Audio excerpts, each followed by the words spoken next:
Greetings, gamers, and welcome to the 119th episode of Oh, Jesus, I just stumbled all over my words. I was not prepared for that. Let me try that intro again. 119th. Oh, I don't know why that was so hard to say. Greetings, gamers, and welcome to the 119th episode of... No, I said that's the problem. I keep saying episode because we were just talking about it, and I was dealing with podcast stuff. That's the problem. That's why I keep stumbling over it, is because it's live stream time, not episode time. I am all sorts of backwards. Okay. Get that out of the way.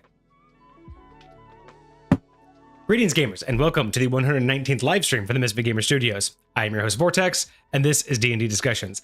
On today's episode, we have another subclass from the Artificer type. We have the Gunblade submitted by Hecate that we are going to go over today. But first, we do have a couple quick updates, so we're going to get to those so we can kind of move on here, because that was probably one of my worst intros in a while. It is all gravy. It happens. Listen, we were talking about episodes, getting ourselves all distracted, thinking about other things, but yeah, episodes of podcast type. So we are trying to look into syndicating D&D discussions as a podcast. Yes. So that's what we were talking about before stream, and I was trying to do some preliminary research, but I was unable to find anything immediately. So if you are interested in hearing us as a podcast instead of Twitch or logging into YouTube, keep an eye out for wherever you get your podcasts, because I should be trying to set that up here in the next month on syndication. I've never syndicated a podcast before. that's fair. It was the step I never took way back in 2019 when we started Old Gods. Oh, And, that's right. We were recording, but I never figured out where I would host and do all the syndication. So Gotcha. I get to refigure that out. But first, updates before we get to our review. So everybody was able to get the extra stream, so you all earned the extra stream for this month. Kage and I have talked about it, and yes, congratulations to y'all. The challenge, that's what they're called, the community challenge, has been reset, so there is another opportunity to get another extra stream for October. But for this month, when we are both going to be free and able to do a full day stream, we're hoping anywhere between 4 and 6 hours, 4 hour minimum. 6 is not the maximum, but I'm assuming that based on the topic, we'll probably get between 4 and 6 hours. But the idea will be that we'll have a 4 to 6 hour stream, all about one topic, and then we are going to do 2 custom cocktails that I create between now and then, and we'll do those live on stream as well, and those will be related to the topic. So the topic has been chosen. It'll be a history of divine magic. Not so much like the typical histories that we do. It'll be more of a lore-based history. So I'm going to be looking at things like the power structure, the meaning behind divine power in terms of what it meant for general gameplay, the roles that gods played and divine magic played in all of the editions, as just kind of the general consensus of where is that now. Before we had hardcore paladins, which were all about divine magic, and now you have oath paladins, right? So the idea behind where did the direction of godhood, divine magic, and the influence of gods, way back in Forgotten Realms and the older editions, interactions with gods were much higher, much more common than they were rare. Right. And now they seem to kind of like the Greek god pantheon, where they're always coming down and messing with mortals. Exactly. And now it seems to be, unless it's really, really part of the campaign, it's like gods are kind of just thrown in there to look cool. Right. So do some really cool god things. So we really want to explore that. We want to explore the influences, the powers that they had, the influence that they had throughout all of the editions. So that's going to be the topic. So 2 custom cocktails will be created based off of that topic. Very nice. So I'm going to have a lot of fun figuring out what that's going to be. But our date set for that is going to be towards the end of the month. That's just when we're both going to be free. We both just have very busy schedules this month. But it'll be the 28th. So Saturday, check your calendars. Saturday, September 28th. We are going to do our extra stream. We're going to do it in the Misfit Gamers Tavern. And yeah, we are going to have a lot of fun with that topic, because, there's not really this isn't really a clear topic to do a history of on. It's not really a gods changed every single time. It's more going to be looking at what was the influence and expectation of utilizing the pantheons and divine magic and things of that sort. And what was the general consensus on how DMs looked at it. And that's going to be very objective, but I'm That's going to fair. try to look But no, I like that. I'm going to try to look at as many examples as I can to see if I can't get a generalized consensus based off my own experience, DMs that I've talked to, and, forums, because, tons of forums out there. So They're all over the place. yeah, I'm hoping to get a lot of good consensus on how did this evolve? How did it look in older campaigns and how is it now? Okay. So it'll be a fun topic. Hecate says they listen to all podcasts on Spotify. So Yeah. and Spotify's very popular that's for definitely that. going to be the first one, because all of our stuff is labeled as a podcast on YouTube. So I guess if I understood correctly, by doing that, by listing our playlist of D&D discussions as a podcast, that means that we are able to be searched on YouTube Music. Yes, and that's one of my favorite places. If I get a lot of my understood- podcasts from there yeah. too. So that's what I understood about the back end of YouTube. So I hope that that's true. But if that's true, then yeah, I'm hoping to eventually figure out how we can go from YouTube to Spotify, and we'll syndicate there. I think that would be really nice to get all of our podcasts out to that. We might get some, trickling effect from that for the live stream. But aside from that, yeah, I don't know where else to syndicate. So I think once we figure out how to syndicate, that there's probably going to be a program or some sort of service online that I can use. Once I find that, they'll probably have a list of all the places I can syndicate to. So Got you. yeah, but Spotify was definitely going to be probably number one. All right. No, I'm here for it. It's gonna be good.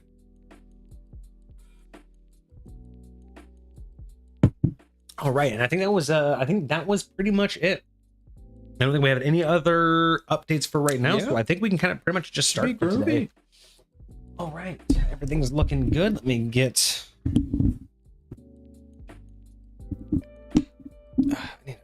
need a better arm. I don't like this one. This whole thing right here is just so crazy. The extendo. Well, it's like I never take it off now. I used to take it off in between sessions, but now I just don't even bother. That's fair. Too much hassle. Too much hassle. Okay, so let me get this set up. That set up. There we go. Okay. So today we have the Artificer subclass Gunblade. Oh, we are far too low. Submitted by Hecate. So this is going to be a very interesting one based off the name alone.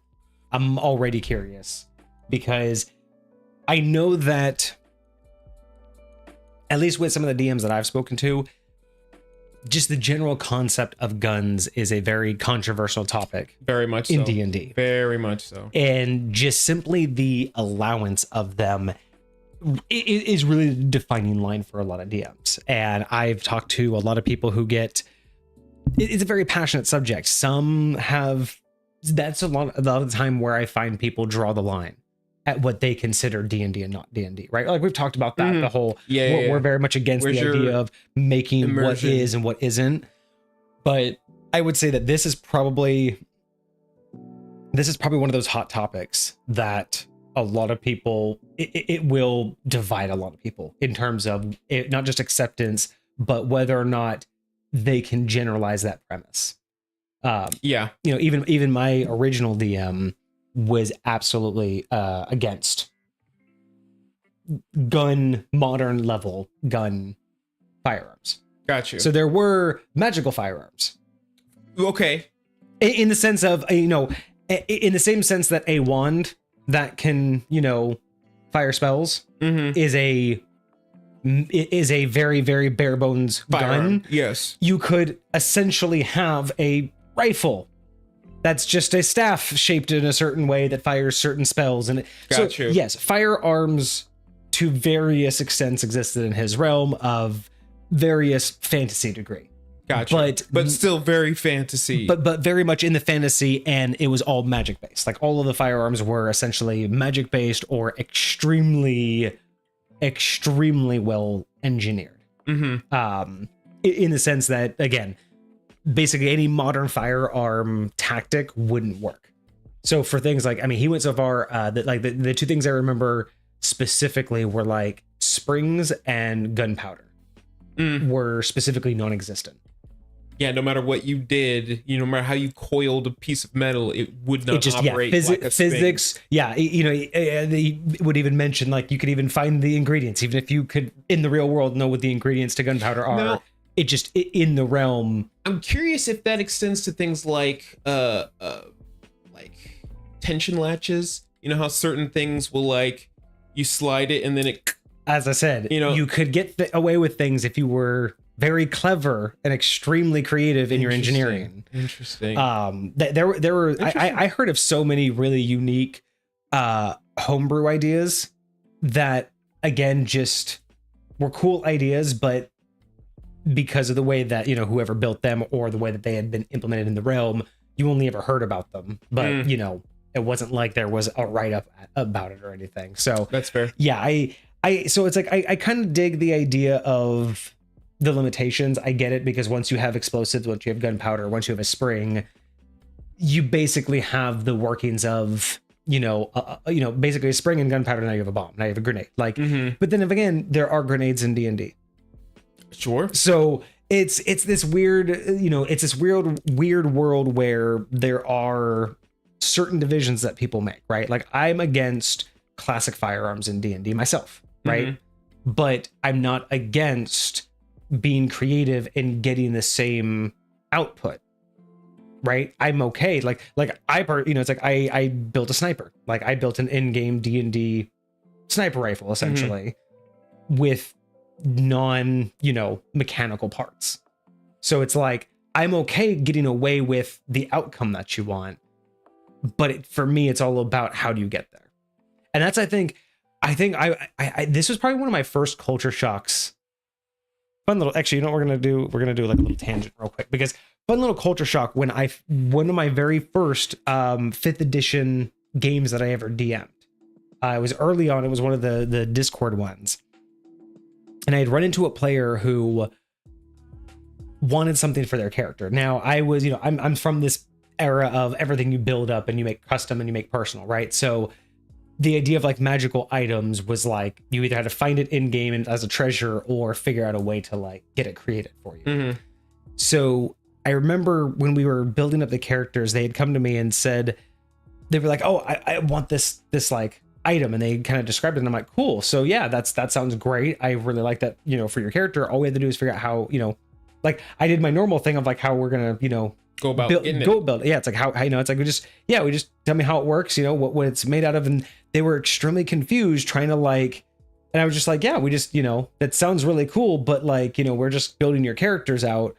Like, how would you have come about this, right? You just, so it was kind of a culture shock essentially, because as I started playing more 5th edition, I started realizing that 5th edition has these things that are kind of just handed out, as in they give you, like during the subclasses, right? You get something given to you, and then it just kind of is a umbrella for whatever you can kind of come up with. Interesting. So it's where, where a lot of people say like, oh, it's just flavor text, it doesn't matter. And it's like, but it does to me. But 5th edition has a lot of that.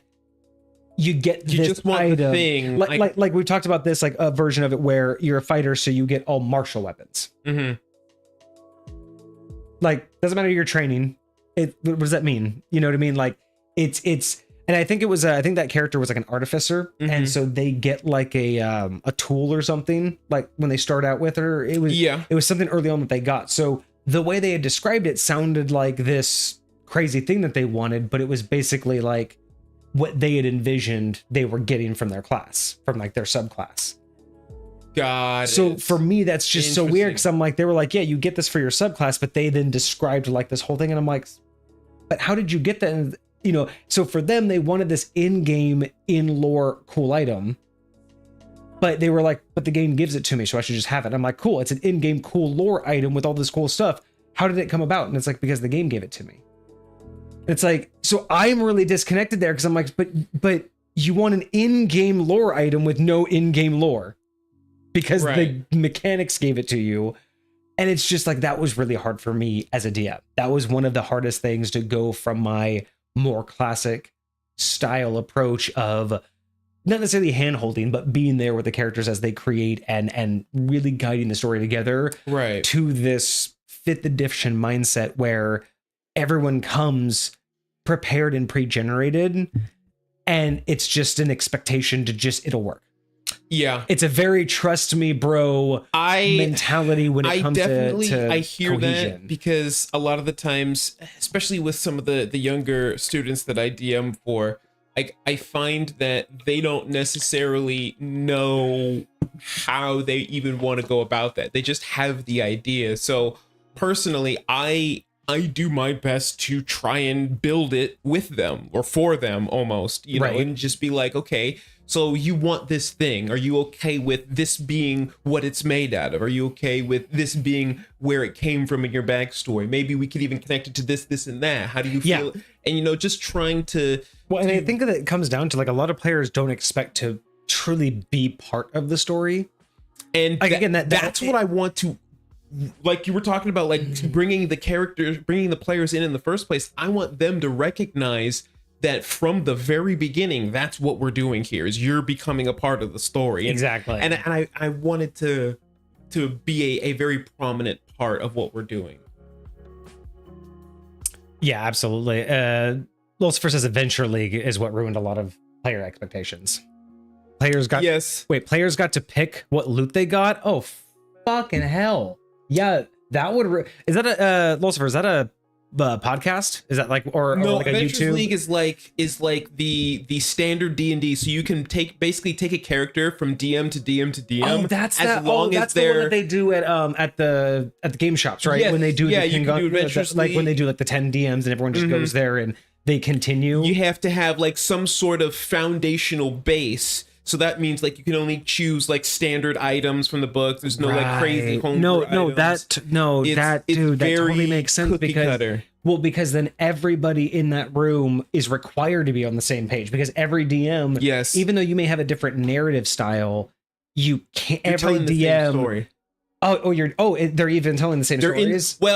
So I've heard of it where like you're in the same world, like all of you are in the same. It's just everyone who controls like a different town or something. They're so you go to that just in a different place. And that's like very, you know, I get it, but it's like for me, you know, I like having rules as the foundation. I like following the consistency of the rules, but that's one of those ones where it's like everyone has to just agree, like what the book says is what the book says. Move on. There is no flubbing.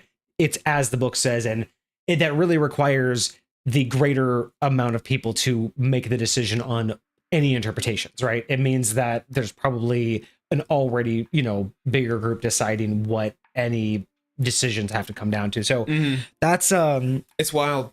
But that makes absolute perfect sense when you have something like that. When people come into a home game and they're like, cool, so you know, it's like the reels and TikToks I see where it's like, okay, so here's my character. And I'm just like, they give all these crazy things, and I'm just like, that's great. So explain to me how it makes sense you're here now. Like, you know, that's a great backstory and all, but then why are you here? Like, how did you kill that legendary king, go to like the most inescapable prison, and then now you're here as a level 1? Okay.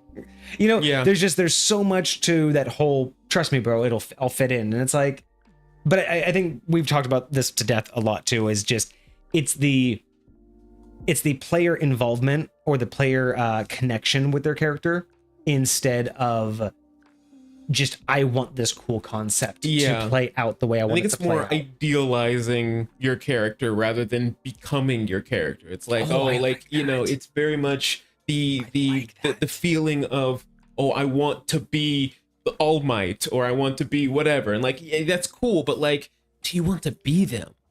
Like, All Might goes through struggles. All Might has to deal with his own difficulties or whatever the case. Do you want to like experience that, or do you just want to do all the cool things that he does and the cool moments, right? Like, do you just want to be the like the buffed up All Might and not the weak All Might? You know, you want all of the benefits without any of the actual gains. Like, you don't want to get to and that's why I want people to like embrace the bad stuff, because you know it tells a good story.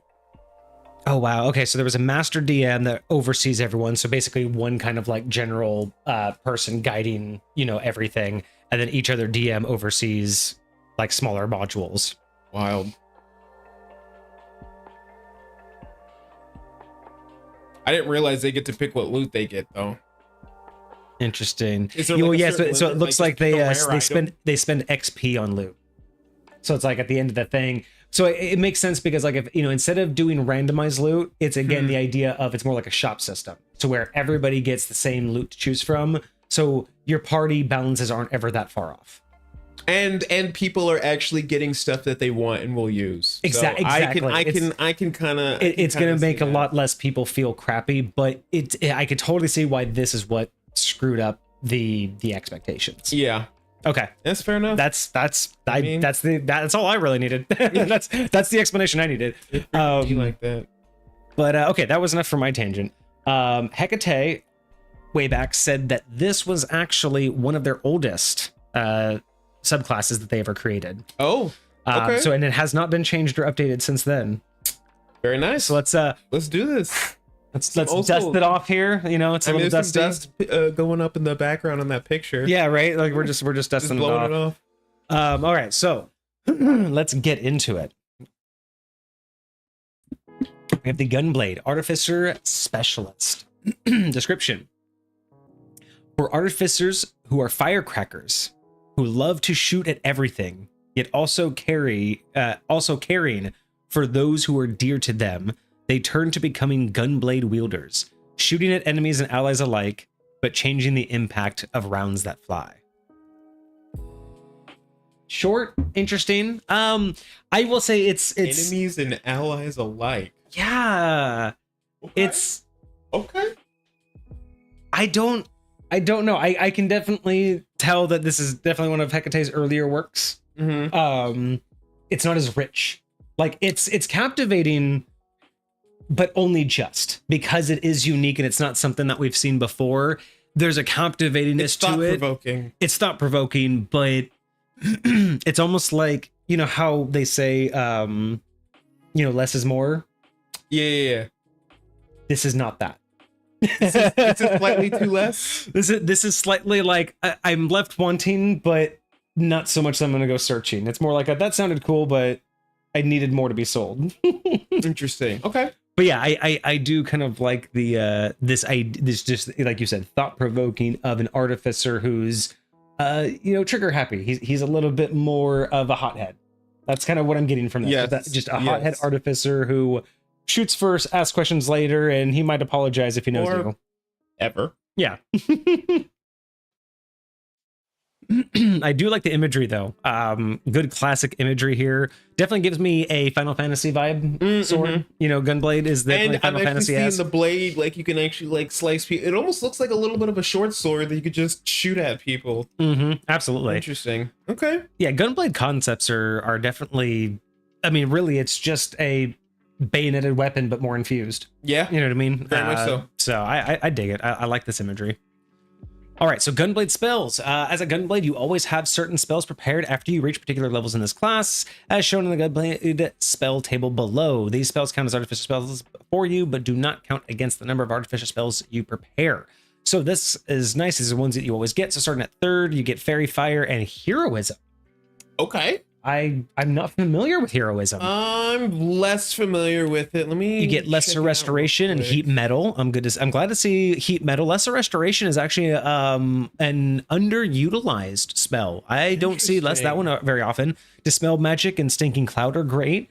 Stinking Cloud's actually not what I would have expected for at 9th level, because I would have expected something more like Burning Hands. Realistically, we're talking about somewhat of a distancing. It's not really a distance spell, but you know what I'm saying? Like, yeah, for Stinking Cloud, maybe even Magic Missile would have been more appropriate for an artificer at distance. But Magic Missiles, you get that at 3rd level. That's a 1st level spell. Oh yeah, so maybe instead of Fairy Fire, it could have been that. I don't know. Yeah, Stinking Cloud is just a very unique one for this particular build so far. Yeah, I'm not really sure I would have agreed with that one. Aura of Life, Confusion, Aura of Life. I'm curious what the mindset is on that one. And then Creation and Seeming. Interesting. Seeming is very interesting. Okay, we're gonna have to pick these apart because I'm confused on how these are gonna play into the build. First, I have. Okay, Hecate this is a made in mind as a support class. So It very much feels support. Like Fairy Fire is very support. Blessed Restoration, heat metal. Dispel magic, aura of life, confusion, all of that's very support. I'm not as familiar with creation and Stinking Cloud. I want to know what effects you get from Stinking Cloud, so I'm going to look that up in a second. I did look up heroism. It says a willing creature you touch is imbued with bravery. Until the spell ends, the creature is immune to being frightened and gains temporary hit points equal to your spellcasting ability modifier. At the start of its turn. At the start of each of its turns. That's kind of cool. When the spell ends, the target loses any remaining temporary hit points. So I'm assuming the temporary hit points he gets at the start is static and they don't stack, but they'll just refresh at the start of each one of your turns. Right. So if you take more damage than that, you'll still go down in health, but you'll still get that buffer. So that's kind of a cool spell. I like that. Yeah. It gives me Bard vibes, and now it makes me want to know, why doesn't Bard get that? And like, I don't. It is a Bard spell. Oh, is it a Bard spell? It's a Bard. I was gonna say that sounds very much like a Bard spell. I'm like, I don't recall a Bard ever using that before, but that's they really should. They really should. That sounds sometimes like in certain situations that's better than Bardic Inspiration. Oh yeah. Like that could be way more helpful than the standard, because Bardic Inspiration is kind of just a catch-all to use, but that's way better. Yeah, that it is a very, very cool feature. It's a Constitution save against the poisoned condition. Okay, so Stinking Clouds is just a big area that gives people inside the poisoned condition whenever they're in it. Yeah, and if they fail, the creature spends their turn retching and reeling. I mean, it's very support. Battlefield control. What level spell is that? That's a 3rd level spell. And Stinking what Cloud. level spell is True Sight's a spell, right? True Sight, yeah. What level is that? I think that's 5th, but let me check. True Seeing is 6th level. Yeah, Stinking Cloud just seems like it doesn't really fit. The other ones do, though. I get why the other ones are there. For a support class, I think Stinking Cloud is just the only one that just doesn't really doesn't sit with it. But again, we haven't even looked at the rest of the class yet. Yeah, so that's fair. Let's consider that we haven't seen the rest of the class. I'm just trying to think of. I will say, Artificer, Gunblade, kind of this offensive support. It just doesn't really seem like it hits any particular benefit. To me, Seeming is the most out of place, because Seeming links you and a group of your party members look like something else for a time period. So it's a disguise. It's a disguise. Yes. And it's a cool spell. Don't get me wrong. I like it. I like it a lot. But I'm like, as a Gunblade, like, how am I fitting this into what I do? I mean, unless you're setting up a trap to ambush. I mean, sure, but that feels more Bard-like. Like I'm trying to, like act or fake people out or something like that. Like if it's just an ambush, I just need to hide myself, right? Yeah. Like I don't need to look like unless you're trying to infiltrate. But again, it seems more roguelike than it would a Gunblade Artificer. But I mean, then again, there is artificers that just like you can do tactical things for you and your party, and I guess I'm down for the tacticalness. Hecate says that they're looking at zoning spells, so that that would make sense. That's fair. Especially if you're looking through the Bardic section, that would it would kind of make sense to do that. What's going on, Cosmic? The seeming can help your party escape. So. Sure, that could definitely work. Actually, I'd be interested to see how you. So infiltration, exfiltration, that makes sense too. Yeah, I mean, what's creation, real quick? That's a 5th level spell. It says you pull wisp of shadowy material from the Shadowfell, creating a non-living object of vegetable matter within range, soft goods, rope, wood, or something similar.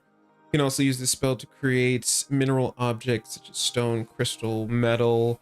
The object created must be no larger than a 5-foot cube, which is actually pretty large when you think about it. Like a 5-foot cube. Yeah, that's a lot. And just as a real quick side note, a 5-foot cube, you know how Shape Water says you can't like freeze it on someone's head? 'Cause you can't have like living matter in it. Imagine like a 5-foot cube of solid ice falling on someone's head.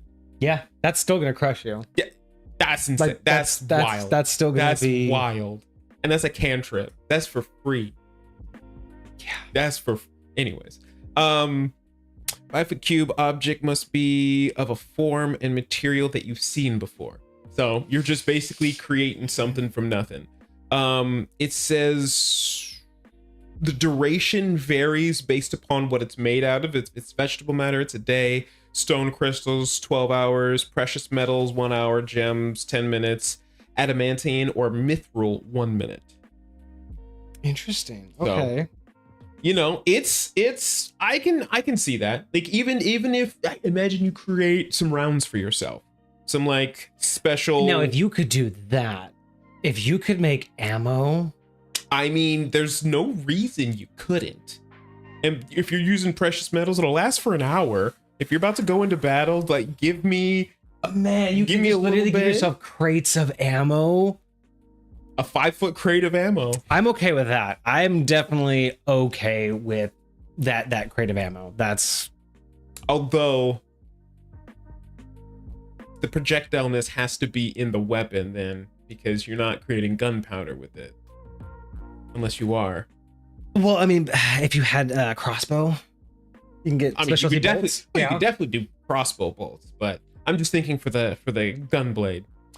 We haven't yet seen exactly how. Yeah, we don't know what the Gunblade gunfires and stuff, actually makes sense for. So we so we'll have to actually figure out what that is. Okay, so unique spell list for sure. That happens with this, and these are all ones that you just get on top of your standard spell list, right? So on top of whatever else you get. So not necessarily going to be your cornerstone spells, but these are ones that we want to keep in mind because these are going to keep you focused on this subclass, right? These are what's supposed to keep you focused on being a Gunblade. All right, so let's get started with our third level. Okay, so first off, for Artificers, what's the rundown of our quick standard build for 1 through 3? Stand by. Where's my tabs? There they are. All right, so for our Artificers, starting off at first level, you get firearm proficiency. No, that's an optional feature. I apologize. You get magical tinkering. You just basically get to create a small little trinket that either can make noise, it can walk around, or I believe it can recite a message that you give it, up to 25 words.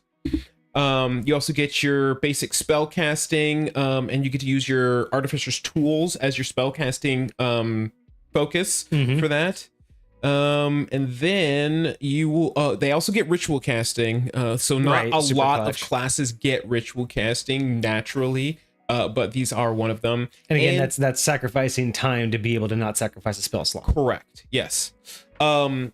And they also get Artificer infusions, which is another like very staple part of the Artificer class, is being able to choose these different types of infusions, because you can do really cool stuff. Like one of them is replicate magic item, and you can create your own a jug of alchemy or a bag of holding, or all kinds of cool stuff with it. So, and you just choose one of those and that's the one that you get, or do you get to eventually get all of them? You can create multiple of them. I think you can only have a certain number of them at a time for your infusions, but you do get to collect more as you level up. So for the infusions overall, you'll be able to get like, I think up to what's your total infusions known? You'll get 12 infusions known.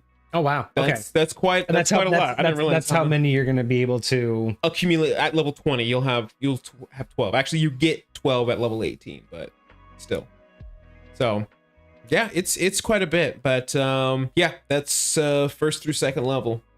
All right, cool. All right, so at third level, you get the Arcanist Gunblade. This is the specialty that you get. With that specialty, you become proficient with firearms and creating ammunition. You forged a 6-cylinder pistol. Okay, so right off the bat, we are crossing that particular line. Because at first it just said firearms, which could mean crossbows, right. could be ballista. There's a lot of different things that could be classified as firearm. Mm-hmm. But we've officially crossed the line into this is truly it's a pistol. Gun territory. Now, I don't know if we're automatically saying that it uses gunpowder to fire it, but at the very least, it does use projectile. Yes, that is not like belt driven, we'll say, or string driven. Yes. So yes. Just wanted to make sure because we weren't exactly 100% sure which direction this was going, and that might put a lot of people off. So that's but that's fair. That could be a dividing factor. I don't mind. I don't mind. All right, so you've forged a 6-cylinder pistol.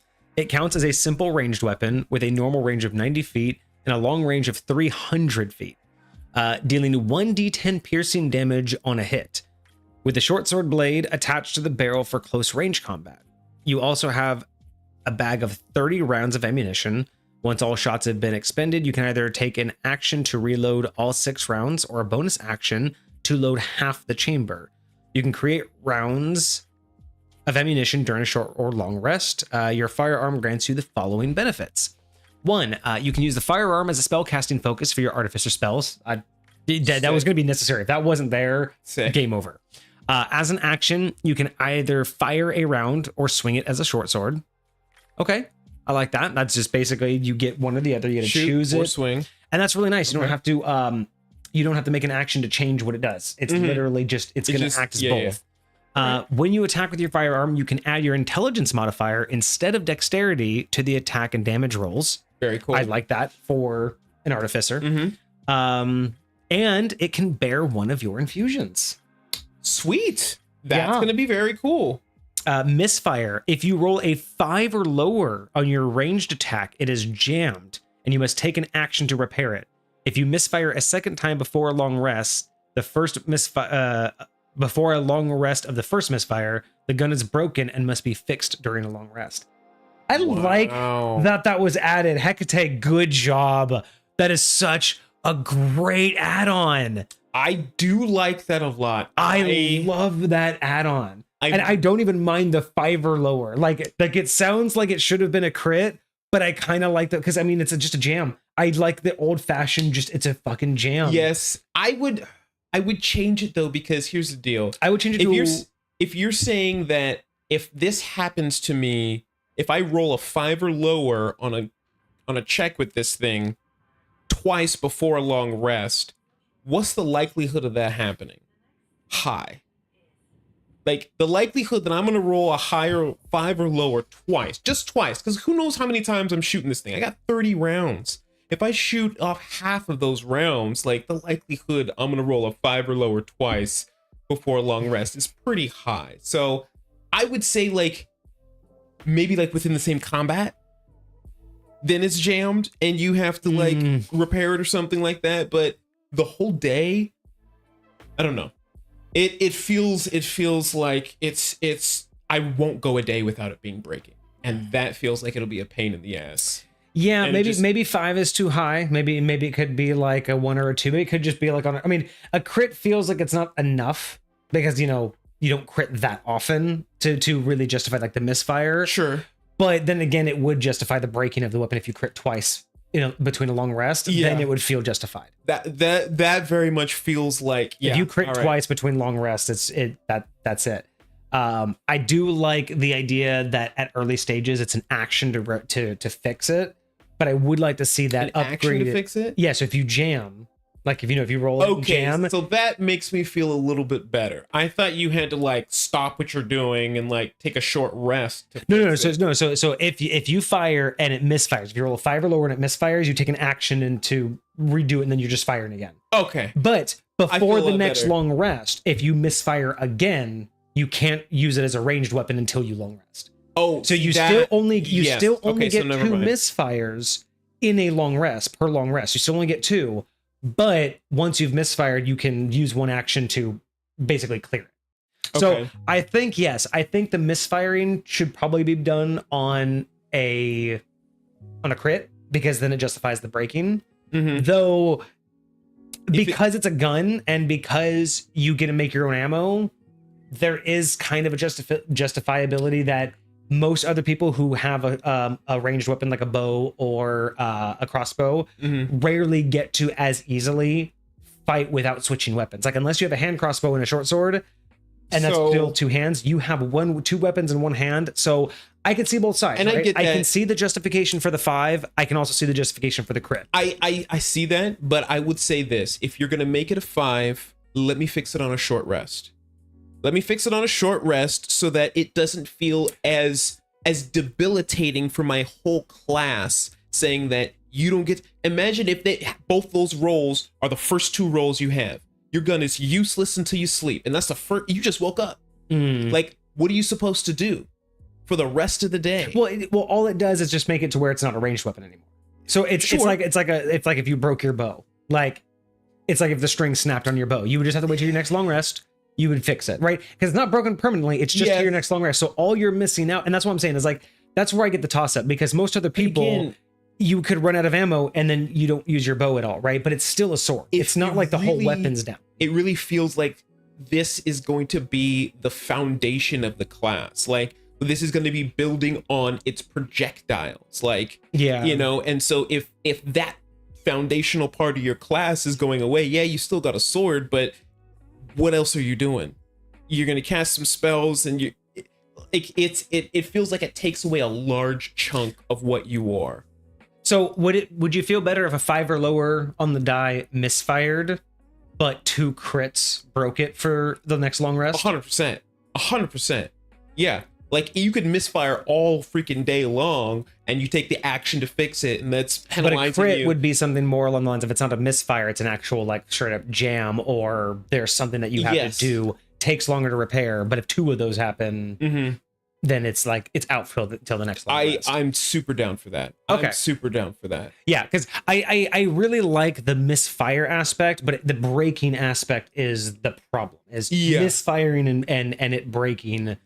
Those much aren't quite in line. Now, what you could do as an alternative, misfires if you roll a 5 or under, and for every misfire until a short or long rest, you repair it, you lose that chamber.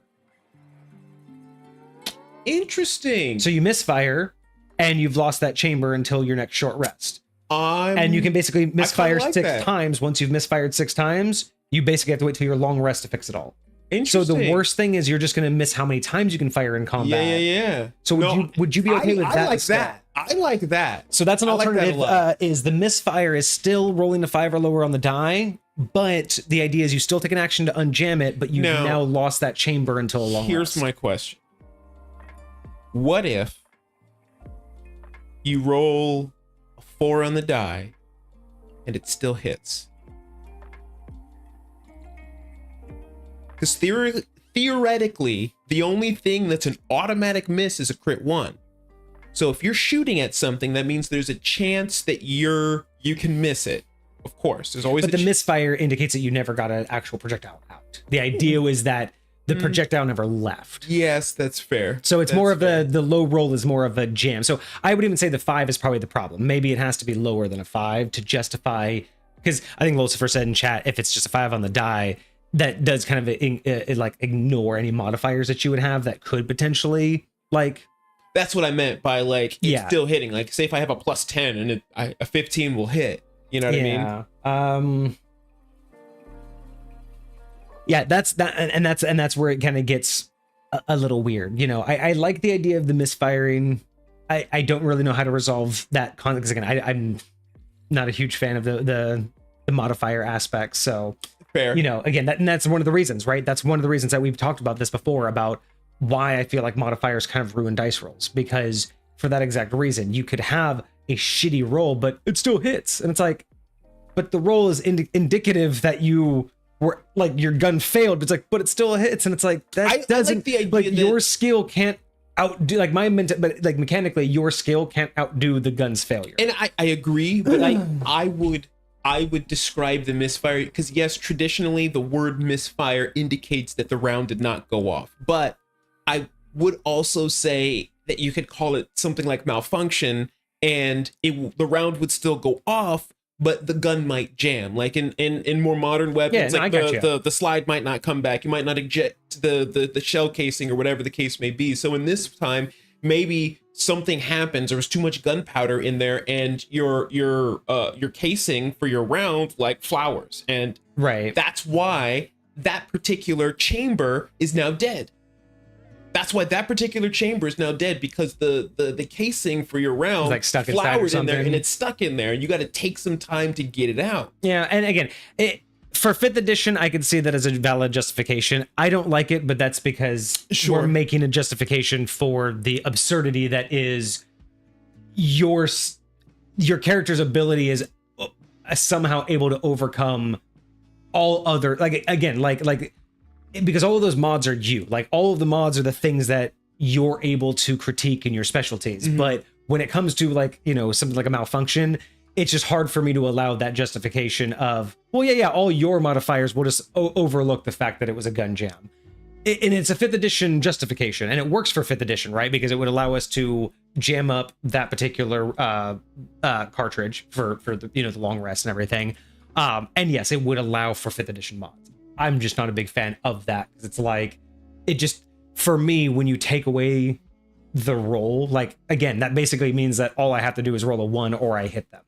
To me, that just makes the roll useless. Like, why even bother rolling? And honestly, if it doesn't matter anymore, I am more leaning towards that than anything else. But I do like the idea that, you know, at the very least, that it doesn't feel, while there was a downside, there was something that happened to, you know, your weapon, to the way you can operate from now on. Like, it doesn't feel necessarily like everything was wasted, right? And it would leave room for the crit fail, to not only bore the chamber but also not be able to get the shot off, right? Yes. So you have that still extra one thing to say. What happens when you crit fail? Well, you don't get the hit and you lose the chamber. Yes, because the round's still going to do the same thing. Or you call that one a dud, but it's still flowered. Oh yeah, there so you go. The bullet's caught inside, so now it's even hard.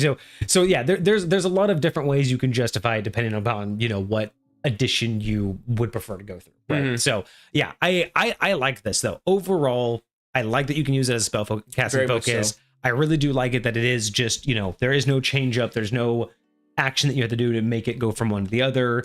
And I still like the misfire aspect, but yeah, maybe that's just it. Maybe a misfire just means that you lose that chamber until a long rest, and then a crit fail, you don't even fire and you lose the chamber. And then you can add on 2 crit fails and it breaks. The whole thing breaks until, you know, the end of the long rest.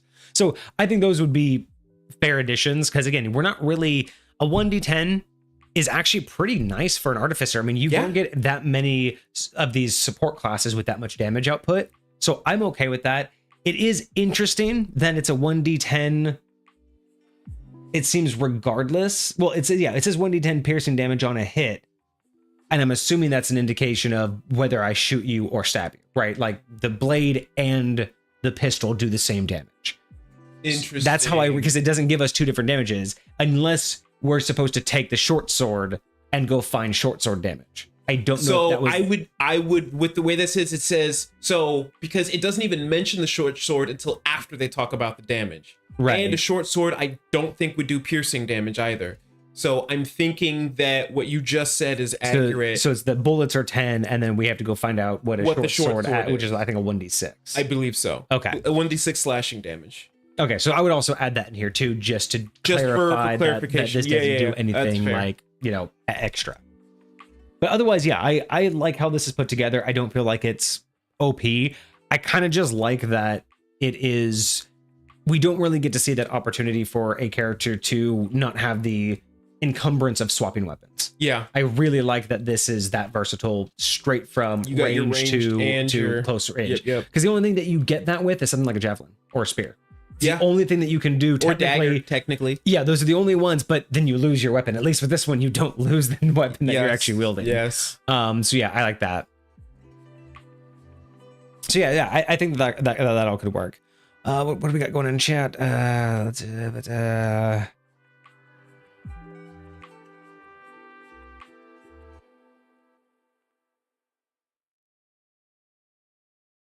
Okay. Caught up with chat. So here we go. Okay, so yeah, I really like that. Not too bad. All right. And then we also get infusion rounds. So you can magically create one set of any kit. You can magically create one set of any kits in the unoccupied space within 5 feet of you, lasting 8 hours.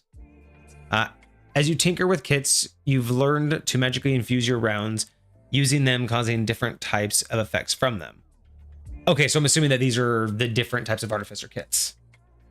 So depending on the kits that you have, you can modify the rounds with magic to have various effects. Upon higher levels, the effects increase or change. So round spell DC is an 8 plus your proficiency plus intelligence modifier.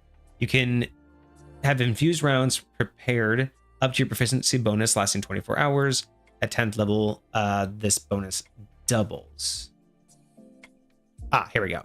So types of rounds. Okay, so it is. So depending upon the type of kit that you make, you'll have different rounds. So if you make a healer's kit, you'll have something different. Okay, so if you make a healer's kit, so what does it say you can do? So these are specialty rounds that you can make that will have different modifiers. So for the healer's kit, you can make healing rounds. So they'll do 1d8 plus your intelligence, 2d8, 3d8.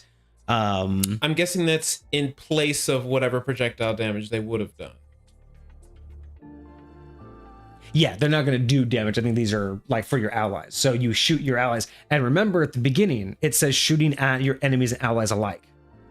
So now we've heard where that ties back in. Okay. So this is literally being able to be like, oh, you're damaged and I'm across the field and I can't get to you. That's okay. Let me just charge that up and bow, bow, bow. Now you're healed up because I just basically shot you with healing bullets. Okay.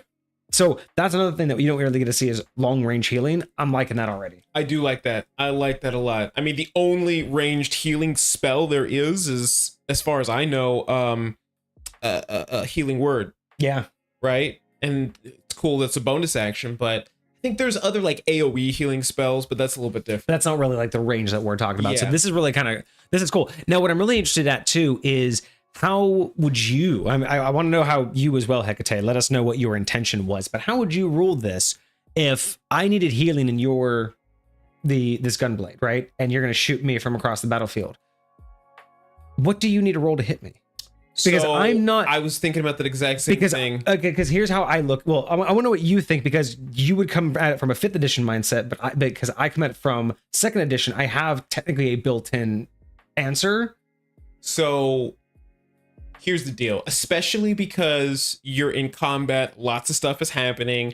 Am I specifically calling out to you saying, hey, I'm going to shoot you, stand still before all of this stuff? So what I would say is that the person being shot is actively trying to protect themselves from all of the enemies. They're not actively trying to protect themselves from their allies. Mm-hmm. So if your ally shoots you, I don't think they're going to intentionally dodge your shot.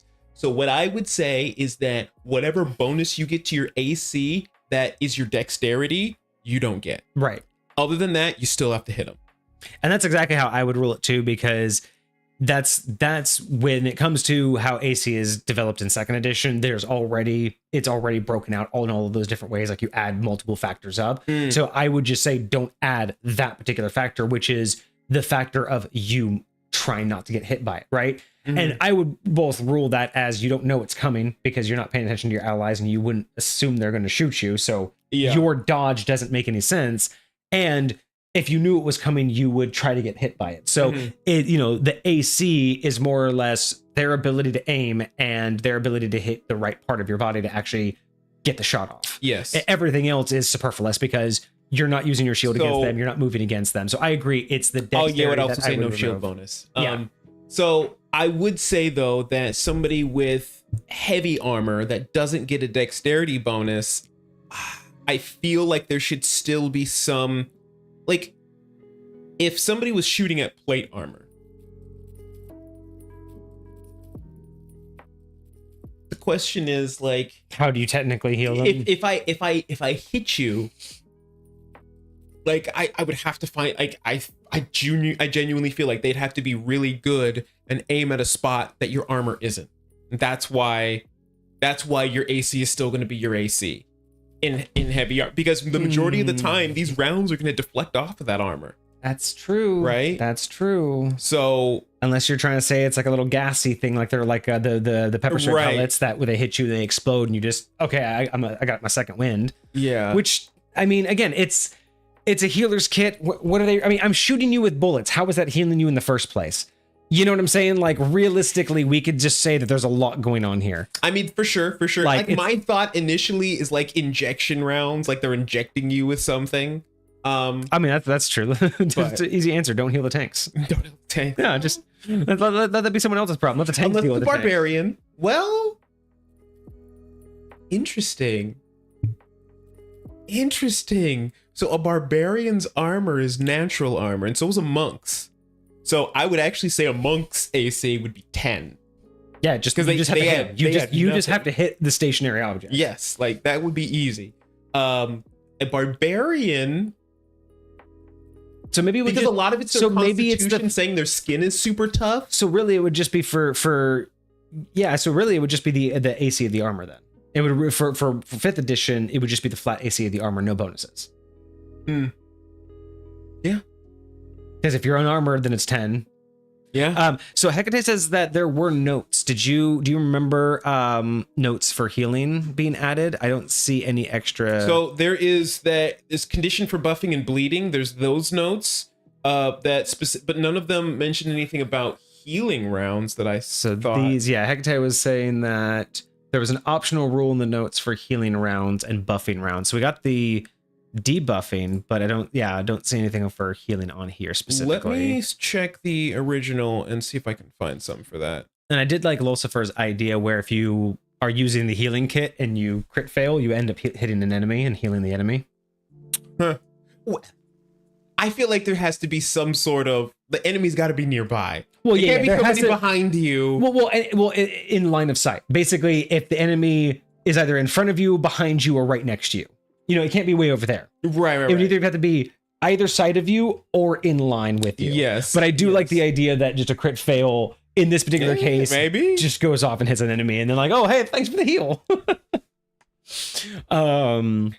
Okay, so we get all of okay, so these are based off of level and basically goes from 13th to 15th, and you get all the way up to a 5d8 plus your intelligence modifier, but hit points and at the higher levels, hit points can't be reduced.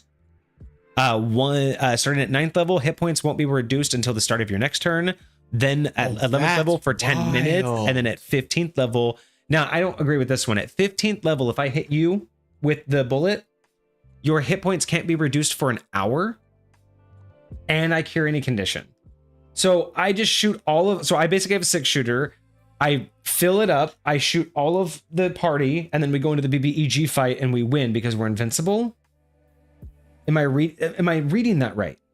Yeah. At 15th level, I shoot all of 10 minutes us. is crazy. It's crazy. That's the until whole the start of your next turn is fine, but I think I agree that it should increase as you go, but you can't increase the length. An hour? Like literally the BBG has nothing on you. You can't be reduced. Maybe no, I was gonna say 1v4 turns, maybe. Like power word kill would be the only thing to get through this. Is it would just bypass. You're not reducing hit points, yeah. Disintegrate would probably still get you. Yeah, but you can't do an hour. You can't do 10 minutes. Yeah. Hit points can't be reduced. No, it can't. Okay, what I would do here instead. Wait. Okay, never mind. Here's what I would do instead. I would move this one. Hit points can't be reduced until the end of your next turn. Move that to 15th level. Okay? So at 15th level, until the end of your next turn, whoever you just shot, no hit point loss. Until the end of your next turn. I think that's pretty powerful. 15th level. Before that, what these should be at 9th level, what you should get, nothing at 11th level, nothing extra. But at 9th level, you get the 3d8 plus your intelligence modifier. Hit points that exceed the character's maximum become temporary. That's what you get at 9th level. And then at 15th level, you get no reduction for the end of your next turn. That's the two ways it should upgrade. I like the idea. So imagine at 11th level, you said this, your hit point maximum can't be reduced.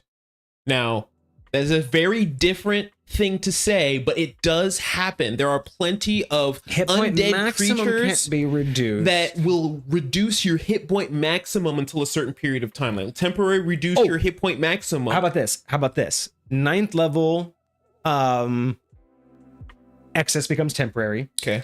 11th level, you can't be reduced to less than 1 for Until the end of your next turn. So even if I give you 4d8 hit points, that may not get you, but you may be the target of the next hit. So I guarantee if I kill you, you can't go down until the end of my next turn. You'll be at a 1, even if you'll it's like still survive. big boy damage. So you'll at least get 1 for round. So how about that for level 11 is you can't be reduced to 1 hit point until the end. To less than 1 hit point. Until the start of my next turn. And then you can't. Your hit points won't. Then you can't have any hit point loss until the end of my next turn. So that's how it upgrades. It goes from I give you temporary hit points if it's too much, then you can't be reduced to 1, and then you can't be reduced at all. That's how it should increase. I think that would be dope. I'm super here for that. And that makes you feel like as you get more powerful, you become more relevant as that support, right? Because at first, yes, it's great to have another healer, but then to have another healer that can grant again at 9th level, now it's important. Now it's worth it, because think about this: at 9th level, it's the verbiage would say hit points that are that exceed your max become temporary. And at 9th level, you're also giving 3d8 plus your intelligence modifier. Can you imagine intentionally doing that before a battle?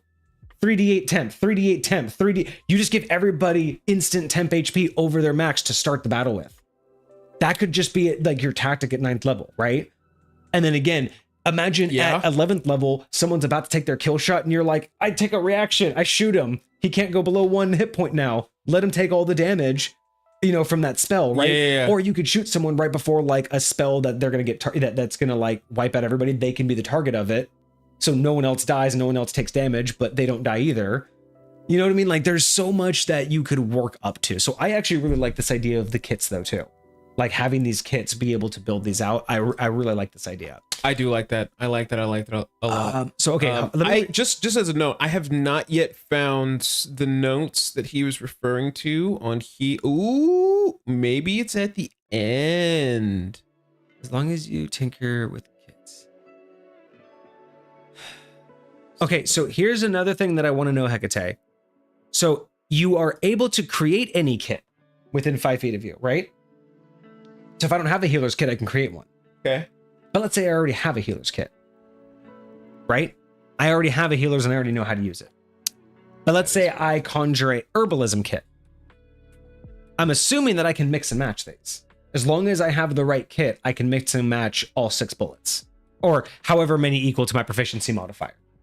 That is a question that I was going to ask. So Hecate, am I right for that in saying that I could have 3 healing, 2 herbalism, and 1 poison? Like I could have a variety chamber of specialty shots. Because why not, right? I would hope so. Because based off of this, it just says that I can magically create any set that I need, only one of them. But if I already have the set, like if another party member has it and I know how to use it, it then just says, as you tinker with kits, you learn to magically infuse the rounds, but it never says how many I have to make. It just says that at each level, I can make a round that does that. I can make a round that does that. So if I have multiple kits... Does it say how many rounds you can make? How many specialty rounds you can have at a time? You can have infused rounds prepared up to your proficiency bonus lasting 24 hours, and at 10th level, this doubles. What? So your proficiency bonus double your proficiency? That's at 10th level. So that's what I'm saying. So you basically have like that's cool though. So you have to be able to have multiple types of bullets for any, right? You have to be able to have like 3 heals, 2 of this, 1 of that, and 4 of these, right? You would want that. So I'm assuming that that's like the idea behind it. And I even like the idea, like, imagine you chamber your whole 6-shooter. Like, you know how you can just like roll it across your arm to like choose which one you want to shoot this time, and then send it off. I will say there are notes that I missed. We did miss something too.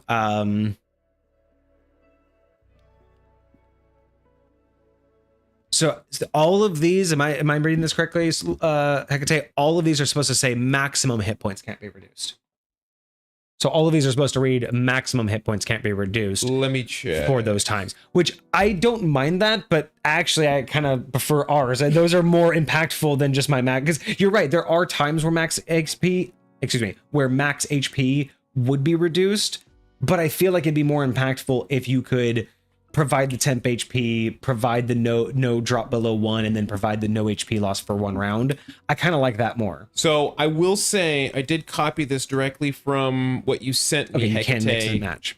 If it's supposed to say max, it did not in the original. No, he says he forgot to add the. Okay, got you. So it's not, it's not on you. No problem. Yeah, I don't mind it if it said max HP, but I feel like that's less common. I feel like honestly, I'd rather have the 3 versions of it, right, where it just gets better, right? So I will say I did forget the at the very end of the whole class there was an optional ruling about healing and buffing. It says, oh, gotcha, the DM and the player can decide to have the rounds homing on allies or not. Oh, so auto hit or not? Yes, that's an optional rule. Okay, that's fair. So you don't have to worry about the whole AC thing. That's fair. I think as a DM, I would prefer the AC thing. I think that adding that extra complexity, because it's such a clutch healing maneuver across the battlefield, which we don't really see, I think it's necessary. I think it's a good balancing technique.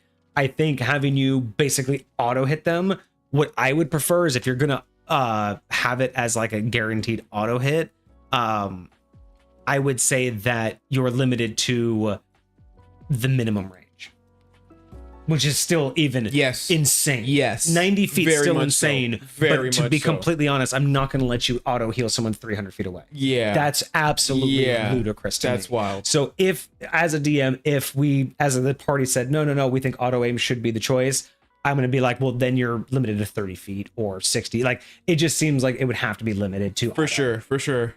I might even cut the short range in half, but Lotzifer says that they agree with the AC hit as well. Auto hitting is just, it's not gritty. It just doesn't add the, again, it's almost like basically saying, hey, we know that D&D doesn't heal enough, so here's your gimme. And yes, that's a true statement. D&D doesn't have enough healing.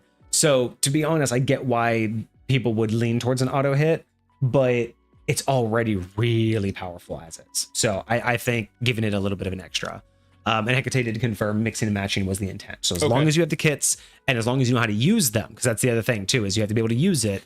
Does that mean you need to be proficient? I'm assuming that's what it means, because it says you can magically create a kit in unoccupied space, and as long as you tinker with kits you've learned to magic, you've learned. I'm assuming that means you're proficient with. Okay. So you can create any kit that you don't have, but you still have to be proficient with said kit to get the benefits. Okay. But I do like that though, because by being able to learn those kits and have different party members hold them, it's kind of beneficial. All right, so the herbalism kit. This one, they give you from 3rd to 15th level, they give you a boost to your AC, either 2, 3, or 4. They give you temporary HP, 10, 15, 20, 25, and 30.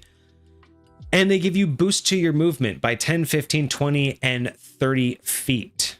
And at 15th level, you also grant an additional action. Wow, that's very generous, I will say. It's almost basically, these are the herbalism kit I look at as basically shots of adrenaline. You're literally shooting them with adrenaline. AC and temp HP, I don't mind. But movement and an additional action. That's like a straight up cocaine bullets. Movement, I also don't mind. That much movement is a lot. I think it should have been like 5 and 10 at the later stages. Like maybe 5 and 10, maybe 15, but 30 feet of extra movement's a lot. Additional. So here's how I see it. Like the herbalism kit, what I would have liked to see with herbalism is, because I really did like how the healing kit is just straight healing, right? I like that, and which is why I kind of liked our alternatives of the alternate healing that you would get, right? Being able to go temp HP, being able to not be reduced to a certain amount, being able to not be reduced at all. I kind of like those ideas. But with herbalism, I kind of was expecting to see a variety. As in, you know, one would give you a movement speed, one would give you an AC boost, one would give you an attack boost. Like I was kind of hoping that herbalism would be one of those ones where instead of it just getting one thing better, you just get a better variety of things to shoot them with. Interesting. So I will say the way that they're progressing this is that you would get one at every level, right? So at third level, the only option you'd have with a herbalism kit is that first option. AC of 2. But then the next one, you would want it to feel more powerful than the last one. So are you saying the variety would get more and more powerful as you go along? Well, it would be a combination of either just like it would just basically be like the idea of like, you know, maybe the first one would give you a movement of 10 feet. So at any given point, that's always going to be beneficial, but that's not immediately super great, right? So maybe at third level, you get you shoot them and it's like you get a movement of 10 feet. And then maybe at fifth level, you know, you can give them like a temp AC boost, which is, you know, better, but still equally as good as a movement boost depending on the situation, right? Or kind of like almost what you were hinting at, each level just gives you one more thing you can do. So at third level, you can give them a temp HP boost of 10. Maybe at fifth level, you can give them a 10 HP boost of 15 or a movement speed of +5.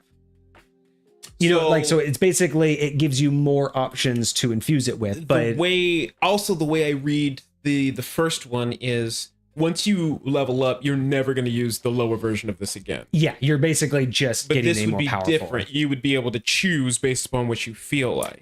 And that's purely just for herbalism, because herbalism, the idea is like you have all of these different concoctions.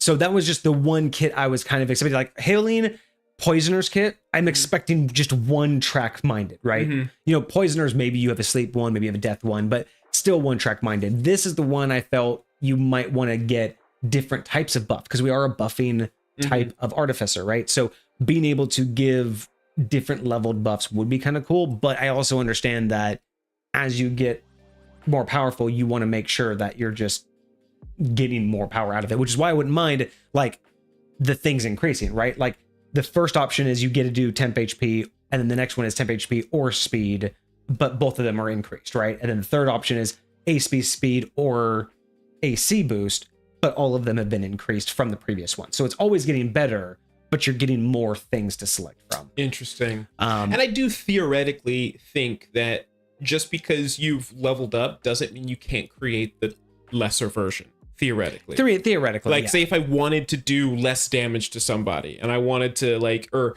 to do like the lower version of it for somebody, you know, just for whatever reason I might want to. So I think with this one, so we already have the healer's kit, right? I really love the temp HP and movement in this one. I think those two are really sitting well with me, is this temp HP plus movement. But it is kind of like, would I rather give you, by 9th level, would I rather give you 3d8 plus my intelligence mod and health, or 20 temp HP with a quick burst of movement? And we don't know how, or in duration for 2 rounds, right? So it's like, I don't know if these temp HP would ever be more. The duration slowly increases though. I mean, it is very slow, but yeah, I just don't know if these would be like, without the AC boost, the temp HP is just not worth it, right?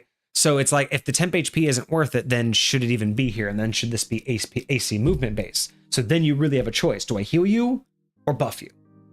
Because this one's kind of that, I want to buff you, but I also want to give you a little bit of health, right? But you already have healing bullets. And I don't, as a player, I wouldn't want to have to choose between, well, should I heal you or should I buff you? And it's like, well, then at a certain point in the battle, the buff's not going to matter, because 20 HP at this point with a little bit of movement, I'd rather give you 48 of your health back, right? Yeah. So I wouldn't want to be torn like that. So maybe in particular, if we're going to stick with like the buffing for herbalism, maybe remove the temporary HP and just leave it movement and AC based. Because I do kind of like that. I do kind of like you being able to, you know, give them a boost of shielding. Because I mean, it's similar to like a mage shield. You know what I mean? It's a low level thing, giving people a quick +2 to their AC for 2 rounds. I don't think is bad. And I do kind of like the movement speed. I think it could be a lot lower. I think it could be like 5, 10, 15, 20. Yeah. But I think the temp HP is just a little off, and I definitely would remove the additional action. That's a little much. I like the idea of a capstone, like something really cool on the last one that you get, but a whole other action, like maybe no. I mean, for this one, because it's a buffing one, what about like at level 15 for, well, no, herbalism wouldn't change that. That's the type of bullet, not what you do with it.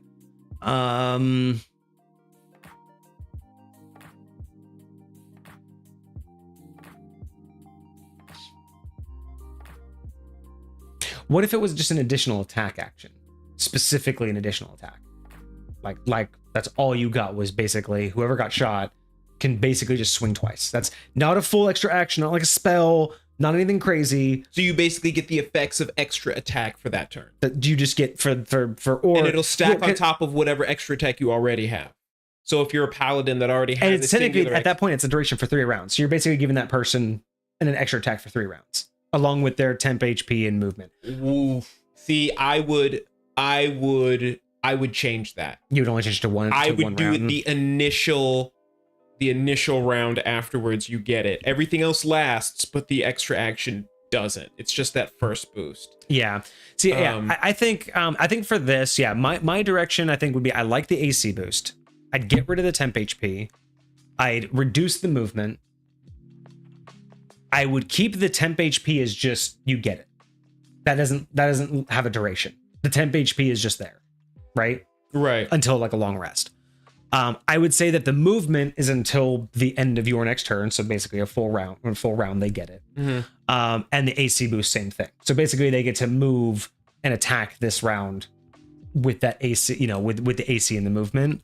And then that again, if it's always just at the 1 round, I think the extra attack at 15th would be kind of cool too. Yeah. But again, it would always have, instead of the duration being multiple rounds, but I also see why they would want to keep that duration going. Yeah. Keep them kind of like energized. But this is giving them a lot for 3 rounds. But that's a huge. I mean, unless you're saying that this is giving them a level of exhaustion afterwards. That you imagine shooting somebody twice with this one, man. Like that. I don't know if it would stack. I wouldn't let it stack. I would not stack, not twice. Like just in a like, row. Just like after it wears off, shoot them again. Like you getting like levels of it, like.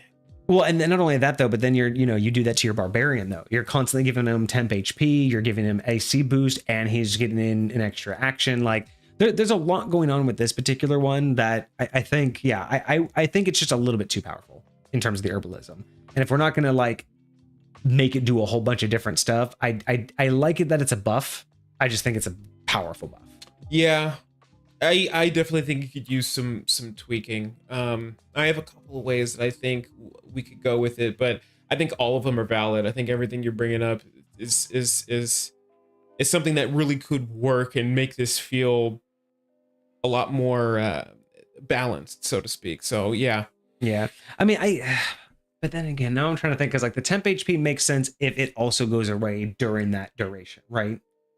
So the way I'm thinking of the temp HP is you get 10 temp HP on the first round, and the next round, if you lost any of it, it goes back up to 10. Oh, that's how I'm thinking. I just thought it was you get 10 temp HP, and then after 2 rounds, whatever isn't lost just goes away. That's what I was thinking. Is it's just you get 10 temp HP, and then after 2 rounds, if it hasn't already gone, now it's gone. Period. Right. So I would say that the temp HP would stay there after the 2 rounds is over, because generally speaking, that's how temp HP works. That's what I was thinking. Right. The temp HP would just be like. I would say that the 2 rounds it's refreshal. It'll refresh for 2 rounds. So if you're like, and actually that was actually asked in chat. So yes, the temp HP go away after the duration. So the temp HP are intended. So everything is only supposed to be there for the duration. Now, with that being said, that's not that bad, but it's still a lot. Like 30 extra feet of movement. That's basically, I mean, think about that. Free dash action. That's basically haste. 30 extra HP, double your movement speed with an additional action and 4 AC. That's haste. You've basically are cast in what level? I mean, you're at 15th level, so I get it, but that's 3 rounds of haste. That's really powerful. Honestly, if I was going to keep this closer to what it was, to its origin, I would change all of your movement speed buffs started at 5, 10, and 15, but you don't get 5 until 9th level. Oh, okay. And then that's when it increases. It maxes out at 15, and then you can have your extra action on your very first turn. But like, you're right. Like that's a lot. An extra 15 feet of movement for 3 rounds. That means 3 rounds. Yeah. Now, correct me if I'm wrong. If you get an extra 15 feet of movement, and I use the dash action, because technically as a monk, when I get 40 feet of movement and I use the dash action, I double it to 80. Right? So if I'm getting this bonus movement, like I'm assuming it's to my static movement. Yeah. Right? So like, am I going to do a dash and take myself 60 feet? That's what I'm saying. So like it's a lot. It's a lot. Yeah. So I like the way that's going. I don't think that either of us disagree with the movement buff. I don't think we disagree with the AC, the temp HP, or the movement buff. I think it's the extra action and just how much movement is being given. I think that's like the bigger issue here.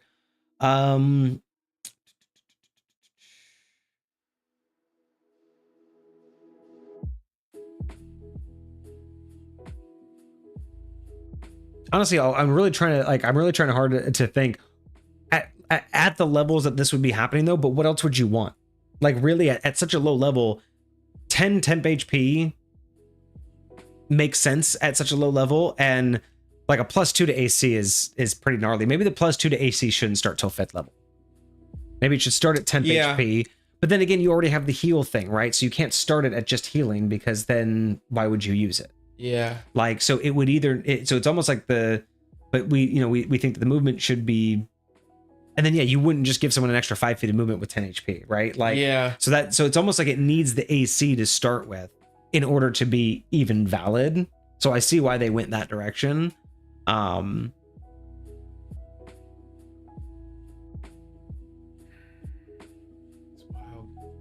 It's hard to balance, and I see why. Oh, how about this? What if everything was moved down to where at 3rd level it was a +2 to AC, 5th level +2 to AC, 10 HP, 9th level 3 to AC, 15 temp HP, 10 movement, right? So movement starts at 9th, temp HP starts at 5th, but AC starts at 3rd, because AC is still that valuable that early. And I would be really okay with having a bullet of +2 AC. It's just like having a shield. It's just like having a shield. So it's like, I think that's what it just needs to do is just all of this column move down 1, all of this column move down 1, and just shift the number. So this would start at 9th level and go 5, 10, 15. This temp HP would start at 5th level and go 10, 15, 20, 25. And then this would be 2, 2, 3, 3, 4. Same exact thing. And then just get rid of the additional action. Because again, or make that an additional attack action. Yeah. And I'm okay with that. And then at that point, you can keep the durations. I think the durations would be okay. You could, at that point, keep the attack action for all 3 turns. Like, that would be cool to have, like, because then you're extra 15 feet of movement at that point. You get some extra temp HP, and then you get that extra thing. You're basically just at that point you are making an offensive move. Yeah. But it's really only going to last 3 rounds. So make it the good 3 rounds, because if it's not that's timing. That's all about timing right there. So I think that's the fix is keep it AC focused. I'm here for that. Start it with AC and then add the temp HP, then add the movement, and then let them all work together. Because at that point, it's getting better every time, but it's still balanced for the lower levels. Yeah. Okay. Cool. Bug Life, I'm here for that. All right. Moving on to the Poisoner's Kit. Now, it looks like we have 2 Poisoner's Kits, and this goes down to what we were talking about, which is 2 Poisoner's Kits? Yeah, there's 2 different types of Poisoner's Kits on here. You have debuffing rounds and bleeding rounds from the Poisoner's Kit. Now, I want to make sure that's not my fault, and I didn't just... I don't know, because we've already done the Healer's Kit, Herbalism Kit. What are the other kits out there besides Poison? They're definitely... there are other kits other than... I mean, there's like the leather working kit, which doesn't make... which wouldn't really work here. There's the I think there's like, what? Blacksmithing tools? Yeah, I mean, there's a mess kit. Okay, so... Oh my god, the mess kit can make like a food fight bullet that could like Just make a gag, like a gag round or something. Okay, so let's look at the debuffing rounds. There was a note about debuffing rounds down here. So we'll go to that in a second. So with the Poisoner's Kit, you can, starting at 3rd level, you can give an enemy disadvantage on attacks and -10 movement. So again, I'm already going to say it. This one feels like it's going to, I feel like it's already going to follow my same critique of the last one. It feels like automatically everything should just be shifted down. It sounds like this one should have started with disadvantage on attacks. Then I feel like it should have been disadvantage plus negative movement, right? Okay. I feel like it should have been a slow burn. This already feels at 3rd level kind of powerful. Disadvantage on attack, and I knock down your movement. Right. For 2 rounds. At 3rd level, that's a lot. So I think a disadvantage on a movement for 2 rounds would have been fine. At this early, I think that would have been a great support character's move. Make any particular enemy have disadvantage on attack rolls for 2 rounds. That's huge for a support. I think that would have been fine. 3rd level, add the negative movement would have been a good upgrade. So I think that's where I'm just going with that one. But at 5th level, you get disadvantage on attacks, -15 movement, and silencing round. So that will be described down there. Silencing, you get the silence spell. So basically at 5th level, they have a disadvantage on their attacks, -15 movement, and they're under the silence spell. They're under the effect, yes, but just them. So it's not like an AoE. But they, if they're a spellcaster, they can now not cast spells. Yes, and they're technically deafened as well. At 5th level, and I'm just thinking because how many you can make, right? That's again already sounds like something that I would expect to see at the next level down. I would want that to, because again, I'm already giving the disadvantage and negative movement. Giving them silence this early, it sounded like I should have pushed that down a little bit, you know? Make me wait. Yeah, I can see that. Because the next one is not disadvantage on attack rolls. It's a -20 to their movement. They're poisoned. I will say the poisoned condition gives you disadvantage on attack rolls. And so, okay, so the poison condition gives you a disadvantage on attack rolls, and their DC con save, and they have a negative. They have it just says DC con save. Maybe that's save ends. Maybe that means save out of the DC con save. Maybe that's poison. What that means. Gotcha. And then at 11th level, you get a stunning round, so they're stunned under the effects of the stun condition for 1 round. And they have for a DC con save. And then stunned is really powerful. And then 15th level knockout. And I'm guessing that's unconscious. Unconscious. The target can make a saving throw at the end of their next turn if failed. So I totally get that particular one, because it's kind of like the, it definitely makes sense for the Poisoner's Kit. Mm-hmm. I think it just starts off too strong. I think disadvantage should have been, they're woozy, right? They're a little bit groggy. Then it should have been a -10 to their movement speed. Then it should have been like maybe poisoning and silence, because I think that would have been cool. Poisoning and silence.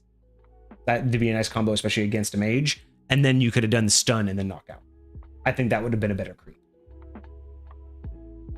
I definitely think the movement can get moved down, like you said. I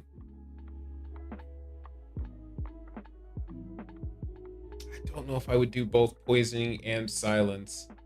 That's what I was thinking about, just getting rid of one of them and just pushing it all down, and then at 9th level you honestly just get one or the other. If like poisoning should be fine. How would you feel if you just removed the 10 feet of movement at 3rd level? And just moved it down to not 5th level, 10 feet at 5th level instead of 15 feet? Yeah. And then 15 feet instead of 20 feet. Okay, so how about that? Move all the movement down, and then I would actually flip-flop poison and silence. Because silence, I think, is more powerful than poisoning. I agree. And poison, this whole thing is poisoning, right? So the disadvantage is more like you're groggy. I got it wrong. Although then I got an actual poison, so now you're poisoned. Disadvantage in attacks is pointless if you have a poison round, because you're already going to have disadvantage on attacks. Right. So that's what I'm saying. Is so you start out with just disadvantage, right? It's a very low level poison. It's not even a poison, right? You're groggy. Right. Then at 5th level, I have a full on poison, which you have a disadvantage on attacks. But now you have a 10 negative on your movement. Gotcha. Then at 9th level, I've silenced you. You have a -15 on your movement. You're also still poisoned, right? The poison condition wouldn't stop. So the idea is it just gets worse. But I think poison should come before silence because I think that that's the natural progression of this. Yeah. And at 9th level is when you really want to be able to go against mages. So you should be knocking mages out right there with the silence spell. And then 11th and 15th are fine. The idea that you're making them stunned versus knocking them out with the poison, I think those are fine. I just think that those first 3 shift the movement down and then swap poison silence and it's golden. I would, if we're gonna swap poison and silence, then poison would continue both ones. Just adding silence to the next one. Okay. Like it would be 5th level poison, 9th level poison and silence. Got you. Like, because it still makes sense to stay poisoned. Yeah. Because you also want the disadvantage on attack. You never want that to go away. I just feel like silence is a little bit too powerful between 5th and 9th. I would put it at 9th. And it's also relative to the gameplay, right? You're more, you want those early stage mages to be a challenge. Later in the stage, you kind of want your team to have defense against those kind of difficult NPCs. Yeah. So I feel like 9th level would be right at that time where you're like, okay, we're done with your mages, DM. We're done with it. I'm just loading up those bullets. Bring me a mage. Silence. Shut the heck up. So yeah, that's kind of that's kind of my mood. But overall, I really like what they did with this one. Like this side of the poisoner's kit. This, and again, it feels like a creep up. It feels like my poisons are getting stronger until I can just literally knock you unconscious. That's what a poison's design. Like, well, not all poison, but I really like that this wasn't focused on damage. I like that they split it between which is the next one, which is a damaging one, and this one was a status effect. Yeah, and that's I think the thing that's missing is I feel like a lot of players do that with things like poison. They are on one side or the other. They are a poison equals acid equals damage, or poison equals status effect because it's affecting your ability to think. Right. And I don't see a lot of people blending both, right? They kind of choose one side of the camp of poisons. So I like this. I'm really liking this. So this next one's the bleeding round. So it's interesting that they're going for a poison, but they're doing a bleeding effect. Well, or to be blood. To be honest, like you don't see damage over time really in D&D like that. I really don't like that there is no official like feat that can make someone bleed and actually cause wounds. So like I like the fact that you put it in here somewhere. Like again, it might they're calling it a bleeding round, but they're calling it from the poisoner's kit. So I don't know exactly what the idea is supposed to be, whether it's like, hey, I'm keeping this wound open so it can't clot or whatever the case may be, or I'm actually causing you to take poison damage. But it says 1d4 piercing magic damage. So is the damage that you're taking over time piercing damage? Yeah, so the target takes, so bleeding rounds means that the target takes regular damage from the firearm when they get hit. Then, if they fail their save, they will bleed a certain amount of damage at the beginning of their next turn until the duration is up or they heal themselves magically. So it's a magical wound. So they can't just use an action to heal it up. It won't close. They have to magically heal somehow. So that's why it's a magical damage. So you'll get damage from being hit by the 1d10 round. Well, are you? Well, because none of the other ones take. Well, this one says that you take damage from the firearm. So I'm defaulting to the standard firearm damage, which is a 1d10. Wow. Then if it's a bleeding round, that bleeding round after that they make a con save. If they fail their con save at the beginning of their next turn, they'll take 1d4 bleeding damage. They'll do that for 2 turns until they magically heal or the 2 turns is up. If they save, they don't take the bleeding damage, but they still get shot by the bullet. Okay. So that's how I look at that. Right. Is same thing with the debuffing ones. That's still a d10 of damage plus the debuff. The only time the damage doesn't account is the healing. This is the only time you don't do the initial damage. What about the buffing rounds? Or the buffing rounds because they're on your own team. I think these are the only 2 that don't. They're like dummy rounds to your team. So the debuffing rounds are still doing damage. I think they are. I don't know. I would think they would too, but what do you think? I also think it might be kind of worth it to sacrifice the damage for these particular abilities. More like the gas pellets, right? Yes. So not necessarily gas, but like. Well, I'm just saying, just like our mindset. But so bleeding rounds should be the only ones that actually do damage. Yes, and the bleeding rounds make sense to do damage. They have to penetrate. Yeah, because you're creating that wound for it to bleed from. Okay. Hecate, let us know if that was the intent. But yeah, I think that if that was the intent, there should definitely be an extra verbiage just up here that says, you know, plus round damage. But yeah, I think that it would make sense that the bleeding rounds are the only ones that do their standard damage of the bullet. Okay, so from 3rd to the 15th, this is basically just going to go up in damage. So we get 1d4, 1d6, 1d10, and 1d12 at the start of their each of their turns for up to 3 rounds. That's their bleeding damage. Okay. So 1d12 for 3 rounds is the highest you'll get, which at that level isn't wild. it's a lot, but level, really it's not that much. I mean, that's if it were max damage, like if they maxed out, that's maybe 2 swings over three rounds. So really it's not that big of a deal. It's not. In fact, I might increase the roundage and take it to 3 rounds at 9th level and 4 rounds at 15th level. I do like that. Yeah, the longer, the stronger you are, the longer the bleeding. And I like that. Yeah, I don't mind increasing the rounds as long as we're not increasing the damage. Yeah, the damage is fine. Yeah, but yeah, the amount of bleeding time I think is okay to because increase. it's still save ends, so you can still technically save out. Only when you get hit. Oh, okay. You only get to save when you get hit. Is that the case for all of them? That say saves on it like that.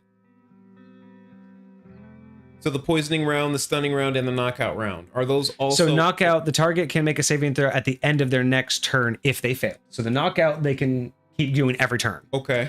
But the bleeding rounds. What about the stunning rounds? Yeah. So I think the stunning and the knockout, they can be saved every turn. But the bleeding rounds, it says if the target fails their save, they bleed for a certain amount of damage at the beginning of their next turn until either the duration is up or they heal themselves magically. So they only get 1 save. Wow. When they get hit. Okay. And it kind of makes sense, right? It's like a Constitution save. You get hit with it, and if you don't overcome the magical damage, it's going to magically bleed. Yeah, it's there. Okay. Oh, hey, Hecate, you're back. So quick question that we had for you. We were reading into this, and we were questioning whether or not the bleeding rounds, are they the only specialty round that does the standard 1d10 damage, or do the debuffing rounds also do the initial 1d10 damage? We were kind of talking about that. It's not like the debuffs would be worse off if they did the damage, but Kage made a good point. It is a good trade-off to not do the damage for those debuffs. Right. So we were wondering, because we definitely read here, based off of what this says, the target takes regular damage from the firearm. So we know that for the bleeding rounds, we know that bleeding does the 1d10, and we know that obviously the healing and the buffing rounds don't, but we didn't know if the debuffings rounds were supposed to do the initial damage. Not the debuffings. Okay, so debuffings do not do damage. Only bleeding rounds do the initial point of damage. Got it. And okay. I think that works. I think that's cool. 100% okay. Wow. Yeah. So this is great. I really like the healing one. I love the division between the poisoners kits, the damage, and the debuffs. A couple modifications on the debuffs, basically the same modifications as the herbalism kit, and they would be fine. Yeah. So I like that. Just dropping it down 1. Yeah. All right. Anything 4th level that we need to worry about? All right. 4th level. We get right tool for the job. It allows you to magically basically create any tool set that you need for the job that you are proficient with. And that's not quite, that's not the same as kits, right? It's not these types of kits. It's more like blacksmithing tools, like the hammer tools and stuff. Yes, yeah, okay. Exactly. It says thieves tools or artisan tools. Right. Not the kits, which we were previously given. Gotcha. Yes, and then at 4th level you get a ability score improvement. Gotcha. Or an ASI, which yes, or ASI or feet. That's what I meant to say. All right, so at 5th level on this particular Artificer class, you can now attack twice. You get an extra attack. You can now attack twice rather than once whenever you take the attack action on your turn. That's interesting. That's not something I would have expected for a support class. I will say it does help with them. Again, like I was saying earlier, your primary thing is your bullets. Yeah. So now you can shoot 2 shots at your allies, or a shot at your ally and debilitating Yeah. shot at one of the enemies. So No, it really does help with the custom. you're with right, the custom though. It is bullets. not traditional for support classes, but like you said, here It makes the most sense to do that. All right, we also get trigger happy. Also, when you have advantage on a target, you can forego the advantage to make an additional weapon attack with your firearm as a bonus action on a different target. You can do this up to your proficiency bonus and regain the ability to do so at the end of a short or long rest. I was really, really liking this until it said another target. Because if you have advantage on one target, being able to shoot a different target doesn't make sense. But I imagine this is like, if I imagine a revolver, right? There's a technique with a revolver where you can get 2 shots off with one trigger pull. Because you do I think it's like a half cock, where there's a way that you can cock it to where one trigger pull can basically fan the hammer twice. interesting. I think it was only certain revolvers could do it, but it's like, that makes me think of this, right? So when I read that you get an advantage on a target and you can forego the advantage to make an additional attack, I was like, so 2 attacks, like 2 shots with no advantage, or 1 shot with advantage. So splitting the 2 die rolls and do 1 shot or 2 shots. I thought that was where my mind was going. Then it's on another target and I'm like, I get it because I have advantage on this guy, so I could like quick shoot him and then aim on another, but I don't know if that makes sense that I have advantage on this guy so I can make an attack on someone else. I think the idea of, if I'm going to get 2 dice rolls, let me either put both dice rolls on guaranteeing a hit, or let me, like in blackjack, right? Let me either ride this all the way through with the guarantee of a win, or let me split it. I will say I understand why they gave you a different target, because imagine if you could do 2 effects on 2 different targets. Like, No, I got, okay, you know, it's more for the specialty rounds. So I get why they would want to, but I do agree that maybe there should be some limitation of like how far away from the original target they could be, because like, imagine like it's gonna be way harder for you to like shoot there and then shoot there than it is for you doom. You know what I'm saying? Like, if they're like right next to each other type within deal. like So, 5. So if it's like within 5 or 10 feet, something like that. But you know. so you see where my logic is going, right? Very Like, much it makes so. Yeah, more I sense get to that. give up, because again, I'm giving up advantage. So if I'm giving up advantage, I'd rather have a chance of hitting him twice than guaranteeing hitting him once. That's my logic to the trigger happy, right? Of being able to get 2 quick fire shots off. They're not as accurate as the one I would, aim and steady on. And that's kind of how I feel, right? Like I'm giving up that extra action, but it does make sense if it were a cone. If this says you can aim it as a bonus action on a different target within 5 within feet, a 15-foot cone or something like that. Then yes, I would be more okay, because then adding in the fact that we're talking about the debuffing rounds. I actually like the idea of a 15-foot cone, because it narrows, like the closer they are, the less far away they can be. Exactly. It's You know just what I mean? basically you're basically saying anyone to the left and right of their shoulders. Yes. Within someone who's And again, because if they're any closer, you're not firing your gun. Very much so. If you think about how far they are, a 15-foot cone makes Now, sense, here's the because deal. they're how far To they're be going to honest, be. I intentionally forget about it on my games a lot of the times, but technically I'm pretty confident, rules as written, if you are firing at an opponent that's within 5 feet of you, you have disadvantage. Yes. If you have a ranged attack that you were trying to attack somebody with and they're within 5 feet of you, you have disadvantage. You have disadvantage on the shot. Making sure that you at least have some sort of distance between you and this person is very important when doing any kind, which is again why I like the fact that you have the short sword. So when they do get within that range, you're not shit out of luck. Des brought up a good point too. Take the sharpshooter feat and debuffing at even further distances. Because you basically just be a debuffing sniper with that pistol. Yeah. Because what does that do? Sharpshooter gives you what, 500 feet? No, sharpshooter, I think it means you don't have disadvantage on long range anymore. Oh, you just get the 300 feet. And what else does it do? Hold on, let me. It doesn't increase your range. It just decreases your debuffs. Interesting. Yeah. Sharpshooter.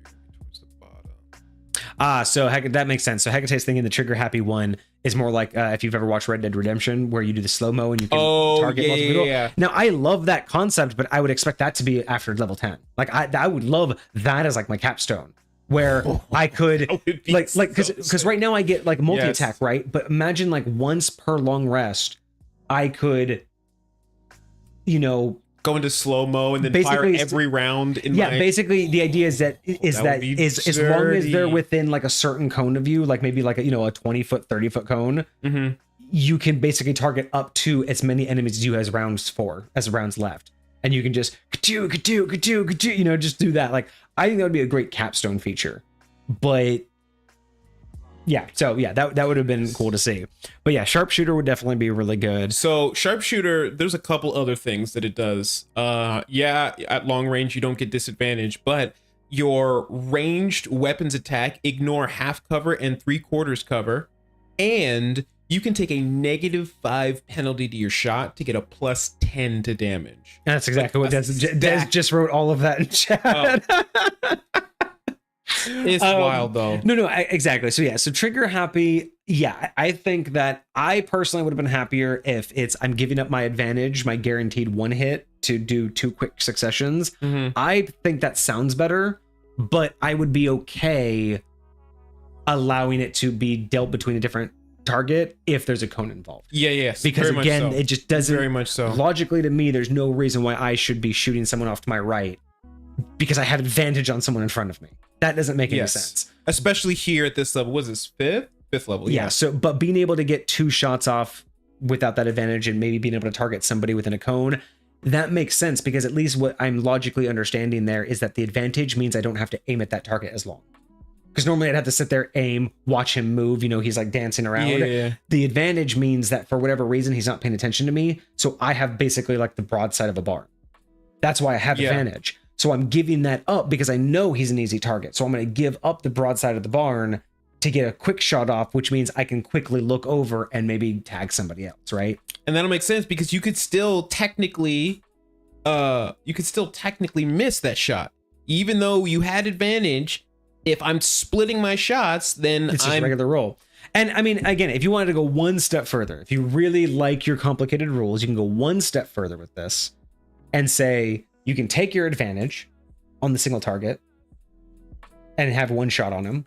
You can forego your advantage and get 2 shots off on a single target.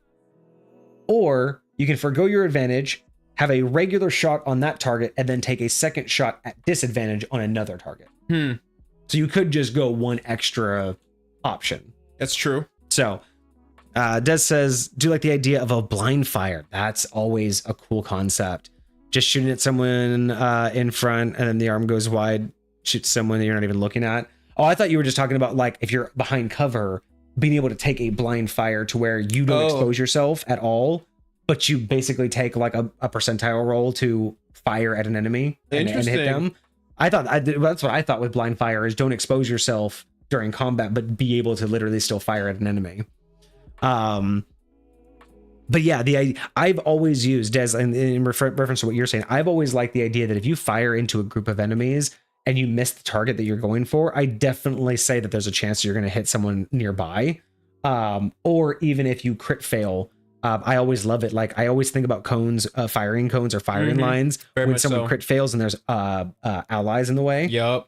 Oh, it's great when you're like, I'm gonna hit that enemy and you're like, you have 2 allies in the way. You're like, it's fine. The enemy's far enough away. I'm gonna arc it over them, and then they crit 1. And I'm like, you hit the ally 10 feet in front of you. And they're like, I aimed up. And it's like, not far enough because you hit the ally 10 feet in front of you. Or too far. Exactly. But yeah, so no, I absolutely love taking that kind of stuff into account. So yeah, so trigger happy is really good. I love the creativity. I will say this. I love the creativity of being able to give someone the option of foregoing an advantage to get something different. Yes. Right? Yes. Because that is a very combat oriented tactic where sometimes you know that you have the advantage on a certain strike or you have the advantage in a certain situation, but it may be more advantageous to forego that particular move for something more tricky if you know that trickier thing could reward you better, right? And I kind of like that even in the sharpshooter feat they were talking about that, take a -5 penalty to your shot to get a big +10 to your damage. So oh yeah. Once down a party member with catapult. Oh geez. Oh. 3 goblins in line. Yeah, this is like bowling. It's a goblin bowling right there. Yep. All right. So what is happening between? All right, we're walking through 5th and 9th level. I got to go refill my water. I'm getting dry in the throat. Got it. Okay. So between 5th level and 9th level, stand by. Let me take a gander real quick. Alrighty. So at 6th level, you get tool expertise. Your proficiency bonus is doubled with any tools that you are proficient with. You also get Flash of Genius. You've gained the ability to come up with solutions under pressure when you or another creature within 30 feet of you makes an ability check. Oh, that's right. We talked about this last time. This is the one where you can basically give somebody, you can use your reaction to add your intelligence modifier to somebody's saving throw to hopefully help them succeed it instead. So it's pretty cool. We talked about how we might balance that out a little bit, but it's still a pretty cool feature. And then you get an ASI at 8th level, and then on to 9th level. All right, with 9th level, we get firearm tuning. You can now use your Tinkerer's tools to fine tune your firearm. Ooh, that's a cool concept. Your firearm power increases now, dealing an additional 1d6 force damage. So now you're doing 1d6 plus 1d10 per bullet. That's very cool. You're talking about scaling weapons. Yeah. This is it. You're able to smooth out your blade as it becomes longer, finer, and sharper. So longsword increasing damage to a 1d8. So it was 1d6. Now you're at a 1d8. So it's basically a longsword. And if your blade from this firearm deals max damage, they bleed for 1d6 slashing damage for 1d4 rounds. This ability can stack. Your misfire is also lowered to a 3 instead of a 5. I like that they thought about that, lowering the chance of misfire. I do like that very much so. Your firearm counts as magical for the purposes of overcoming resistances and immunity to non-magical attacks and damage. You're now able to reload your firearm in full with a bonus action instead of an action. And it can bear another one of your infusions. Okay, so now I can have more infusions. Okay, so let's unpack this a little bit. So the fine tuning of the weapon, I was kind of hoping that there'd be more choices. Like, my first thought when I heard that was, oh, so like at the start of each day, I can choose to fine tune the accuracy and get a +2 to attacks. Or the next day I could choose to get an additional attack damage. So it's like, I thought the idea of like fine tuning a rifle, you know, I can hone the scope, I can hone the barrel. Interesting. My mind went with, imagine you had like 3 or 4 different buffs you could give the weapon and they only one active per day. Right. And then you could use the Tinkerer's tools to adjust it. Kind of like switch between them. So the idea that you could get easier to hit, more damage, something like that. That's where my mind went, not statics. So that was just what I was thinking. But let's look at the statics. Okay, so your firearm power increases, so now you're dealing an additional 1d6 on top of the 1d10. I do like that. So your 1d16 is what it would be. 1d16, yeah. So 1d10 plus 1d6. Now it's a 1d10 piercing damage with 1d6 force damage. Which I like because a lot less people are resistant to that. But Correct. Regardless of what people are resistant to, you just overcame non-magical resistances to your weapon as well on this round. So much of firearm at 9th level feels... Yeah, so I was going to get into that, Pokeniner. good point out there. But yeah, so I really do like the addition of additional damages and the scaling of it. So I'm okay with it dealing more damage. Now, when it comes to, again, it would have been kind of cool to have the option of it fires more damage or I can have it plus to hit. I still kind of like the idea of having to choose, but as a static addition, increasing damage is always good. Now, this other option, now you're able to smooth your blade, it becomes longer, finer, sharper, increases in damage to 1d8. And then if it does max damage, so basically if you roll max damage or crit, it's going to do 1d6 slashing damage. Basically, it gives you the bleed effect that we saw before for 4 rounds. And it can stack, so your gun can also do bleeding. Like you can do a bleeding round plus this slashing damage. Gotcha. It all stacks. And then the misfire is lowered to a 5. So we've already talked about misfire. I think that if we kept it as is, lowered it to a 3 is 100% spot on. But I think we've already commented about how it should have been adjusted from the beginning. So with this, if we're going to keep with these static increases of damage, which I'm okay, we increased the gun, we should increase the blade. I think at this point, it would have been nicer to give the player the option as to what new weapon they wanted to wield. I think this would have been a great opportunity at level 9. You've been doing a short sword this whole time, and you've basically been locked into a short sword this whole time. And that kind of feels bad. Like we've talked about this, player agency, giving players those opportunities. And 5th edition is all about choice. 5th edition really is any mundane weapon. So what I would like to see here is at this 9th level, let the damage go up to 1d8, but let them form it into any weapon they want that's bladed. If you want to keep the Gunblade concept, just let them make it any blade. Make it, if they wanted an axe, let them make this an axe. If, if they wanted this to be, a longsword, a spear, like you could have all of the same mechanics.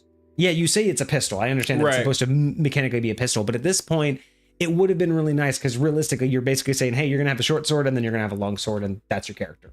Not terrible, but if you want this to be universally acceptable as a 5th edition like subclass, I really think it could just be any bladed weapon from here on out, because then you get just cool concepts, right? Like you get anything that's bladed. I get a pair of daggers that are pistols and each have like 3 shots in them. That, someone could customize that. I would feel a lot happier with players coming up with how their bladed weapons interact with the bullets at that point, right? Having 2 daggers have 3 bullets each versus, 1 giant spear, that like shoots them out like the back end. So I actually have to flip it around to shoot it. Like you could really have players kind of coming up with those more unique builds and make these characters, the same class. That would be wild. Yeah, right. Exactly. So I think that could be another option for that. This feels like dice spaghetti. I mean, yeah, there's a bit of dice rolling going on, but I don't mind it, especially if there's multiple types of damage. I don't mind having like multiple types of dice rolls.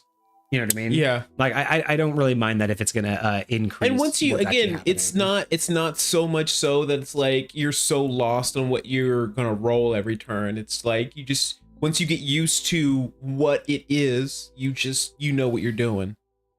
We don't have a reasoning specifically for why it didn't get overcome, basically why it doesn't become magical until 9th level. Personally, for me, I think that feels better. I don't like giving out magical weapons as early as 5th level. Like it can be narratively earned, but as a general rule, the idea of getting magical weapons at 5th level, I personally as a DM don't necessarily like that ruling. I think that's a little early. I think that there should be, because again, especially with the way that leveling happens and it's kind of pretty quick early on, I feel like there needs to be a longer time of challenge and struggle before you're overcoming those type of resistances. I do get that. I think I'm a little bit more lenient on when that can come around. It all depends on the campaign length. Yeah. And how often I feel like when you give it at level 5, it's like, because to me personally, level 5 is like less than half a dozen gaming sessions to me. Usually, like I don't know how many gaming sessions I've been in that even if I do start at level 1, but most times I start at level 3, level 5 is 2, 3, 4 gaming sessions max. Unless I'm starting at level 1 and then I might go 6 gaming sessions, but I don't wait that long. I feel like there are a lot of DMs that feel like that comes too quick because you get a lot of big things at level 5. Like that's what I'm level saying. Spells and stuff like that.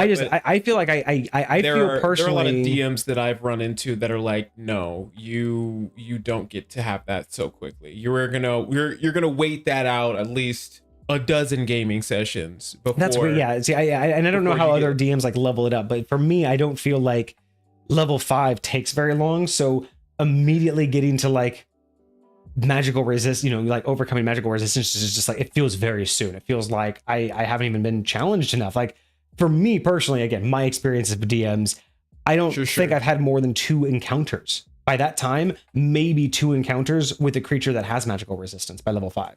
So for me, I don't even feel like I've been challenged with it enough to learn how to overcome it to deserve to not have to deal with it. And that's just my methodology of DMing too. I like to give players a challenge to the point to where once you've proven essentially that this is not a challenge to you, that you've learned the hard way to overcome it, then I give you the tool to say, well, let's not bother, right? So yeah, that's just kind of my mentality of it. I agree with the pacing that you're talking about. I'll just say again, and maybe we've had different experiences on that for sure. 100%. It's always been so long and forever. Like I said, with the exception of being with you, like I have yet to get any of my characters past level 10. Right. Right? Like I'm at level 10 in with Doved, but outside of that, like, that's maybe, and then I don't know if that's a new phenomenon, because it's so weird for me to see. And again, it's also, I guess, where the influence comes from, right? Do people get influence from the milestone, like, podcasting level of D&D, or are they more on the action based, like, you have to actually have certain amount of combats, you have to have a certain amount of like threshold before it'll be dished out? Or is it based off of milestones that you reach in the game, not like necessarily specific time frames, but like, do you have to achieve certain things before your DM's like, okay, now you're going to be set up, right? That's the kind of thing for me. It's like, I know everyone has their own way of dishing it out, because I know my way is more narrative based. I dish it out when it makes sense narratively for everyone to have justified the level up, but also when narratively it makes sense for us to like have you go from being able to do one thing to the next, because it wouldn't make sense to talk to this guy in the morning and then by the afternoon you're completely different characters, right? Narratively speaking. But sometimes there's a lot of shit. There's multiple gaming sessions that happen in that one game day session, right? So I guess that really is also, like you said, it's 100% experience based. Yeah. But yeah, for me, I don't know. Maybe I'm just thinking that people are blazing through levels faster. Maybe that's just what I see and not necessarily what I've experienced. Yeah, I guess it can kind of feel like that sometimes, but I mean, to be honest, personally, I like to start my characters out at 3rd level just so that they feel like they're getting to know something. Well, let's face it, especially in 5th level, that's where any character becomes substantial. That's where the substance happens. So starting it before then, unless you're a really good storyteller, and again, unless you're really incorporating the players into the narrative, starting before 3rd level is no one knows what they are or who they are yet. You know what I mean? Like, there's really nothing going on unless you're a new player who needs to learn the ropes. Everyone's just waiting to get their stuff anyway. So start at 3rd level, everyone has their stuff. They're actually willing to play their character more. Yeah. Then, well, hey, I'm this cool character and I have this cool backstory, but I have to wait 5 more gaming sessions before I can show off. So I guess I'm just this guy. Yeah, right. But what's going on in chat here? What's going on, Big Dungeon? Nice to see ya. Let's see. So going back to what Pokemon was saying,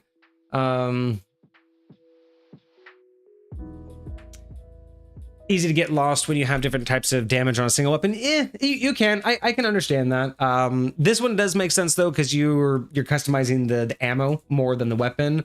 But I do understand what you're saying is, once you get having to deal with multiple types of damage, I don't really think 2 types of damage is that big of a deal for, a single weapon, but I do get the hesitation with making sure that it doesn't easily go overboard if especially if there's choices too, right? Yeah. If there's either choices or if it just always happens to where you're just rolling 5 different dice all at once all the time, that can get annoying really quick too.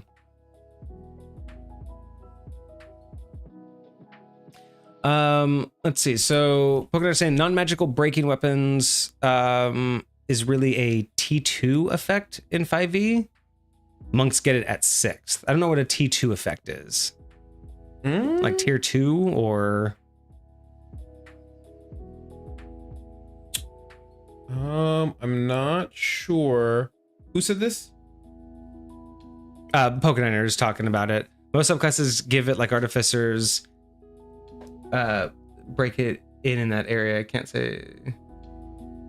Oh, all right. No worries, BD. Nice to see you. Glad you stopped by.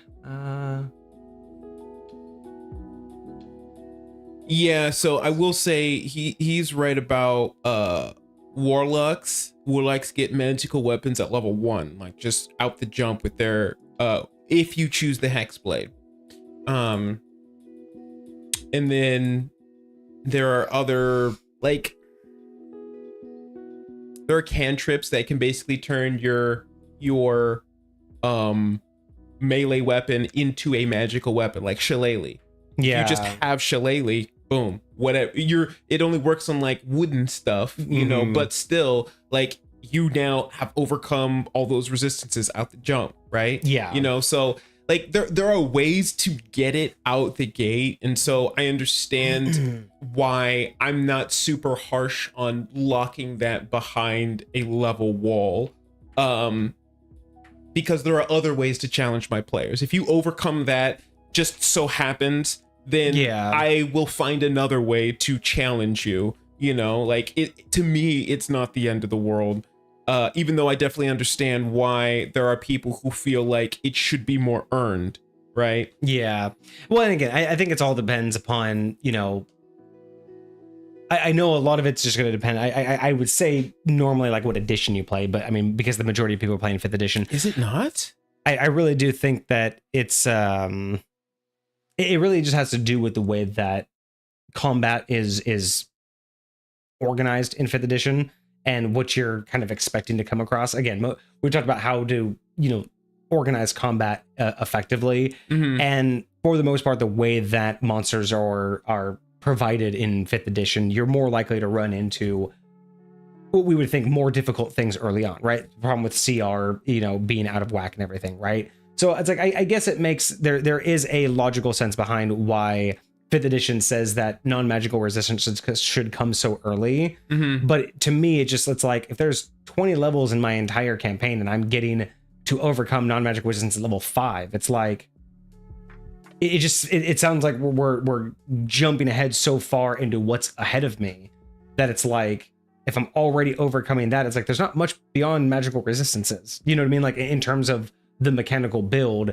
it's like, why would I overcome that so quickly and not be a mid-tier? Like for me, it seems like it's more of like the way I kind of look at that progression is just like, you got your non-magical mundane attacks, then you have your magical mundane attacks, piercing, splashing, bludgeoning, then you have your elemental attacks like fire, lightning, and all that good stuff, then you have your resistances to all those things, and then you have immunities to all those things. And so then you also have like your immunities to like conditions and stuff like that, which is where you get a lot of your late game abilities from. Like so a lot of the like big spells you're going to be casting are to be imposing conditions. Well, these people are just going to be immune to those conditions. So like to me, I see somewhat of a progression there, and like I said, that's why I just feel like there are other avenues that I can attack you to challenge you, but I definitely see that there's definitely a lot in that would it could wait. Yeah, I think it just more speaks to my narration style in terms of how I would feed out monster leveling. And maybe that's really what it comes down to, is for me, the way I would dish out encounters, I just don't understand why I would give you such a difficult encounter at 5th level that needing magical resistance is something you feel is justifiably necessary. Like 5th edition has basically made it seem like, hey, 5th level, this is when you need it. And it's like, for me, I'm like, if you need it already, what the fuck have I been throwing at you that by 5th level you're like, no, we can't do it. I just feel like that means that the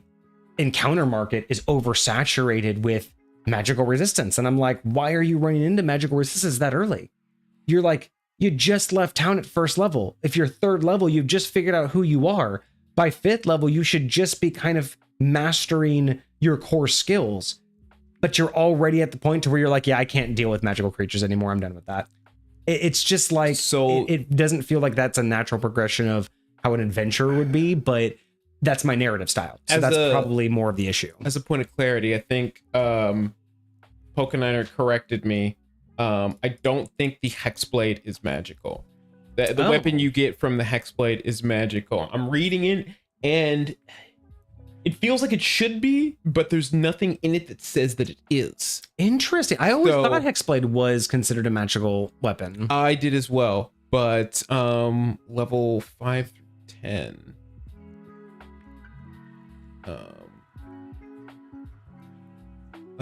Still too early. Yeah. So 3rd level warlock. So they do get it at 3rd level. Hold on. Let me look at their table. They even get their packed. Oh, that's what it is. It's their packed boon that makes it magical. Hold on. So it does become magical. Yeah. Okay. All right. So where were we back on this? We were doing ninth level. So I think my biggest thing on the 9th level version is be able to let me change it to any weapon at this point. I don't see why we should be limiting it to a sword. You know what I mean? I should be able to have any bladed weapon at this point instead of locking me into just being a sword fighter. Okay. I think that would just make this class a little bit more universally acceptable. Do you think that you could turn it into something like a great axe or a great sword? Yeah, why not? That's technically a two-handed weapon. I don't see that being an issue unless there would be an issue with it going from having been a 1d6 to that might make it a 1d12. So you may cap it at like a 1d8 bladed weapon. I don't mind the damage die. I just mind like, how am I articulating to you what my weapon looks like? Mm-hmm. Like where am I stowing this thing? Is this thing no longer something I could like? I think of it as Final Fantasy, right? Like they've had a lot of different type of gun blades of sure. Every form, right? And I'm cool with like, I know that this one was more specific to like a pistol, so you're thinking more of a gun handle with a blade attachment.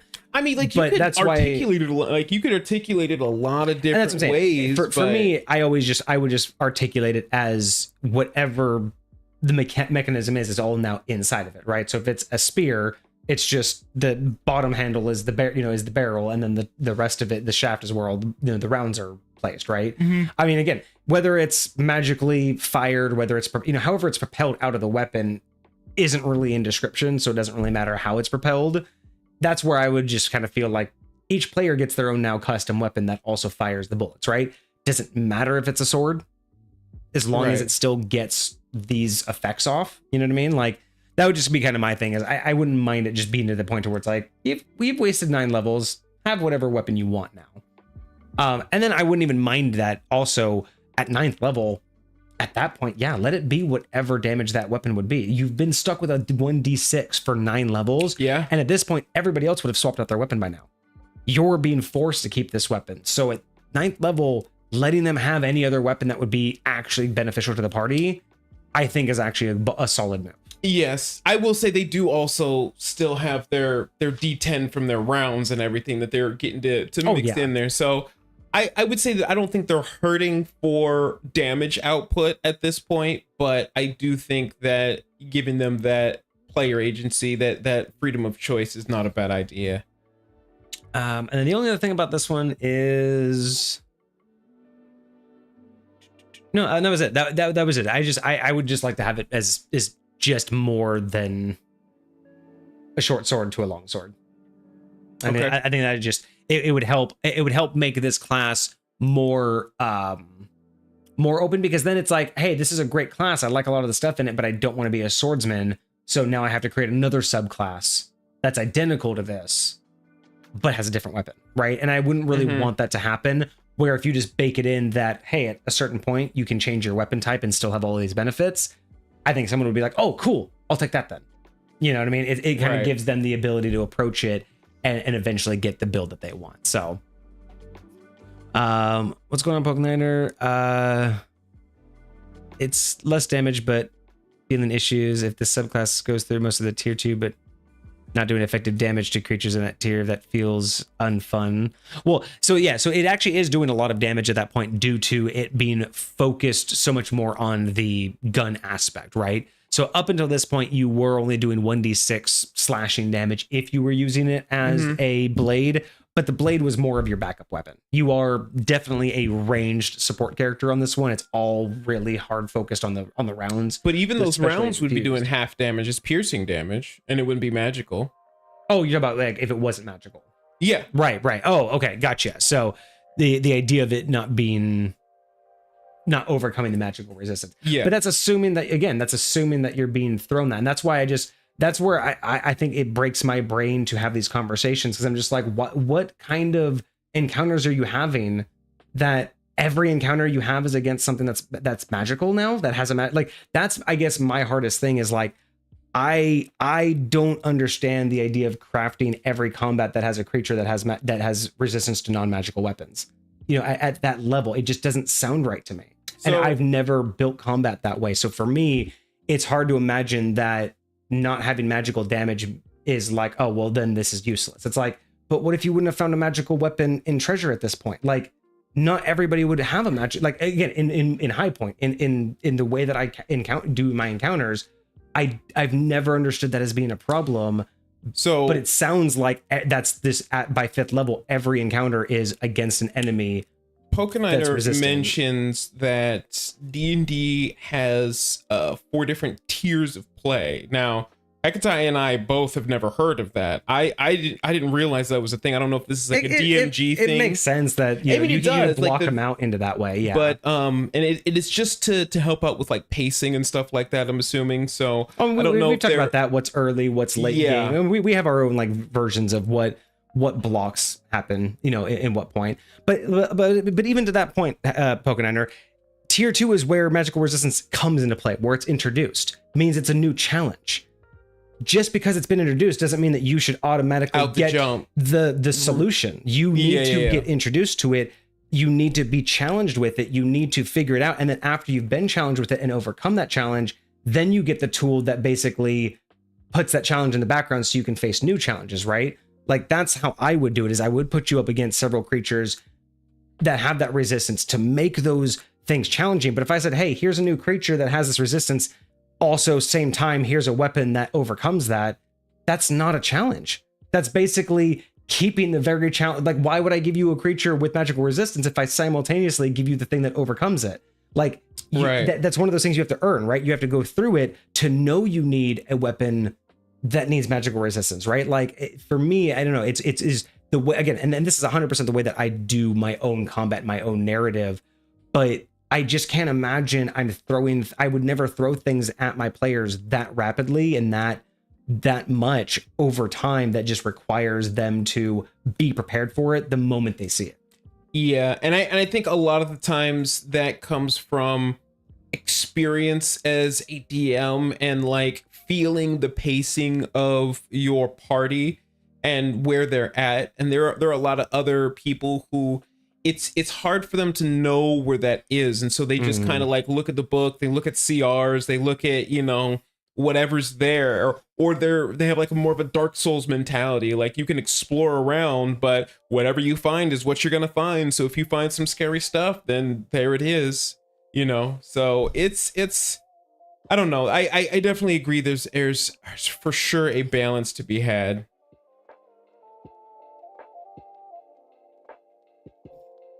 So I'm not really quite following you on your logic here.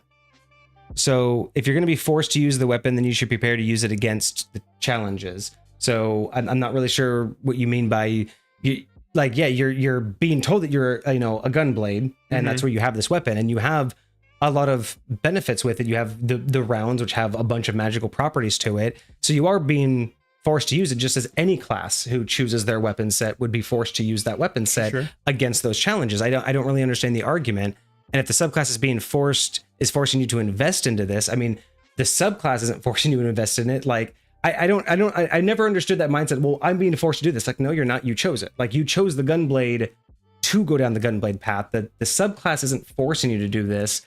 This was the choice of building the character. The choice was to go down the Gunblade path.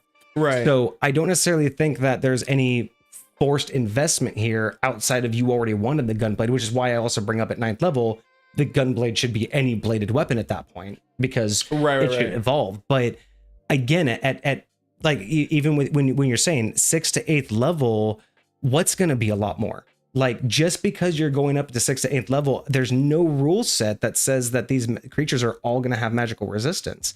And so again, giving it at level 5 because level 7 or 8 is going to need it, that's not an excuse. Give it to them at level 7 or 8. And we've talked about this, where I don't agree with Wizards of the Coast and how they do leveling with subclasses. There's a lot of that this exact that I feel and this is exactly going into this tier issue, right? If the tier issue is true, then Wizards of the Coast ignores it with subclasses because they don't level up properly with the tiers. If the tiers are 1 through 4, 5 through 9, Like we've seen, I think they take into some things that account, and they put way more weight on it than we as players would, or we as DMs would. Because so like, I don't necessarily agree that if I'm going to run into something at 6th or 7th or 8th level, I need to have it way back at 5th. Like you're basically, I'm giving you the tools to solve problems you haven't seen, and that's not how I narrate. I prefer the narration to be, you get introduced to problems, you tinker with problems. Once you've figured out problems, then you get tools to make problems easier in the future. So we're not going over the rigmarole over and over. I'm not gonna lie. I had an IRL job where I was struggling with something and I built a solution for it, right? But then when it came time for me to then teach my replacement how to do that job, I did not show them the tool that I created. I showed them the original old school, very monotonous and manual way, so that they could understand what the whole process was, because I learned a lot about the process and what you can do in it and with it by doing it the hard way, by struggling through what I struggled through to build the solution that I have now.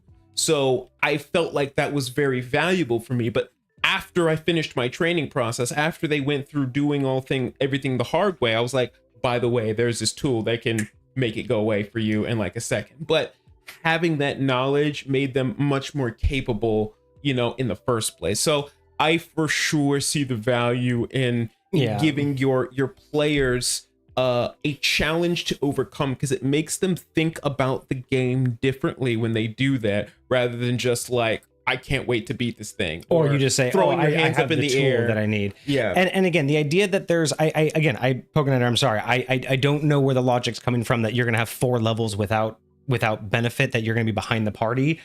We've talked about other subclasses, and we've even talked about the fact that other subclasses don't, like you even mentioned yourself, that some subclasses don't get magical resistance that quickly. So it makes a subclass unique when they do.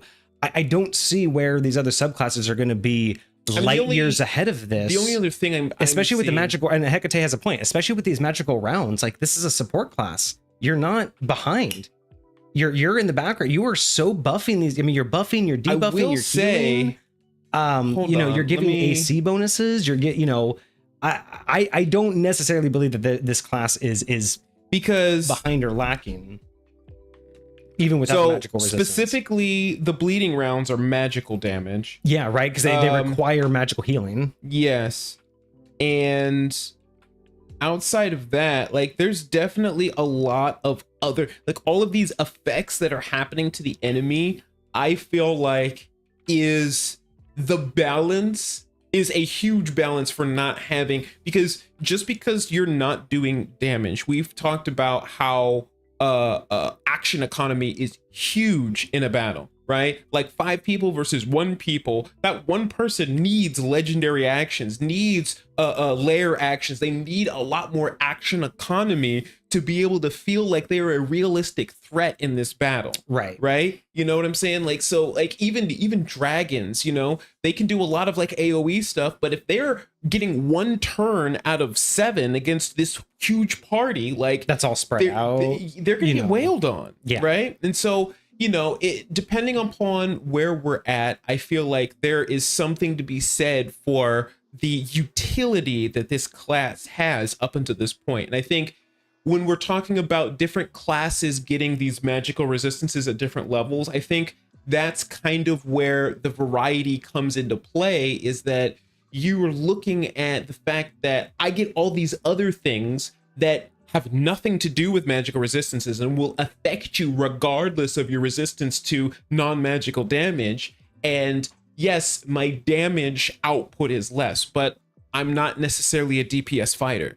And that's the other thing too, with support fighters, it's like, it's also saying that this character will be behind everybody else. It's like, that's like saying that a wizard's behind everybody because they have low AC and low health. It's like, not necessarily. Like, they have so much going on with them. They are behind in AC and health, but they make up for it in versatility and raw power. And that's where I think that this one does. So yeah, so I personally think that keeping the magical damage to 9th level makes sense, because again, you're not really focusing on using the blade unless it's too late anyway. Like You very much so. It's really a last ditch idea. And like, think about how many features up until this level have anything to do with the blade. There's like nothing. Yeah, it's really It's your just last there. ditch like defensive maneuver, really. Yeah. And again, you can also even say that if you wanted to make more lore out of it too, adding in my idea of making this any bladed weapon at this point, like, you know, you can convert it in any bladed weapon, basically is like you're magically converting your short sword into another weapon,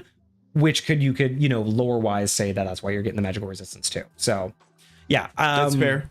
But yeah, either way, yeah. I don't think that this is really lacking for waiting on this. And like I said, I think that it's more of a comment against Wizards of the Coast and how they've made combat and how they've dealt out the monsters. Cause yeah, just the idea that if I need it by 8th, I should get it by 5th. And even if like what you were talking about, right? How it takes forever to level up, that means that I'm getting something 12 gaming sessions ahead of schedule. You know what I mean? Like if I'm getting something to prepare for 8 at 5th level, to me, that's just like, I don't, why am I being pre-prepared for challenges I'm not facing? So, and I think that's just my older edition mindset of leveling. Sure. Because I know that you know, I'm out of date with the flow of combat when it comes to 5th edition. And I know it's more combat focused, but the narrative just doesn't seem to make as much sense for me. No, I do get that. But it also points out a very different approach too. It points out the idea of the more analytical, mechanical approach, like the actual like mechanics of the game approach versus a narrative driven approach. So I can understand the argument. I don't think it stands as valid when put up to the variety of what D&D can be, right? I don't think D&D is as static in terms of what you're going to expect to face at those levels. You know what I mean? So I will say one thing I really, really, really like about this feature. I don't think there is any way other than this to infuse a single item with 2 infusions. Oh, because this does give you, it can bear another infusion. Yes. And depending upon what infusions like there are out there, like being able to do that on one weapon or one item is very cool. That's actually, yeah, that's pretty clutch. Yeah. So that also makes this 9th level way more beneficial too. So there's an infusion called Repeating Shot. And basically what it says is you no longer need ammunition for this weapon. It generates its own ammunition magically.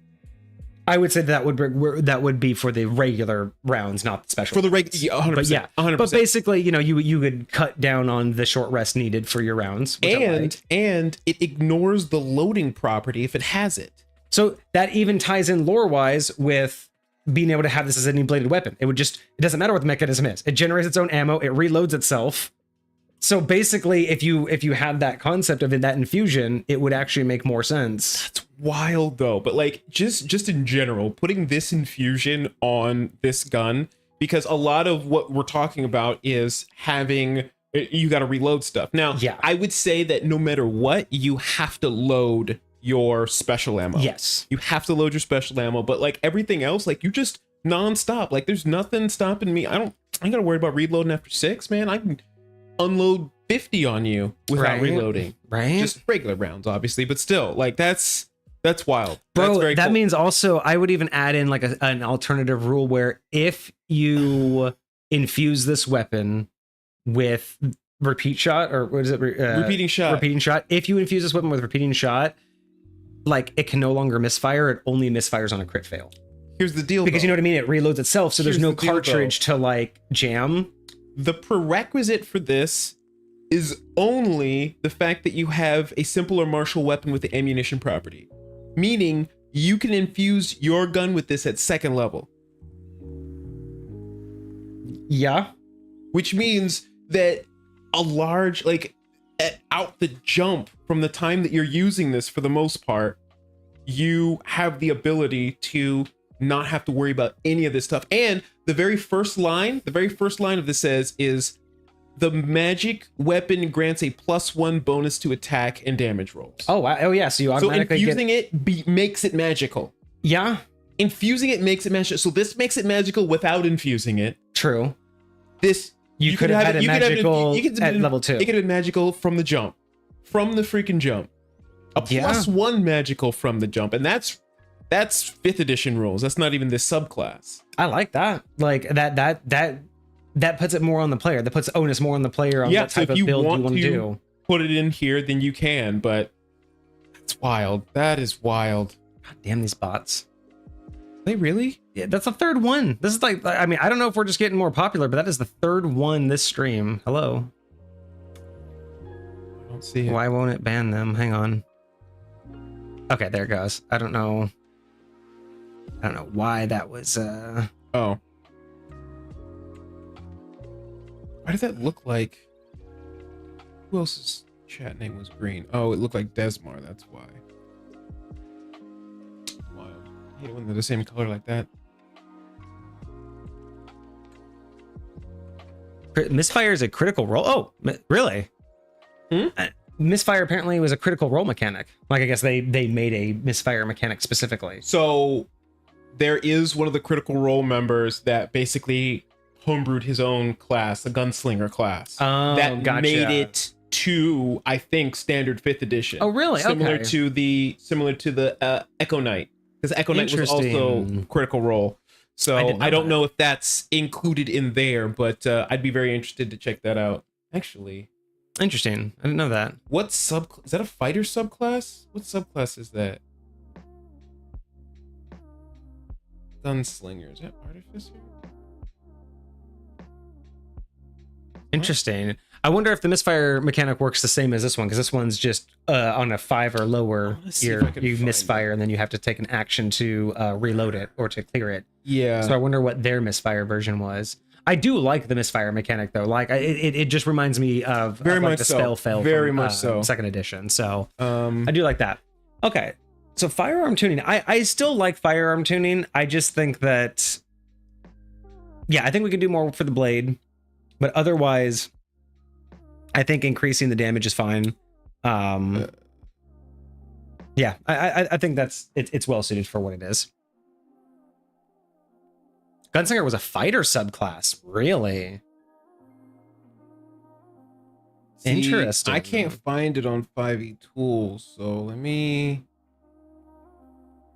I don't know. If you guys can find us the actual rules, oh, this might be it. Misfire in practice was not good. It sounds like it could be a cool like a cool feature.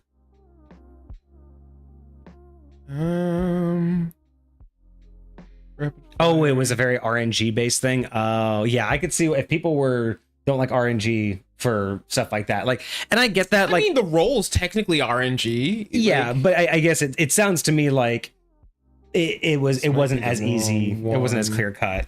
If you guys have the rule sets, post them in chat for us. I'd actually like to understand like what the critical roll was versus this one, because this one's really simple, right? Roll under 5, that cartridge gets jammed. Yeah, like mix it. It's just made for feels bad mechanic. All right. So anything major do you know offhand between 9th and 15th other than feats and ASIs? Let's take a look. So we're almost done with it. I think this is the last. Yeah, this is the last thing. Magic item adept. You can attune up to 4 magic. You can extra attunement slot, and if you craft a magic item of a rarity of common or uncommon, it takes a quarter of the time normal. Okay. You got the spell storing item. We talked about that last time. That one was really cool, and another ASI. And then at 14th level, you get magic item savant. You can attune to 5 magic items at once and ignore all race, class, and spell requirements for attuning to stuff. Okay. Yeah. All right. So now we have at 15th level, dodgy quick draw. As your shooting ability is getting sharper and quicker, your ability to quickly unload your firearm in a quick. That's a lot of quicks. So yeah, I think it's you gain the ability to quickly unload your firearm in quick succession. Okay. So as an action, you can shoot all 6 rounds in your gun, with each shot increasing your misfire by 1. Okay, so every time you fire, it's just so you're basically fanning the blade, but every time your misfire goes up. If shooting an infused round, your misfire increases by 2 instead. When shooting infused rounds, only the healing rounds can be stacked, while other rounds, durations, and spells saves increase for each additional stacked round. Okay. And you can use this ability once and regain it at the end of a long rest. So they say basically it's you basically get your fan the blood, fan the hammer. Yeah. So you get 6 shots.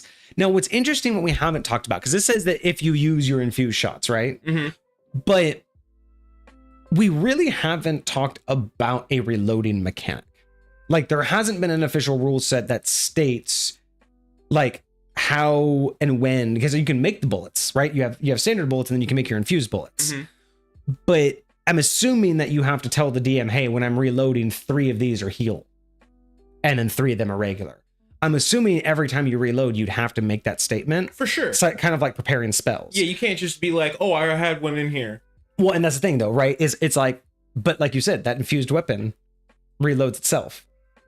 So as long as you have the ammo on you, could you say that you get to choose any ammo at like it's a very unique concept? Again, no. So way I would look at it is these are magical rounds. When I go to personally load my infused rounds or my created rounds, my special rounds, it would the created the magical ammunition would disappear as I'm trying to load them in there. Yeah, like, I definitely agree that I would definitely want them to call it out. Every time you reload, what rounds are you reloading with? All 6 this? Are you doing 2 this? Like, because I look at it would be like basically paired spells. If you tell me 2 of those are healing spells and the rest are regular, cool. You get to choose which bullet goes out when. I'm okay with you choosing what order they come out in at any given moment, as long as you only get 2 heals by the time you next reload. So that's how I think I would go for it. Real quick, I'm gonna go back over this infusion, and I want you to tell me how you would rule this. So for the repeating shot, it says if you load no ammunition in the weapon, it provides its own ammunition, automatically create one piece of magical. I'm guessing that's for traditional ranged weapons. Yeah, but it still makes sense. Like, this would basically just create a single piece of it. So it wouldn't reload your quiver. It's literally a single in the chamber. So if you think of a crossbow, it's not going to reload your bolts, but it will load your chamber. So with even one. in the gun, it's not putting any in the revolver. Your slots are still empty, but you just have one in the chamber, or one that's about to be primed. Yeah, basically, in that particular case, it would only create a single. By the way, Des linked you the gunslinger in Discord. Oh, okay. So if you want to take a look at like what their misfire was, I do. And Poke and I are saying that so misfire was pretty much broken. So if you misfired at the start of battle, you'd basically, I guess, by the mechanic of it, you'd be out for almost half the battle. And then if you didn't misfire at all, basically it forces like the main bad guy to focus you, because I guess you're that good. So it's basically the misfire was there to make you less valuable, but if you were less valuable, you were useless. So it was like, that's wild. That's what I'm getting from Pokeniner's description. Is it was like a damned if you do, damned if you don't. Okay, so it says misfire. Whenever you take the attack roll with a firearm and the dice roll is equal to or lower than the weapon's misfire score, the weapon misfires. The attack misses and the weapon cannot be used again until you spend an action to repair it. Okay, that sounds exactly like what we have now. To repair your firearm, you must succeed a Tinker's Tool Checks DC 8 plus your misfire score. Ah, that's not what we have. Yes, if your check fails, the weapon is broken and must be mended out of combat at a quarter the cost of the firearm. That's trash. Creatures who use a firearm without being proficient increase the weapon's misfire score by 1. That is such trash. That's wild. You get basically 1 chance to fix a misfire, and if you fail, it's just your weapon's over. Why? Why is it so harsh? I'm curious, what determines your misfire score? Jesus Christ. That's so unnecessary. I can't even imagine why they thought that was balanced. I don't understand. wild. Yeah, that's 100% feels bad moments. That's literally just very much so. It was removed from Critical Role. They removed it. They really? Yeah, that's fucked. That's so dumb. I don't like that at all. Okay, so quick draw. How do we feel? Okay, so I think that this is absolutely necessary. A fan the hammer quick draw option, and whatever's in there's in there. So if it's your specialty ones, it's your specialty ones. I get why it would increase your misfire, but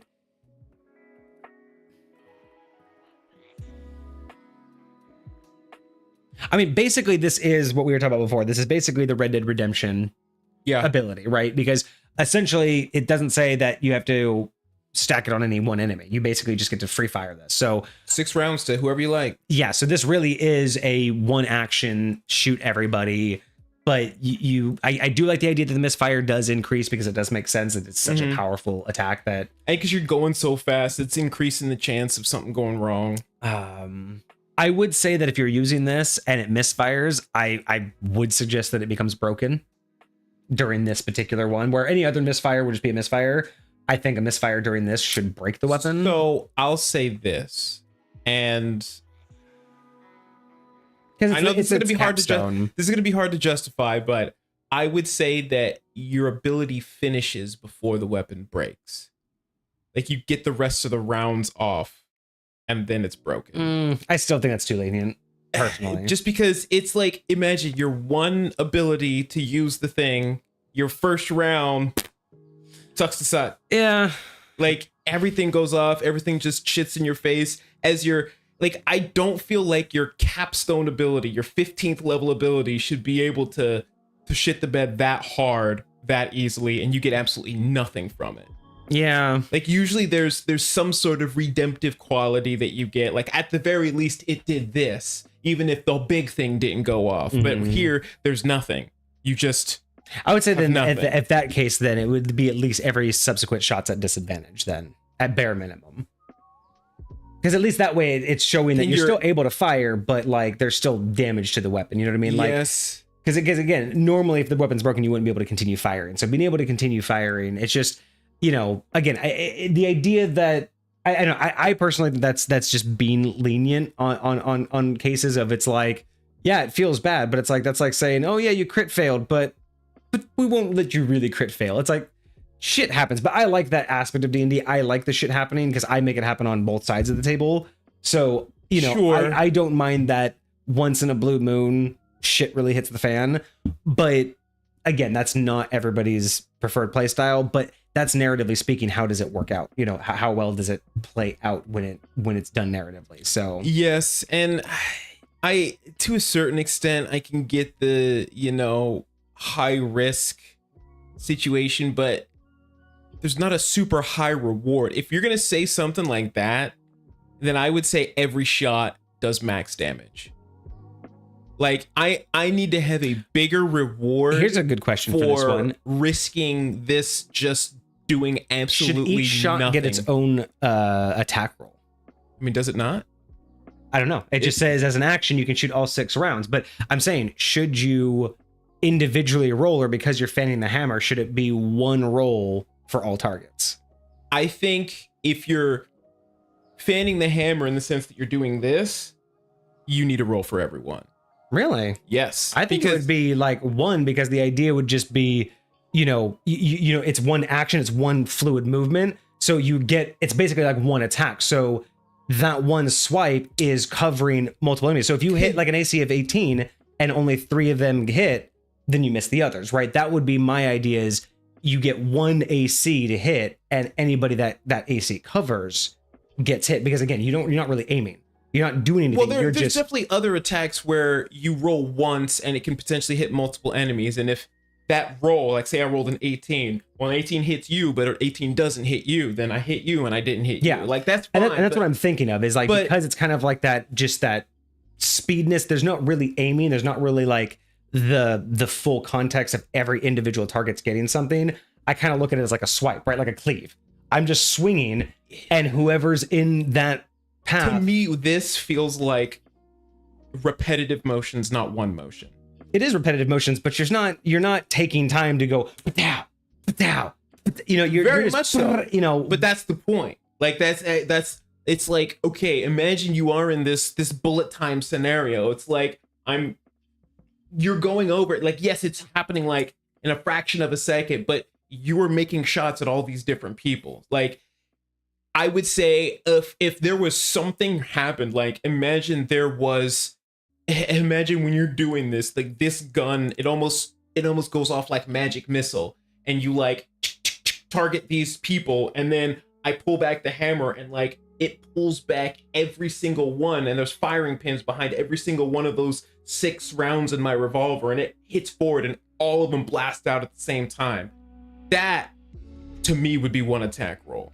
Like, see, that wouldn't really make sense though, because that's magical bullets going where they want to go, whereas you're not really aiming, so there wouldn't really be an attack. Like, I don't know, that's more like a magical. Similar to what it feels like is like I'm not really aiming at each one of these targets. Each one of these targets, like you said, is not really getting their own thing. They're all just getting hit or not getting hit. Yeah, I think I would rule it as a single roll because it's a one action, and you're kind of, again, I look at it as just, it's a fluid action of you're basically just fanning and pulling the hammer at the same time. You're not really getting a chance to aim.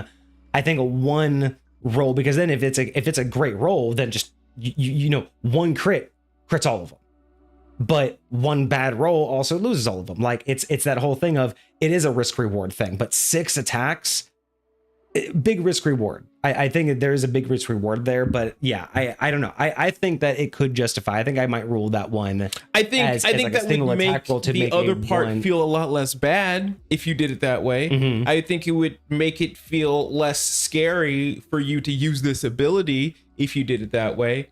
But even like, what do you call it?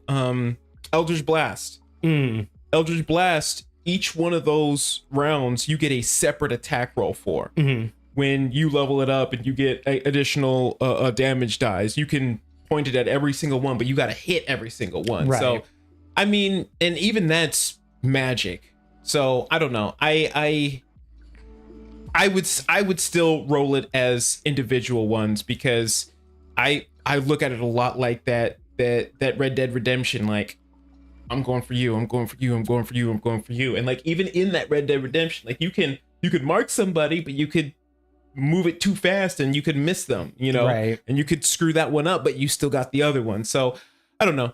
I could definitely see it both ways. I agree. I can see it both ways as well. Because it definitely is. I mean, being able to, 6 shots at potentially all of them are magical infusions, or all of them are standard. They can be all at the same target, or up to 6 different targets. I mean, it's a huge capstone. That's actually one of the bigger capstones we've seen. Also, I'm just now recalling that it's a D10 plus your the D6. That's just their standard. That's without regular.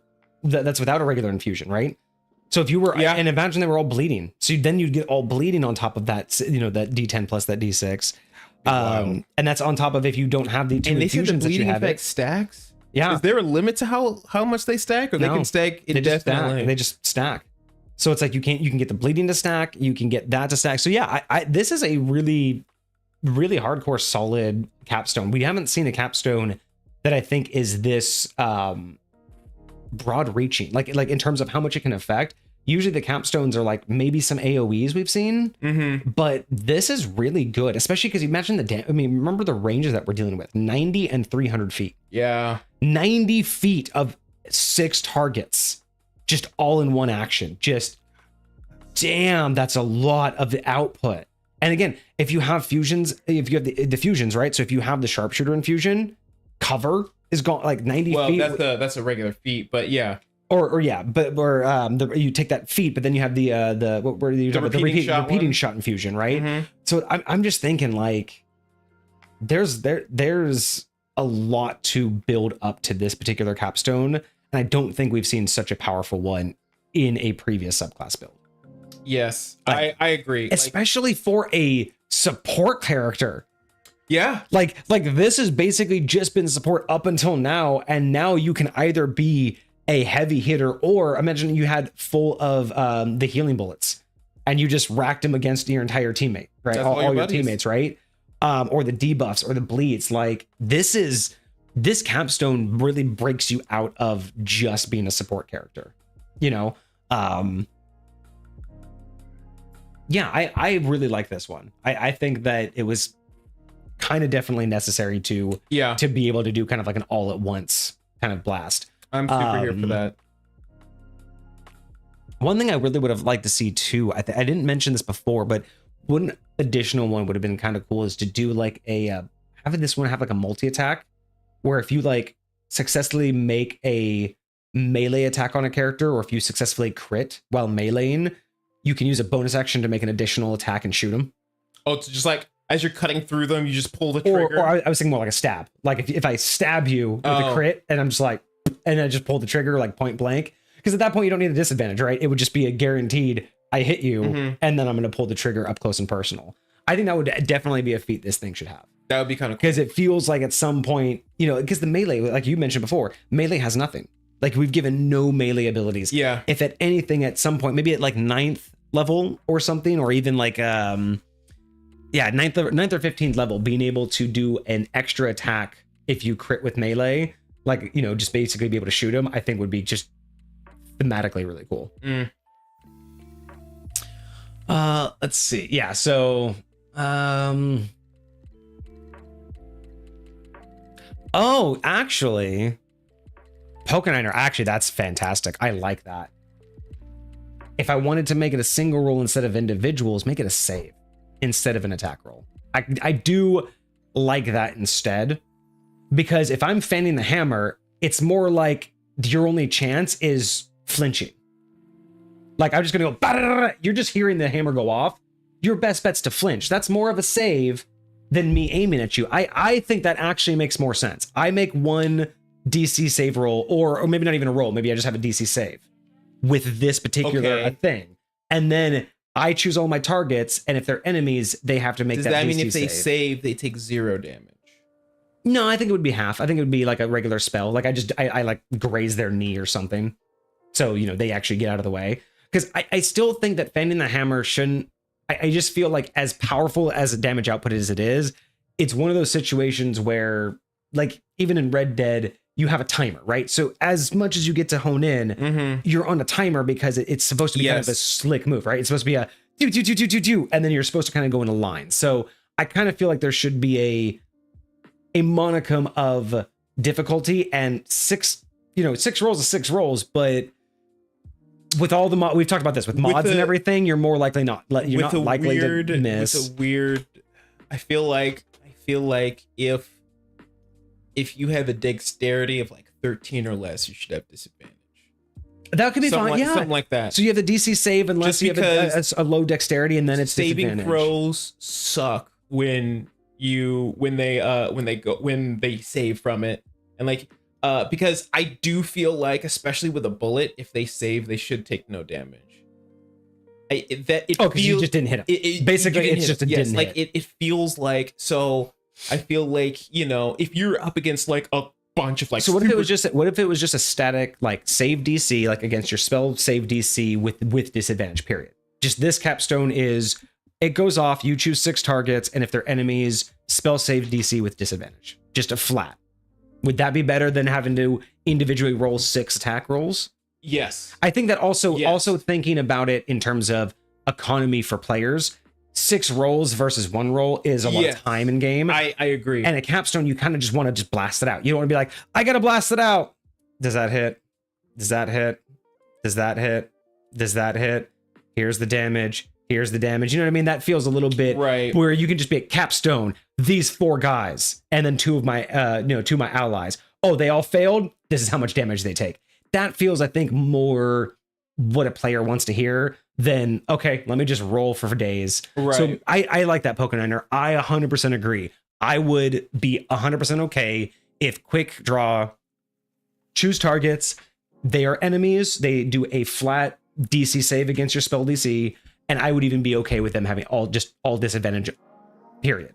Or, you know, if they have a dex higher than 15. But right. I'm okay just making it, because again, no one wants their capstone to basically not go off. Yeah. So I'm okay making it difficult too. I like it. I really want some kind of risk, but you're right that, yeah, it would kind of suck to roll a 1 and then just miss everyone on my capstone. But it also would just kind of suck that a crit would also get them all. But it also kind of just sucks to have to roll 6 times and then 6 times for damage. And then again, on top of that, if they're regular damage, now I'm rolling 2 dice for each damage because it's so yeah. I think a spell save DC covers it because then you have all you're doing is basically rolling your damage. Once the spell goes off, all you're doing is rolling damage because it's a flat spell save DC. Yeah. And disadvantage. Like there's no math. The only thing you're doing is just like, how many dice do I roll? Like, yeah. And then between you and the DM could be, do you roll damage once or every time? So if the chamber's all regular rounds, do you just make the deal with your DM? Hey, can I just roll once for damage and everyone takes the same? Or do you force roll all individual bullets? Like for the same bullets. If they're the same bullet, do you roll individually? I think that's fair enough. And that could be between the DM and the player. Yeah. Because, it's one of those things, all that. But yeah, no, now, 100%. If it was all on one person, would you have them roll once and just multiply it? Because that's technically what you're saying. Yeah, you're right. No, because like you were saying, if they save out, the bullet didn't hit, right? It's not like it's a gradient effect. They saved, the bullet didn't hit. So that's where the spell save with disadvantage comes in because you want it to hit them, but you want them to have a modicum of a chance. Yeah. So spell save DC with disadvantage. So it's either a hit or a miss. That makes sense. So no, it would have to be per bullet then because I could hit one person in the leg and one person in the chest. Yeah. And each of those would do different damage. Therefore, if I hit you in the leg twice and then once in the chest, there should be 2 points of damage of one value and 1 point of damage from a So no, it would have to be damage per round. Okay. Regardless, that makes the most sense. But I do like the spell save. That actually really that helps a lot. And Pokémon, interesting point that you make here. I will agree with you that this is interesting. Another controversial thing outside of like we talked about the gun thing being controversial, but this is another controversial topic of Pokémon says D&D shouldn't be gambling. Interesting. And then they follow up with, especially at the capstone feature. I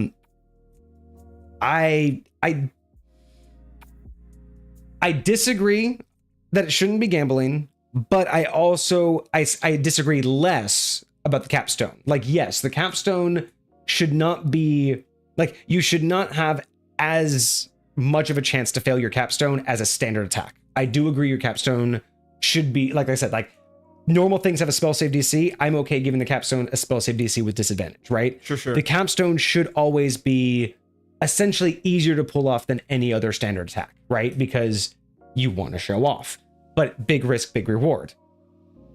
D&D is all about gambling. Like the dice rolls, the big risk, big reward. Like to me, if D&D wasn't about gambling, then there really wouldn't be then there really wouldn't be a concept of challenge because you would never die. You would know that you would never truly, like, your character may go down in battle, but you know that your party will win the battle, right? Like I don't know if I agree with the idea that D&D should never be gambling.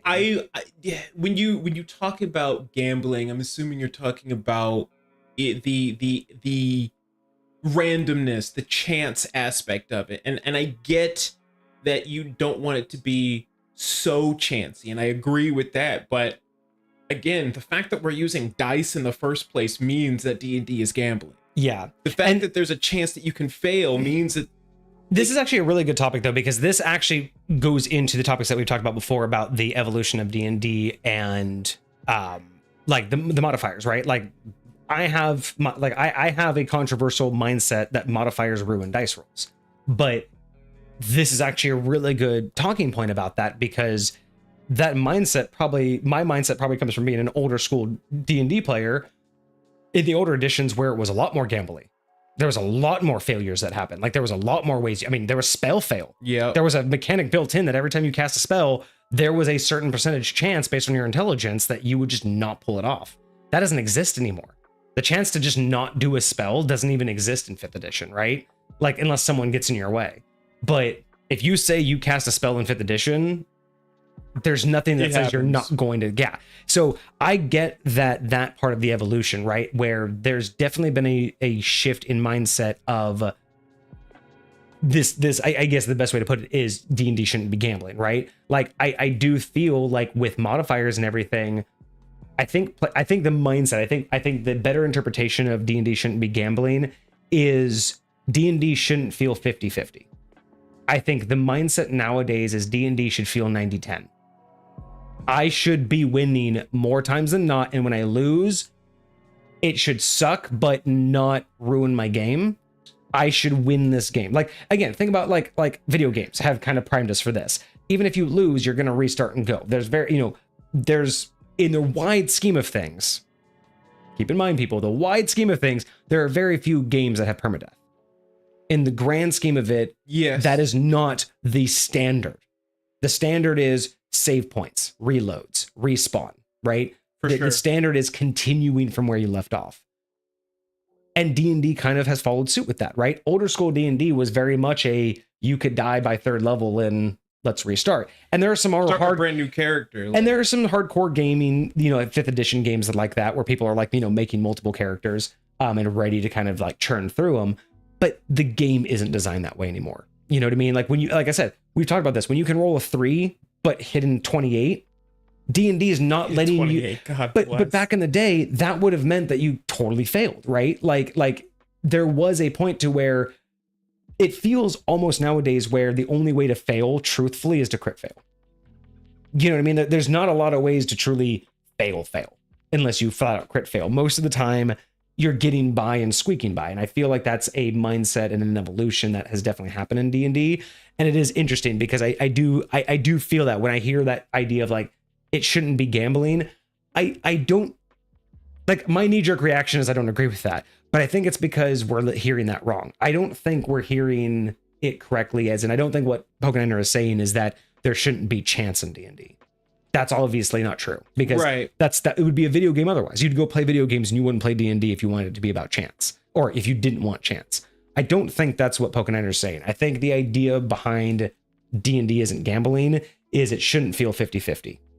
Like having a capstone, I shouldn't just, I have no idea if it's going to go off or not. Like, you should have a confidence. I think that's what I was trying to communicate when I was talking about how I shouldn't feel like there's a huge chance that absolutely nothing's going to happen. Like, I don't want to go into this, like, because I would never use it. Like, it's like, I'm going to use something that's at least somewhat more reliable, right? Like, when you roll a 20-sided dice, how many of those numbers on the dice mean that you fail? Right? Like, is it more than half of them? Is it less than half of them? And that's a big deal, right? Yeah, because if you just put it as a high-low, right? 11 and up, 10, 9, and like, if you just do it like that, then yeah, that's very much gambling. D&D is very much gambling. But if you have it to where, 4 or less is a failure, there's risk, but that's the type of gambling I'm okay with, not the 50-50. Even on the other side of the spectrum, when the dude's AC is way higher than yours, and you have to roll a 19 or a 20 to hit this dude. Like, I even like that side of the spectrum, being like, there's a chance I could do this. It's right. Like, knowing that it's more likely than not that I'm going to. Hecate. Even though knowing it's more likely than not that I'm going to fail this, like, the chance that I could, and like how good it'll feel if I do. Like, those, setting myself up for those types of scenarios feels way better to me than just like shrug emoji. Like, all right, well, sucks to suck. Yeah. And that's where I'm like, this is definitely a topic where I'm kind of like, I'm torn on, because it's like, I get that people don't want to feel the gambling aspect of, at any moment I could lose everything. Like, every single dice roll is the next one that could be it. I totally get that. But I also don't prefer, I don't prefer the way that D&D has gone, where it really does feel like it's, I don't even know how to put this into words.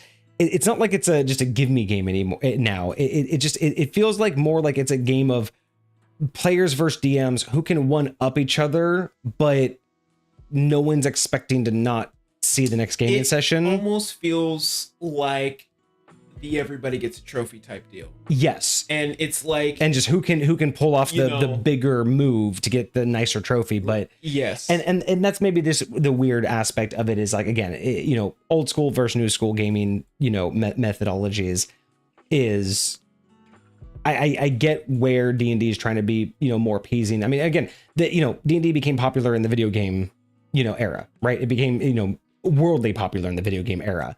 So it is hard to, again, when the mindset is that the average game is not permadeath, it's very hard to stick to those old school, mindsets when people are just, trying to have a good time. And when you have that trope of it's hard to get a gaming session together, right? Like this was built by guys who this was their hobby. Like this was the only thing they fucking did. So it was easy for them to say, yeah, if you lose this character after 3 years of gaming, tough shit. Restart. It's easy to say that when you've been playing the same game for 10 years and you have no other game you want to play. But when you can't play a game, when your gaming sessions are 1 every 6 months and you're lucky if they happen, who the fuck wants to die? Who the fuck wants to stop playing that campaign or start over because of a bad dice roll? I get it that the era of D&D has changed and the availability and the mindset has changed, that it needs to be more acceptable. Yes. But I don't want it to be so acceptable that it loses that, what I consider that core fundamental of there's always that risk. And that's the fun of it, right? It's taking the risks and seeing where the story takes you. There is something to be said about the Klingon mentality of desiring a good death.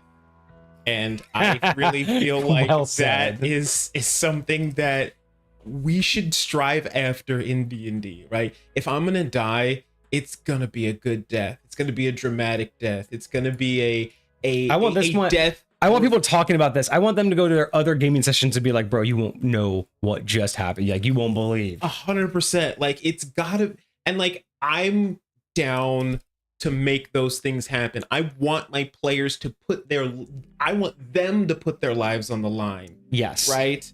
Like, I want them to risk themselves to go do these things. And sometimes without a little bit of that gambling aspect, you don't get those moments, right? Because very much so. There's not going to be a whole lot of, I'm going to put it all on the line, right? Like, I don't know. There's a lot to be said on that topic. That was a really great point to say that, yeah, I get the mindset it shouldn't be gambling, but that's, I think, more of a definition, because I do think that there needs to be risk, but it doesn't need to be so great of a risk that every choice you make could be your last choice. Yeah. That's definitely not what you want in D&D, right? And that's where the gambling comes in, right? Like, any bet could be your last. Any bet could be the too much.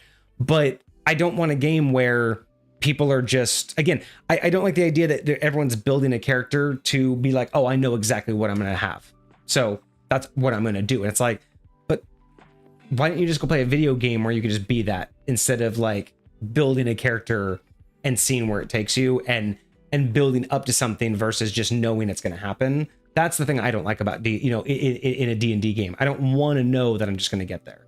Yeah. Because then I'm not invested. I'm not invested in the story if I know I'm going to see the end of it. Because I might as well just show up and listen to them talk, right? I could listen to an audiobook and get the same thing. I know I'm going to reach the end. Like, it's that idea of like, I don't get afraid when the main character of a movie is in danger. Oh my God, is he going to die? No, he's the main character. I don't want that in D&D. Personally, I don't want to play a D&D game where I'm like, but I'm the main character.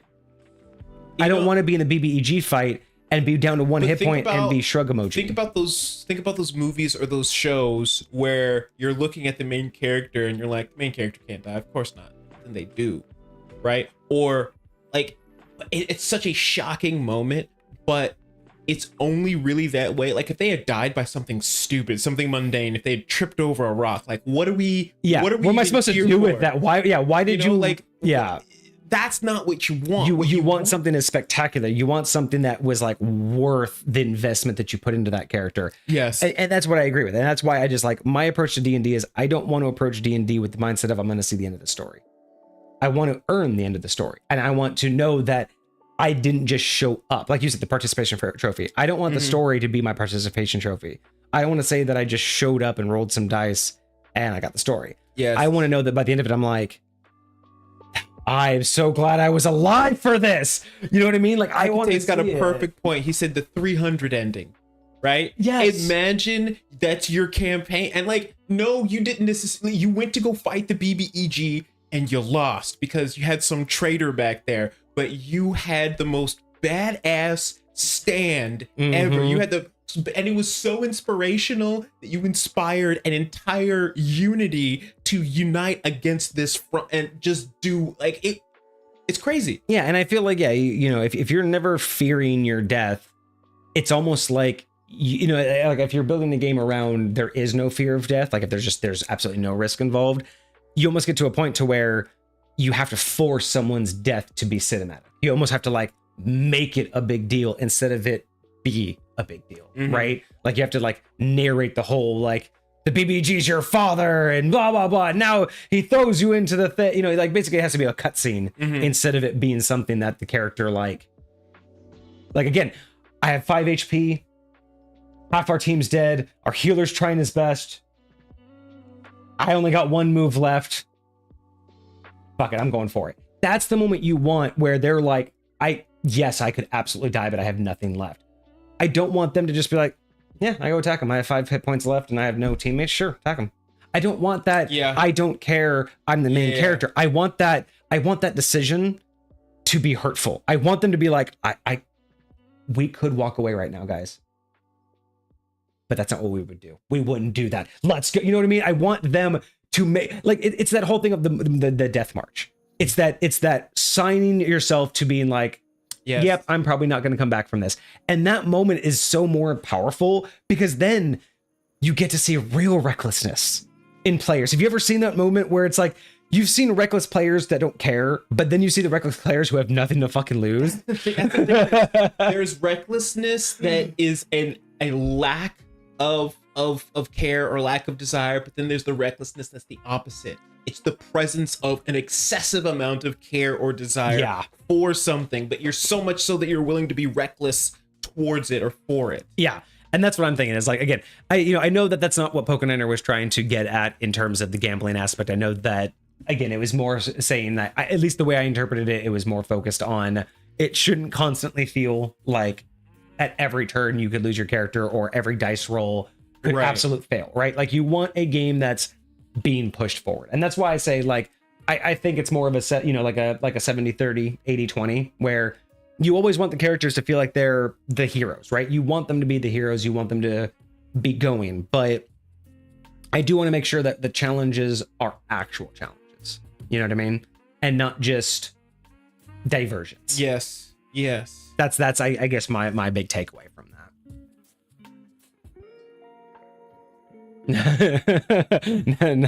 Des now thinking of the My Soldier speech from Attack on Titans.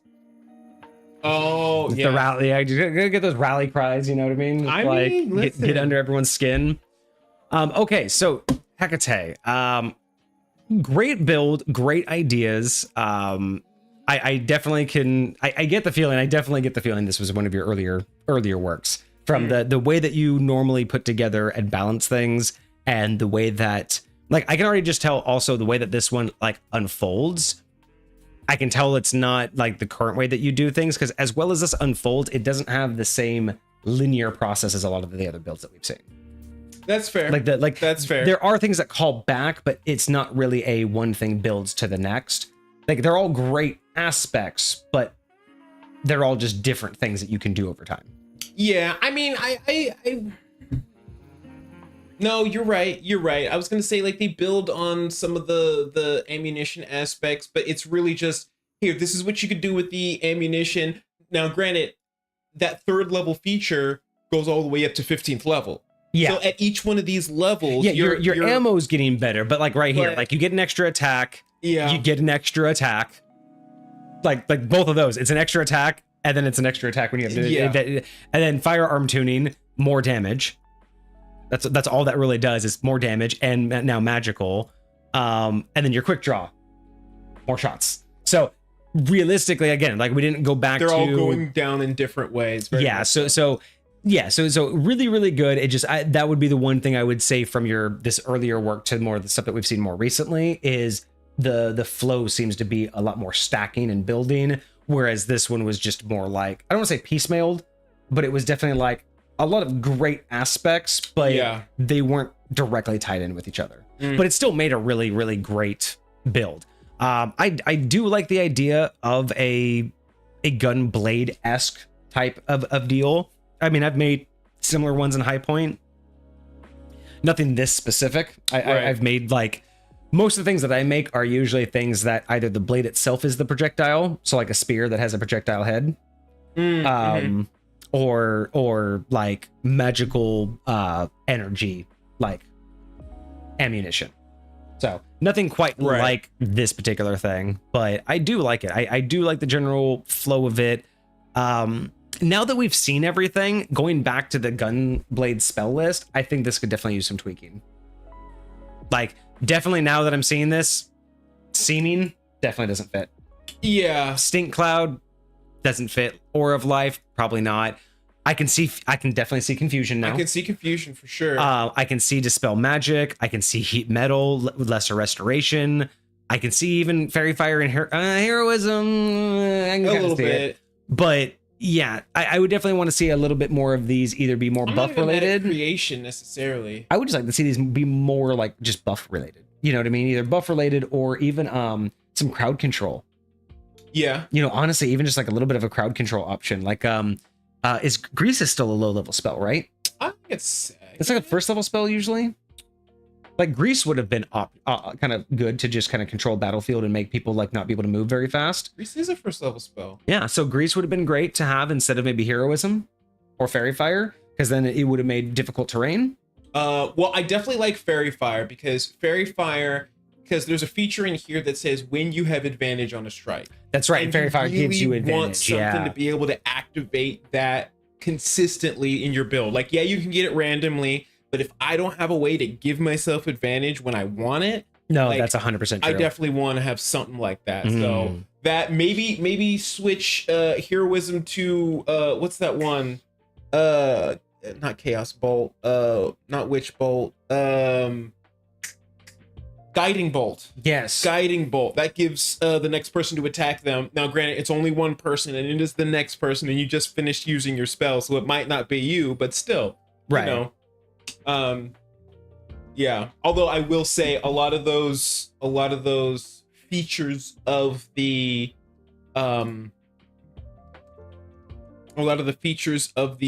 Poisoner's Kit will give you advantage on strikes. Like stunning will give you advantage. When someone's unconscious, obviously you have advantage. Yeah. But yeah. I really like the infusion rounds too.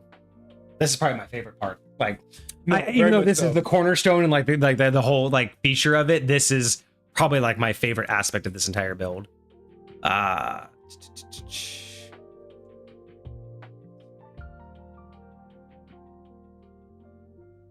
Hecate, it's a great idea. There's definitely been a lot of tweaking going on, but it deserves a lot of bonuses for its creativity and just the direction it goes. Really, the compatibility is just, it's not even the build itself is the compatibility issue. It's just the little fine tuning. It's like the little, just tiny little pieces here. The way honestly, I would do like the infusions, the way I would do the extra attack with trigger happy, you know, the way I would do the firearm tuning, the way I would do like the quick draw, like how all of the abilities are fine. How I would explain how they work and maybe fine tune the dice rolls is really all I would change. You know what I mean? Right. But, and yes, each and every one has its own little thing, but it's not like I'm looking at them from a balancing issue, right? It's not like, oh, well, that's just totally imbalanced. Right. It's more like I'd prefer to explain it like this, or I'd prefer the dice roll to be this way. So with that, it's actually not going to get a terrible score. It just does have a lot of work to be compatible. I mean, I will tell you this, for your first or your second build ever, this is 10 times better than anything I ever built early on. Facts. So Facts. Definitely outdoing me for sure on my old school stuff. I mean, you guys saw my Deceptor class, if you guys saw that live stream, and that was a doozy of a class that it made sense, but definitely needs some tweaking nowadays. Hey, you guys reviewed my first attempt at a class, or subclass at least.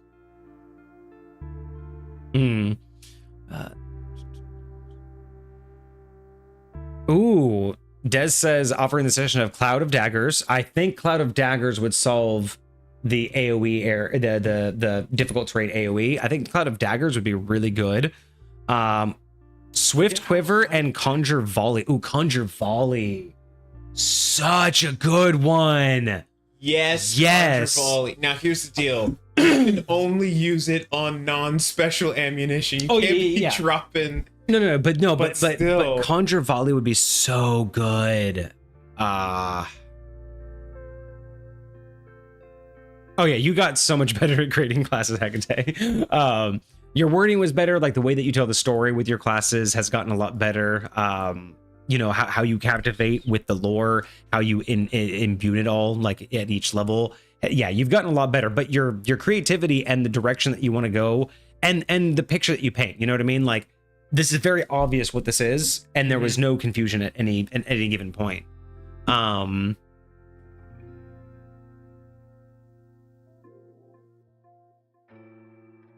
Also, your naming schemes have gotten a lot better too. These are fine naming schemes. They're all kind of like what they are, but it's like the whole thing, the piecemeal. They all work for what they are, but as a whole collective, there's no real story being told. It's just he would have trigger happy. Sure, he's a gunslinger. Like, it makes sense, but it doesn't really like give us any actual like build.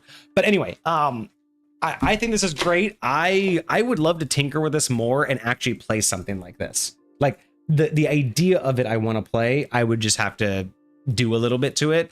So I think we're going to slap this one right in the center with a 5 out of 10. I think I will definitely give it some creativity points, but there was a lot of things that we would adjust and critique for compatibility. But overall, it's not terrible. It's a fun little class. I like the idea of it. I'm super into this. It's an aggressive support class, right? You know, it's definitely aggressive support because you are dealing damage. You're not quite full crowd controlling, but you are giving your allies opportunities as well as giving them buffs. Yes. Right.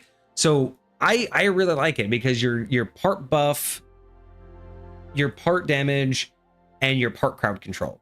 And that's a good little balance, right? You're not trying to be any one thing, but you're also not trying to be you're not trying to be defense and offense and healing and buffing and debuffing and crowd control. You know what I mean? Like, you're not trying to be everything support. You're basically focused on, I can control a little bit of the crowd, I can throw out some damage, and I can be there to give my allies the opportunities that they need, right? Whether I'm debuffing the enemies or buffing my allies.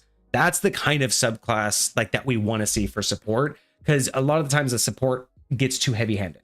It's either all about damage, it's all about health, it's all about, charming the other team, but like functionally they don't do anything. Like, they're really good when they pull it off, but when they don't, they're useless. This is something that you can get dynamic on the battlefield.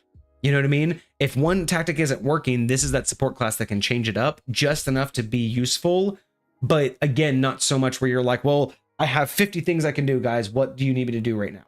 Like, no one wants that support class. This one, you have a job to do, but you can focus. Like, you can shift your focus when you need it. Yes. Yeah. So I will give that a 5 out of 10 for the good creativity and the good idea. Compatibility wise, it just needs a few tweaks and it would be great for High Point. But otherwise, I don't think it's drastically out of balance for any other standard gameplay. Like, there's a few things, like, maybe again, I think what we talked about on the rounds, like bringing them down a little bit, would be probably good for everybody.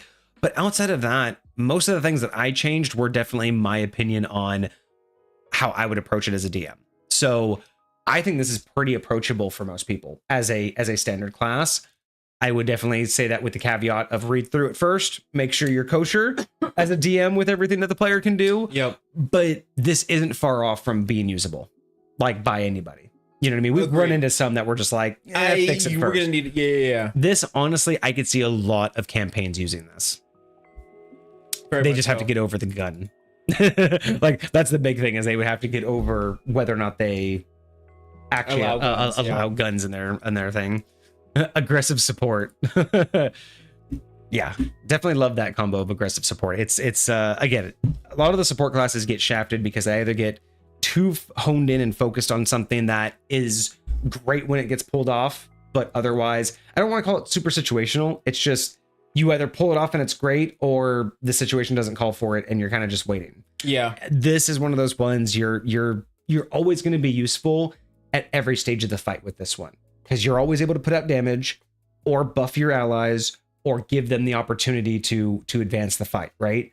Those are what you need on an aggressive support. If you're a defensive support, right? If you know, instead of being an offensive support, if you're a defensive support, you want more healing, you want more crowd control, you want more things like shield spells or difficult terrain. You know, you want to put distance between you and the enemies. This side of it, you're not really staying in the back. Like, you're behind your allies, but unlike the ranger, unlike the mage, this class isn't staying 30 feet behind your allies. Mm-hmm. You're roughly probably within 15 feet of your allies instead of 30 feet of your allies, right? Like, granted, you got range, so you could be back if you wanted, but and that's the thing, is you have a lot of range, especially with the healing and everything, but you want to be around centrally the located combat. Yeah, very much so. And that's what I like about this, is because you're not AoE, you kind of need to strategically place yourself. You know, a wizard can be far back because their AoE is going to be fine, but with this, you kind of want to make sure that you have eyes on everybody. That that doesn't happen just being way out in one direction, right? Mm-hmm. You kind of want to be in a position where everybody has line of sight. So yeah. I like that. That was a fun read. Thank you so much, Hecate. The Cursed Monarch with the new curse spells is the next submission. We have a Cursed Monarch coming.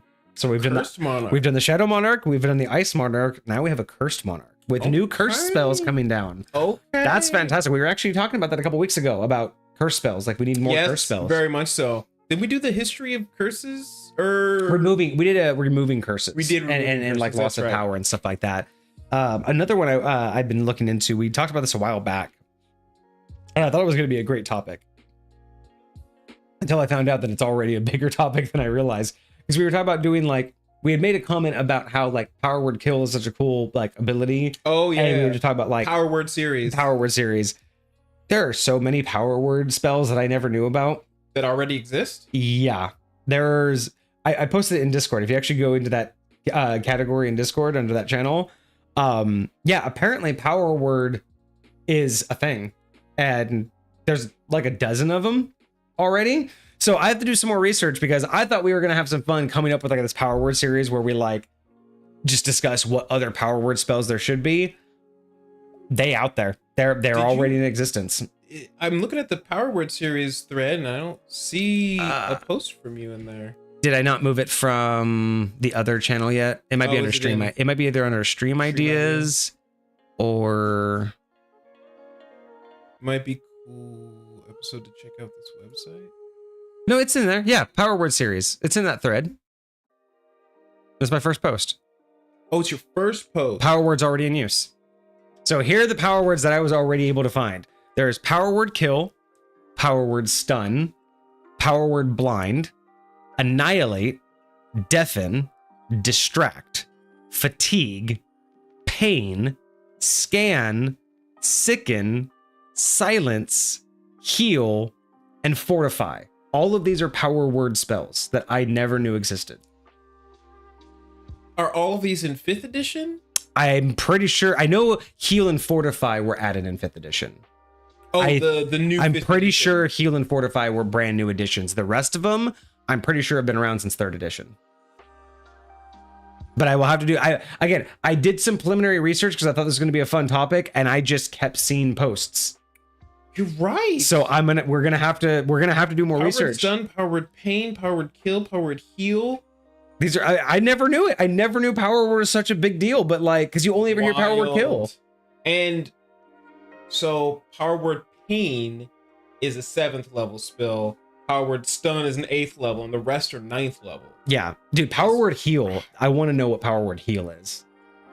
That's got to be a great one. But I'm pretty sure that came out in 2024 5e. You just snap your fingers and someone's better. Just 100%. They're back to full health. The target regains all of its hit points. If the creature is charmed, frightened, paralyzed, stunned, the condition ends. If the creature is prone, they can use their reaction to stand up.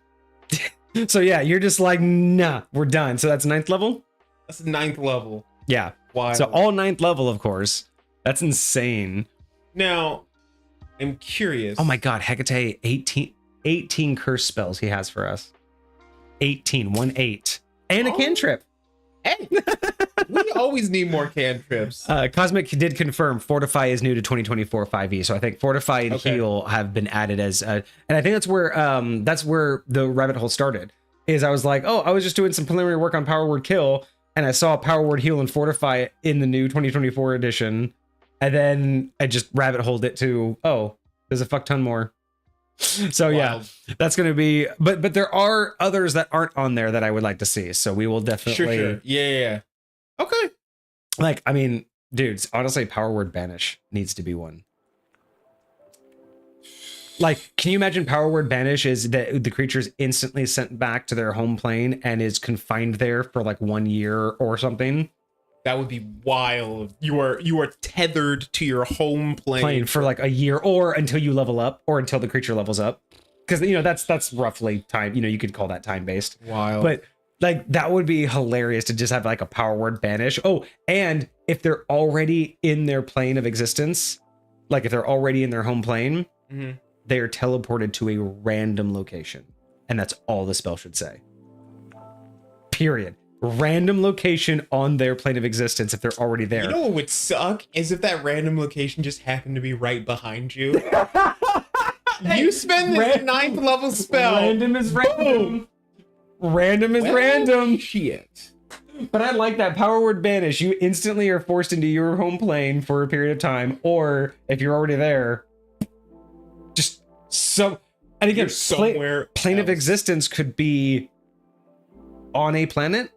It could not be on a planet. Like, plane of existence covers all 3 dimensions. You don't have to be anywhere livable. That's fair. That's very fair. You could be basically to the center of the sun. So Power Word Banish, from the caster's point of view, is pure banishment. Because if I banish you and you go and you're from a different plane of existence, I won't see you for a year as long as I stay here. So as far as I'm concerned, you're gone. And if you are on this plane of existence and I banish you, I might as well consider you dead. Because the likelihood that you got banished to a random location that happened to be on ground with an atmosphere. You could technically be teleported, in the middle of the earth? Into the middle of a sun? Like, depending on how big your realm is and how you deal with that, like, that would be a great Power Word Banish. Because as soon the caster would just assume they'll never see that person again. Because for all intents and purposes, that person would have to remember you, wait a year, and then come back and then find you. That's not gonna happen. Cosmic gave us Power Word Fortify, 7th level enchantment spell. What does it do? You speak a word of power that fortifies up to 6 creatures you can see within range. The spell bestows 120 temporary hit points, which are divided which are divided equally among the spell's recipients. And how many potential recipients are there? 6. 6. Okay. So that's half. 60. That's 20 points each. 20 points each? Or no. Hold on. Wouldn't it be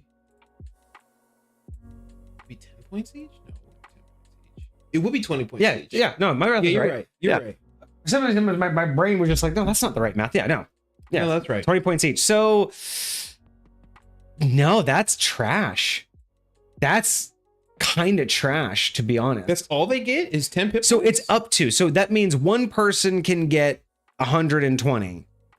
Like, I get that that's nice. 120 hit points. That's basically double a 15th level character. Like, I get that that's it, but divide it between 6 people. That's 20 each. Like, it's 6 people, but 20 temp HP is at a 9th level spell. I don't know. Like you always say, I don't know if I'd ever burn that for more than 2 people.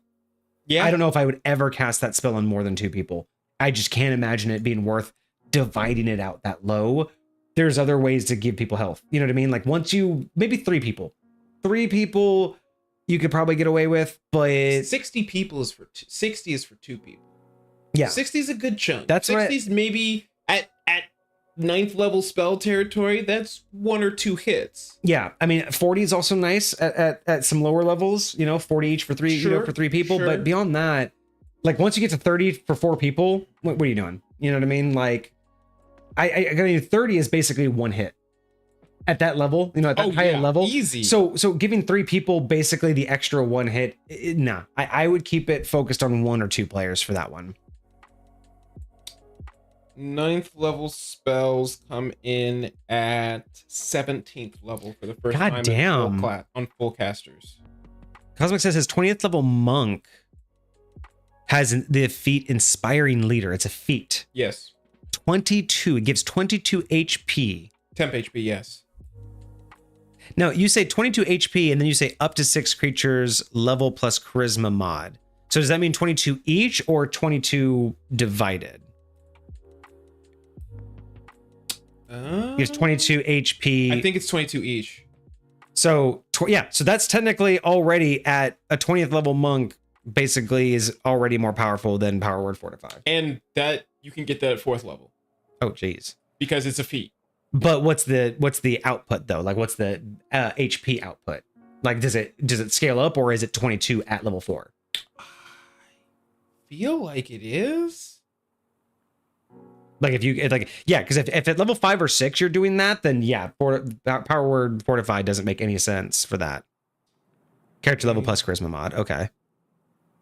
So yeah, I don't know. Power Word Fortify seems like it could be better. I mean, I still get like you don't want to sneeze at the fact that one creature getting 120 temp HP. That's nothing to sneeze at. It's just it's almost kind of useless to give it up to 6 players. You know what I mean? Like at that point, it just doesn't make any sense. Oh, but Cosmic didn't take that till level 19, so that was definitely a late game desire. Fair enough. All right, well, but yeah, so we will have to do a Power Word series, or at least discuss those. Maybe we'll just do an episode where we just talk about them all and how we would make them better, because I have a feeling that they're not going to live up to all the hype. Yeah, very much so. Like, I mean, if that was Fortify, not the hype of Power Word Kill. Yeah, but if that was Power Word Fortify, I want to see the rest of them. You know what I mean? Like, yeah. Because what would be interesting is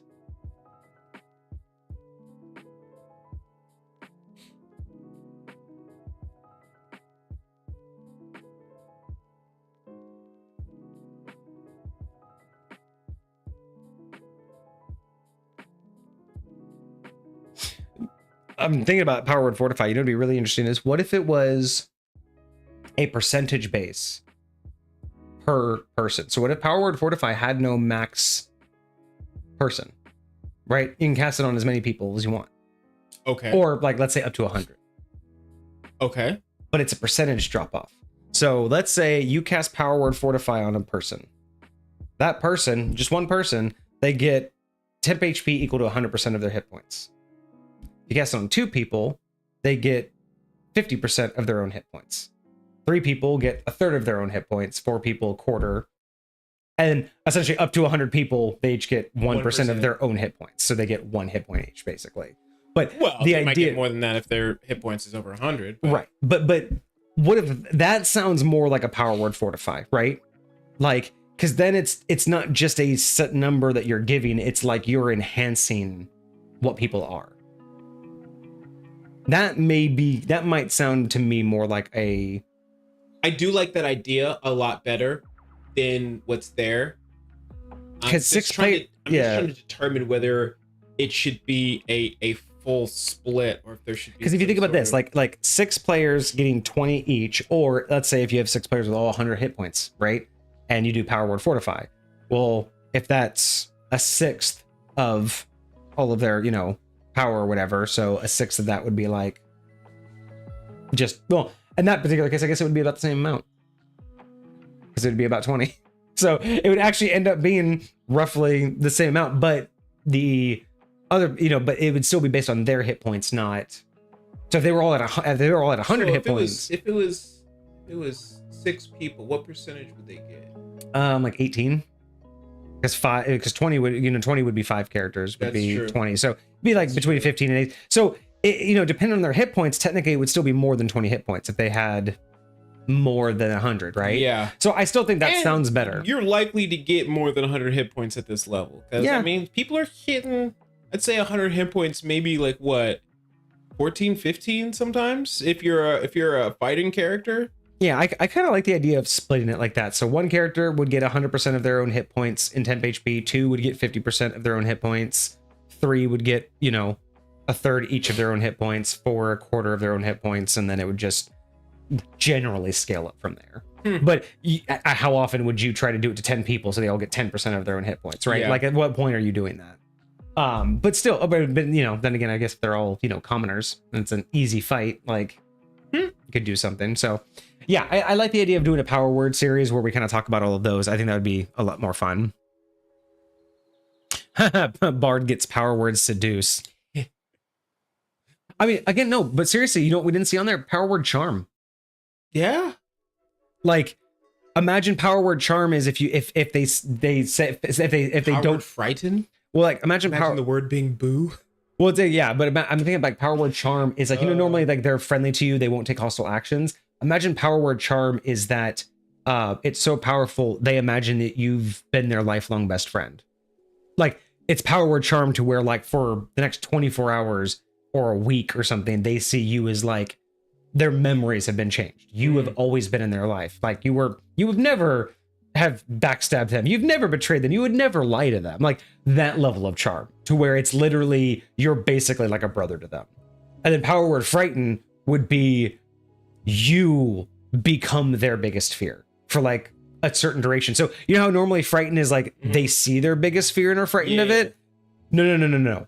You become their biggest fear to where just period. It's not that they see their biggest fear. You are just now it. You've burned yourself into their brain to where when they see you for like a year or again, like a week, they are just automatically frightened of you for a time frame. Wild. Because, you know, again, like that sounds like on power. When we're thinking about power word kill is anybody under 100 hit points is just done. Yeah. You got to think that like power word frighten is like, I am your fear for a duration of time.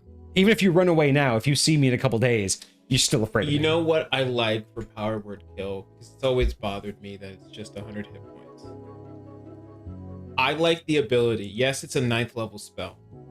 But I would like you to be able to sacrifice lower level spell slots to increase the hit point total.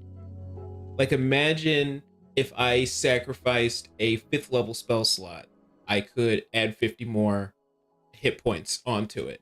Like, so 9th level, but then also a 5th level slot. Yeah, that's getting into like upcasting in a different way. That's almost like trying to like, that's cannibalized upcasting, which that's a whole mechanic we need to talk about. Cannibalized upcasting could be interesting because normally upcasting is burning a higher spell slot to cast a lower level spell higher, but burning lower spell slots to boost a higher level spell, it's a whole different game. And see, that's a whole different that's ball what's game. weird is because I think I look at spell levels uniquely, we'll put it that way, because it's I use the spell point system, right? But at the same time, it's like when you think about when you're upcasting, how it has different effects, is it really upcasting or is it more like widening? Is it widening what you're doing on the same level as what you're doing? Because when I think of upcasting, I think of you're doing more or you're doing greater magic. Well, and you could consider, you know, doing additional magic is greater magic, but I still kind of feel like it's all on like the 5th level spell slot spectrum, if that makes sense. So there's elements of it that I agree that yes, that because then you're also now asking to have a 9th level spell go more powerful, which by D&D logic, 9th level spells are the highest mortal magic. Yes. And if you were able to boost it, you're basically boosting mortal magic into divine magic. So it's a like, unique mechanic that we should talk about. It feels like 100. especially because when you think about what types of creatures, when you get to 9th level spells, are gonna only have 100 hit points, and granted, you're not supposed to be able to do it on the most powerful thing in the world. Well, it's not supposed to be the first thing you roll out with. I look at it more like a Pokemon. You gotta whittle it down before it works. Power Word Kill is just a weak Pokeball. It's not a master Pokeball. It's just once you've gotten him down, it's like, look, we're not playing this game anymore. Look, if I can whittle you down by 30 to 50 hit points and you have 400 or 200, I'm not going to keep whittling you down for 4 more rounds. We're going to end this now. But I needed you knocked down a peg. I needed you off your game, your aura weakened. To play with you a little bit. Yeah. So I get the idea of the 100 hit points because it's meant to be a cap of, if you're not that weak, I need to earn this and I need to get you down. I can't just walk around and be like, get out of my way. Nope. I don't even want to deal with you, right? Because then at that point, what BBEG would even let you walk through their front doors? They would just basically have like two, like that is a fair point. If you can do it to them, they can do it to you. So the moment you walk in, they'll just be like, oh, okay, you're worthy opponents. You're above 800. But can you imagine that's just what their default is? They're just power word kill. Oh, okay, you're worthy of it. Come on in. You're not peasants. Why? Like, sorry, I'm a little overzealous. I really don't like talking to weak people. Oh my god. Can you imagine in-game lore? What if that was like either like a hazing ritual or like a what do they call it when you have to prove yourself to something? Like you want to join an organization, they're like, okay, we don't like weak people. Are you weak? No. You sure? You want to prove yourself? Stand in the circle. Power word kill. All right.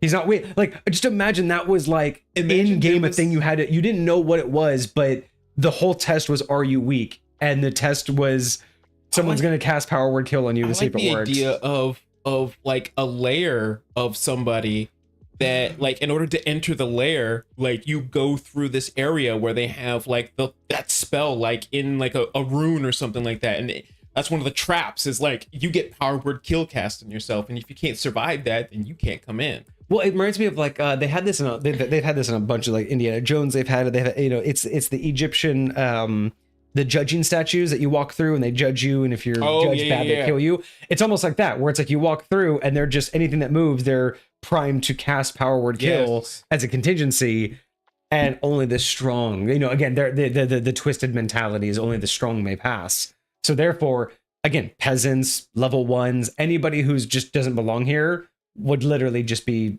wiped to oblivion, and anybody who is worth their salt just walks right through unharmed.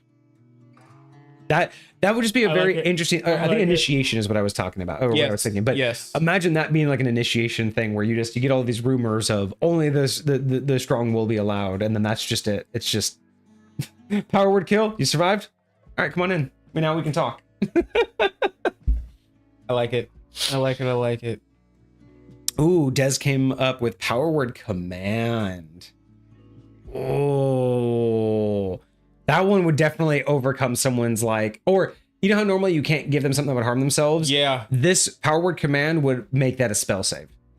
You could give them something they would have to save against it or do the thing that would harm them. I think power word command could get you to harm yourself, but it would require a save. Shouldn't just automatically, right? It shouldn't just automatically let you jump off a cliff. But I think it would be powerful enough. Isn't that what these spells are for? Is to be automatic? Like the idea of a power word is, I say it and it happens. Right. But you, again, kind of like what we were talking about, during the review, you don't want that. Again, if I have it as a BBG, I can just immediately tell you to jump off a cliff and you can't do anything about it. As a player, you'd want at least a save. Yes. Now, granted, normally a command, you wouldn't be able to take a command like that. You'd be like, I can't kill myself. Like, you won't let me do that. But power word, at least with a save spell, you'd be like, at least I tried. At least I had a save, guys. So is it just you only have to save on things that would require you to harm yourself? Anything that goes beyond the traditional command application. So anything that command wouldn't be able to do, this now requires a spell save. Interesting. So if you couldn't do it with command, this can try. Because again, it's that whole thing of you don't want it to just be a guarantee, but you do want it to, again, power word kill isn't a guaranteed kill. I do like the fact that you have to get them down. Its foundation would be more powerful than the base. So like something like, traditionally it's only for like a round, right? So imagine if it, instead of for a round, it was for like a minute or something like definitely that, should you last know? a while. Because Because I'm thinking like, yeah, it should definitely have like again, you're like power word. I'm thinking it's not just like the instancy of it, but it's like, again, power word kill is anybody under 100, whether they've been damaged or not, right? So power word command, anybody that fails that save, doesn't matter how strong you are. If you fail to save, you fail to save, right? Doesn't matter how much life total you have. Like, it doesn't matter what your max HP is, as long as I knock you below 100 for any reason, power word kill works on you. So kind of, that's how I logically look at it is, if you save, you save. If you don't save, it works on you. Okay. But that would be an interesting one. This is what I want to do this series for. Yeah, the idea of being able to take almost any spell and then just make it into a, I mean, dude, power word curse. You know what I mean? Like, why? Like, power word curse, dude. Power word life.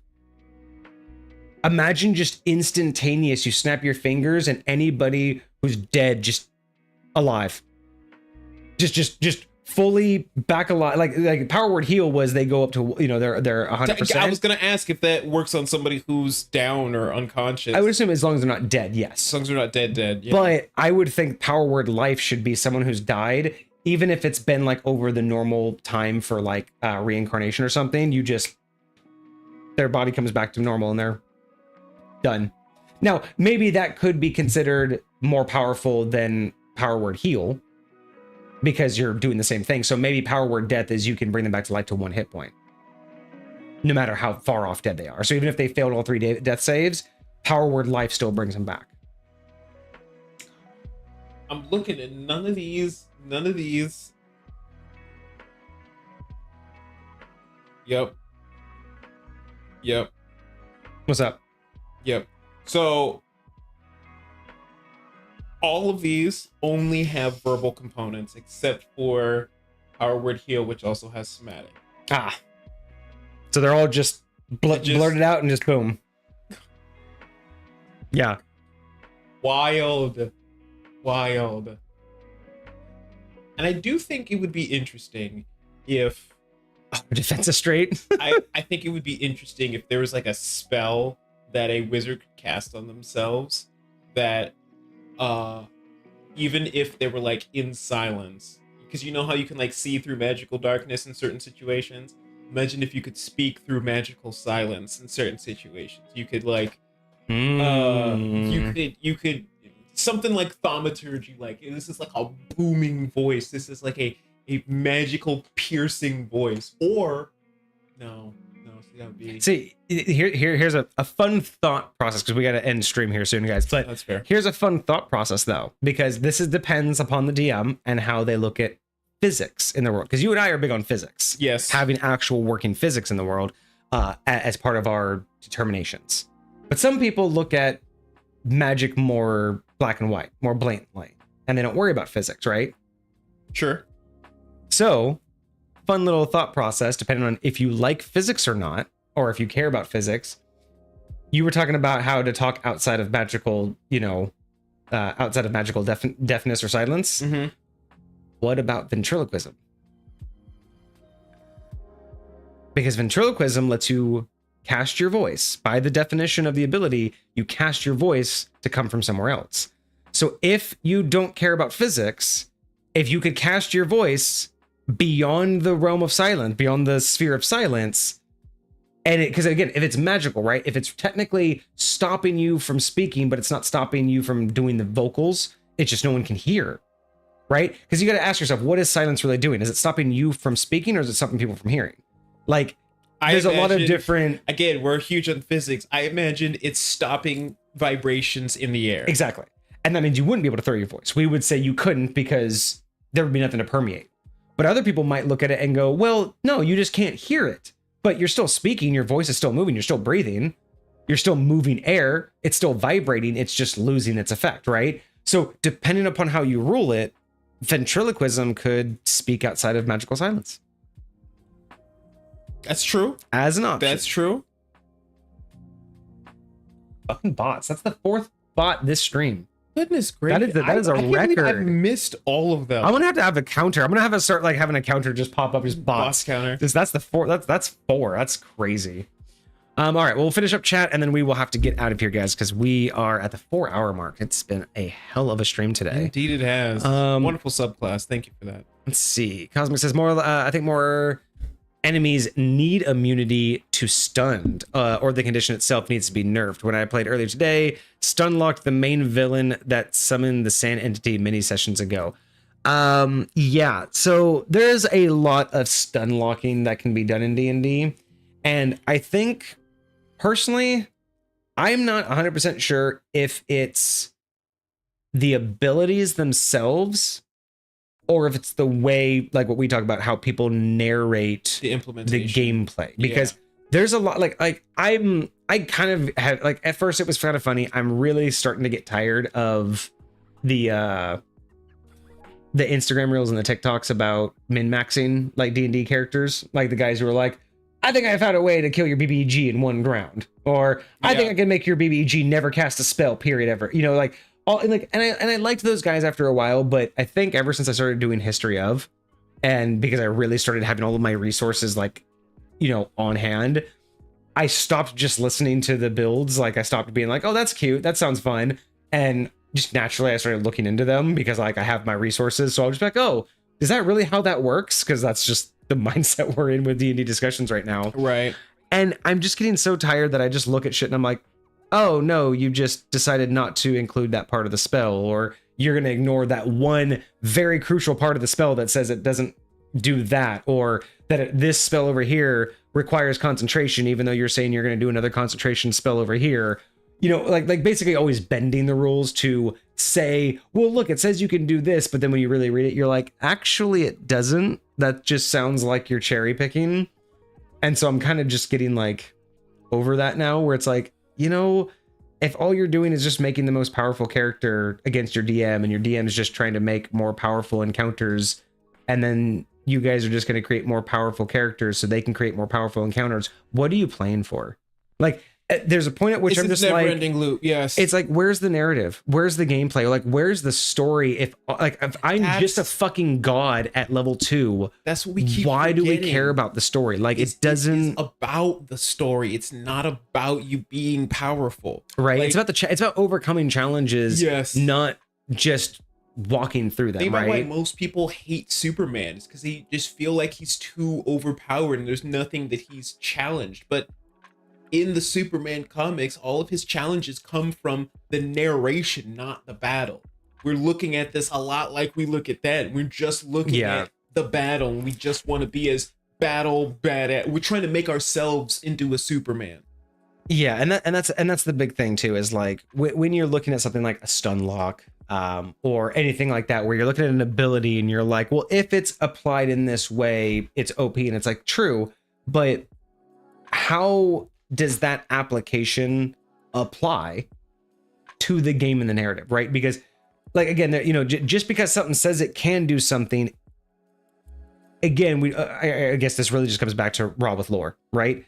Does the lore support the raw, or are you looking at raw without lore, right? Because we've talked about this a lot. This is kind of one of my biggest things to just kind of come back on is, if you're looking at it just for the sake of what the words say, then you're ignoring how, when, and why it was created in the first place. You know, we went back to, I think that our biggest example before was, you know, you can create water in a vessel. Well, are lungs a vessel?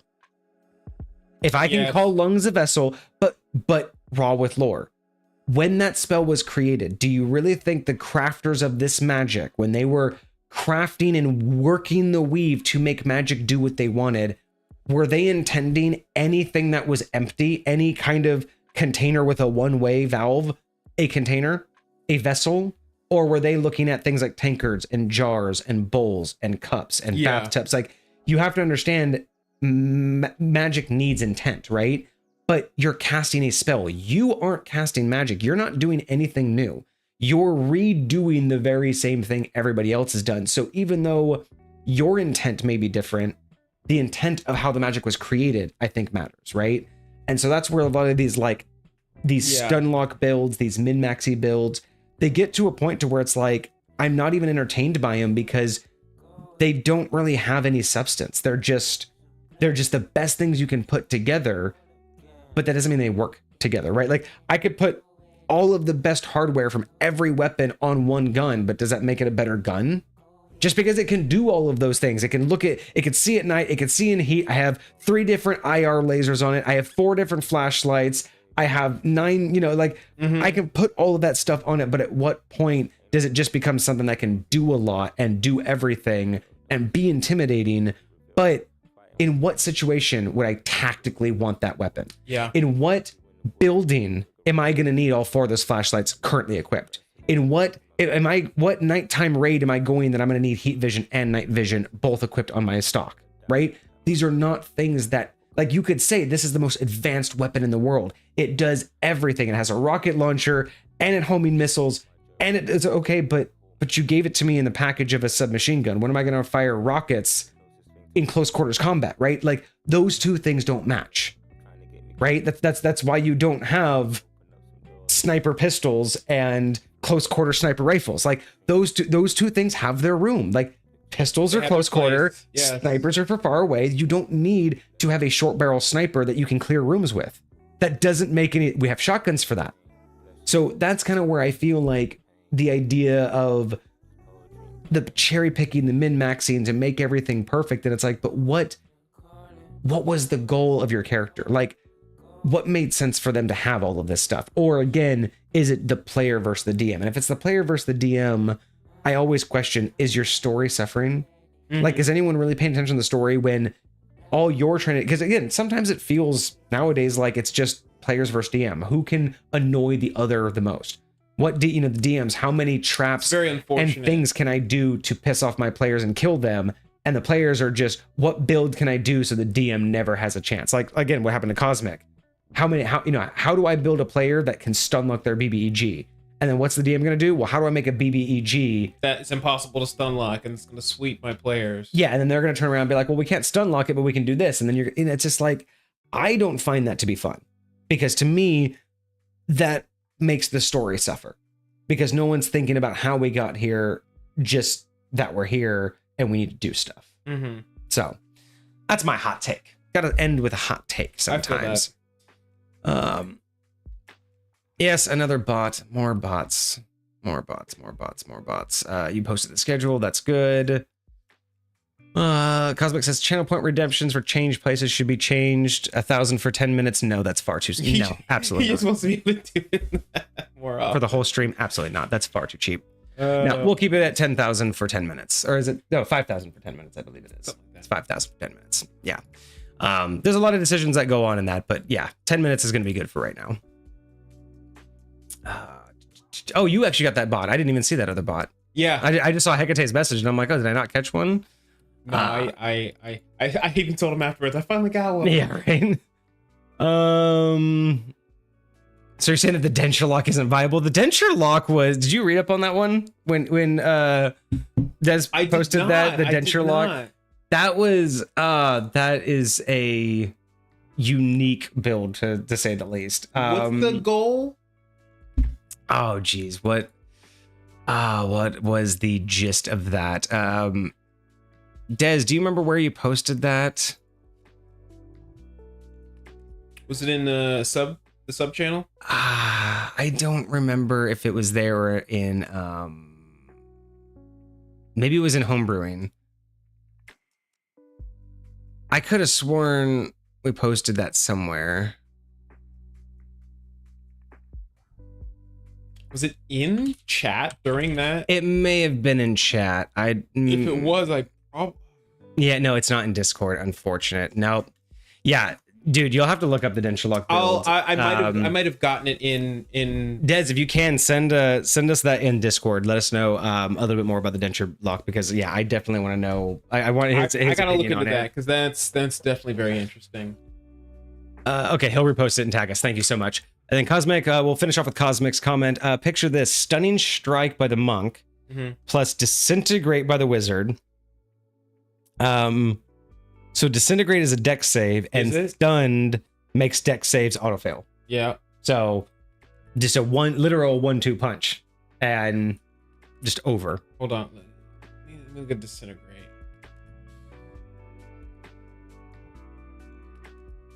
It is targeted spell must dex save 10d6 plus 40. And it'll automatically fail that save. The target is disintegrate if the damage. So whatever I roll, so it'll do damage to them no matter what, but it won't disintegrate them unless it brings them to 0. Yeah, but that's still hefty amounts of damage. Wild. All right. Wild. Well, I think we are going to end there at just over 4 hours. That's, I think, a good amount of stream. The biggest update that we have for you guys, again, is that our extra stream for September will be on the 28th. So that'll be the last Saturday of the month, where we'll be doing a more kind of a history of like divine magic. So it's not going to really be of divine magic, but it's more going to be about the roles of gods and their power and their influence throughout the editions. That's going to be the main topic, and that will include 2 custom cocktails that we will make on stream. And we're going to be shooting for a 4 to 6 hour stream, 4 minimum guaranteed for the topic, shooting for 6, and then we might go a little bit longer. So we will, so keep an eye out for that. That'll be last Saturday on the 26th.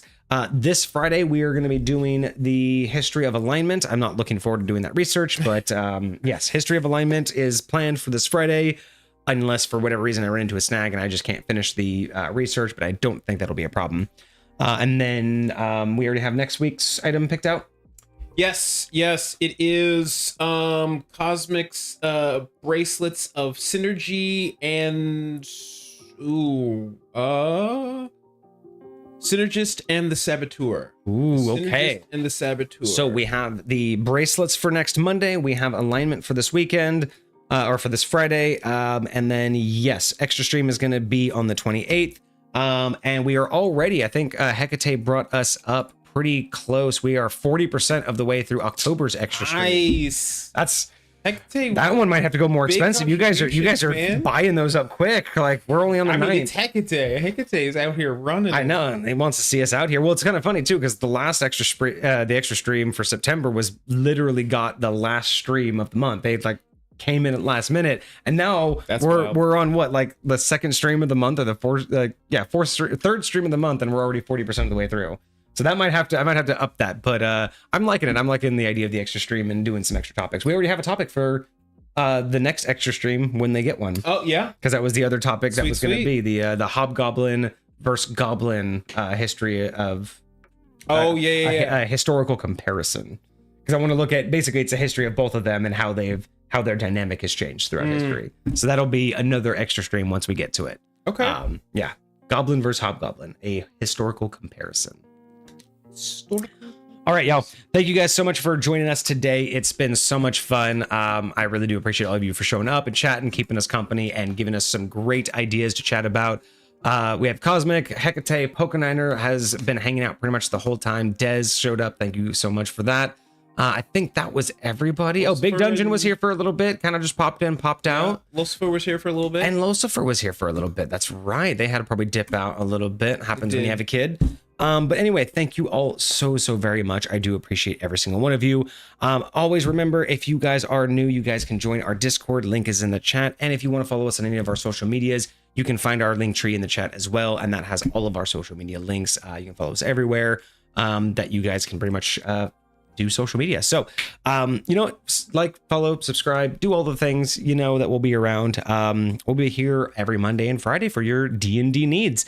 Join us on next Friday for the history of alignment. I hope you guys had a fantastic weekend. Hope you have a great week ahead of you. That's going to be us, guys. Cheers. Deuces, my friends.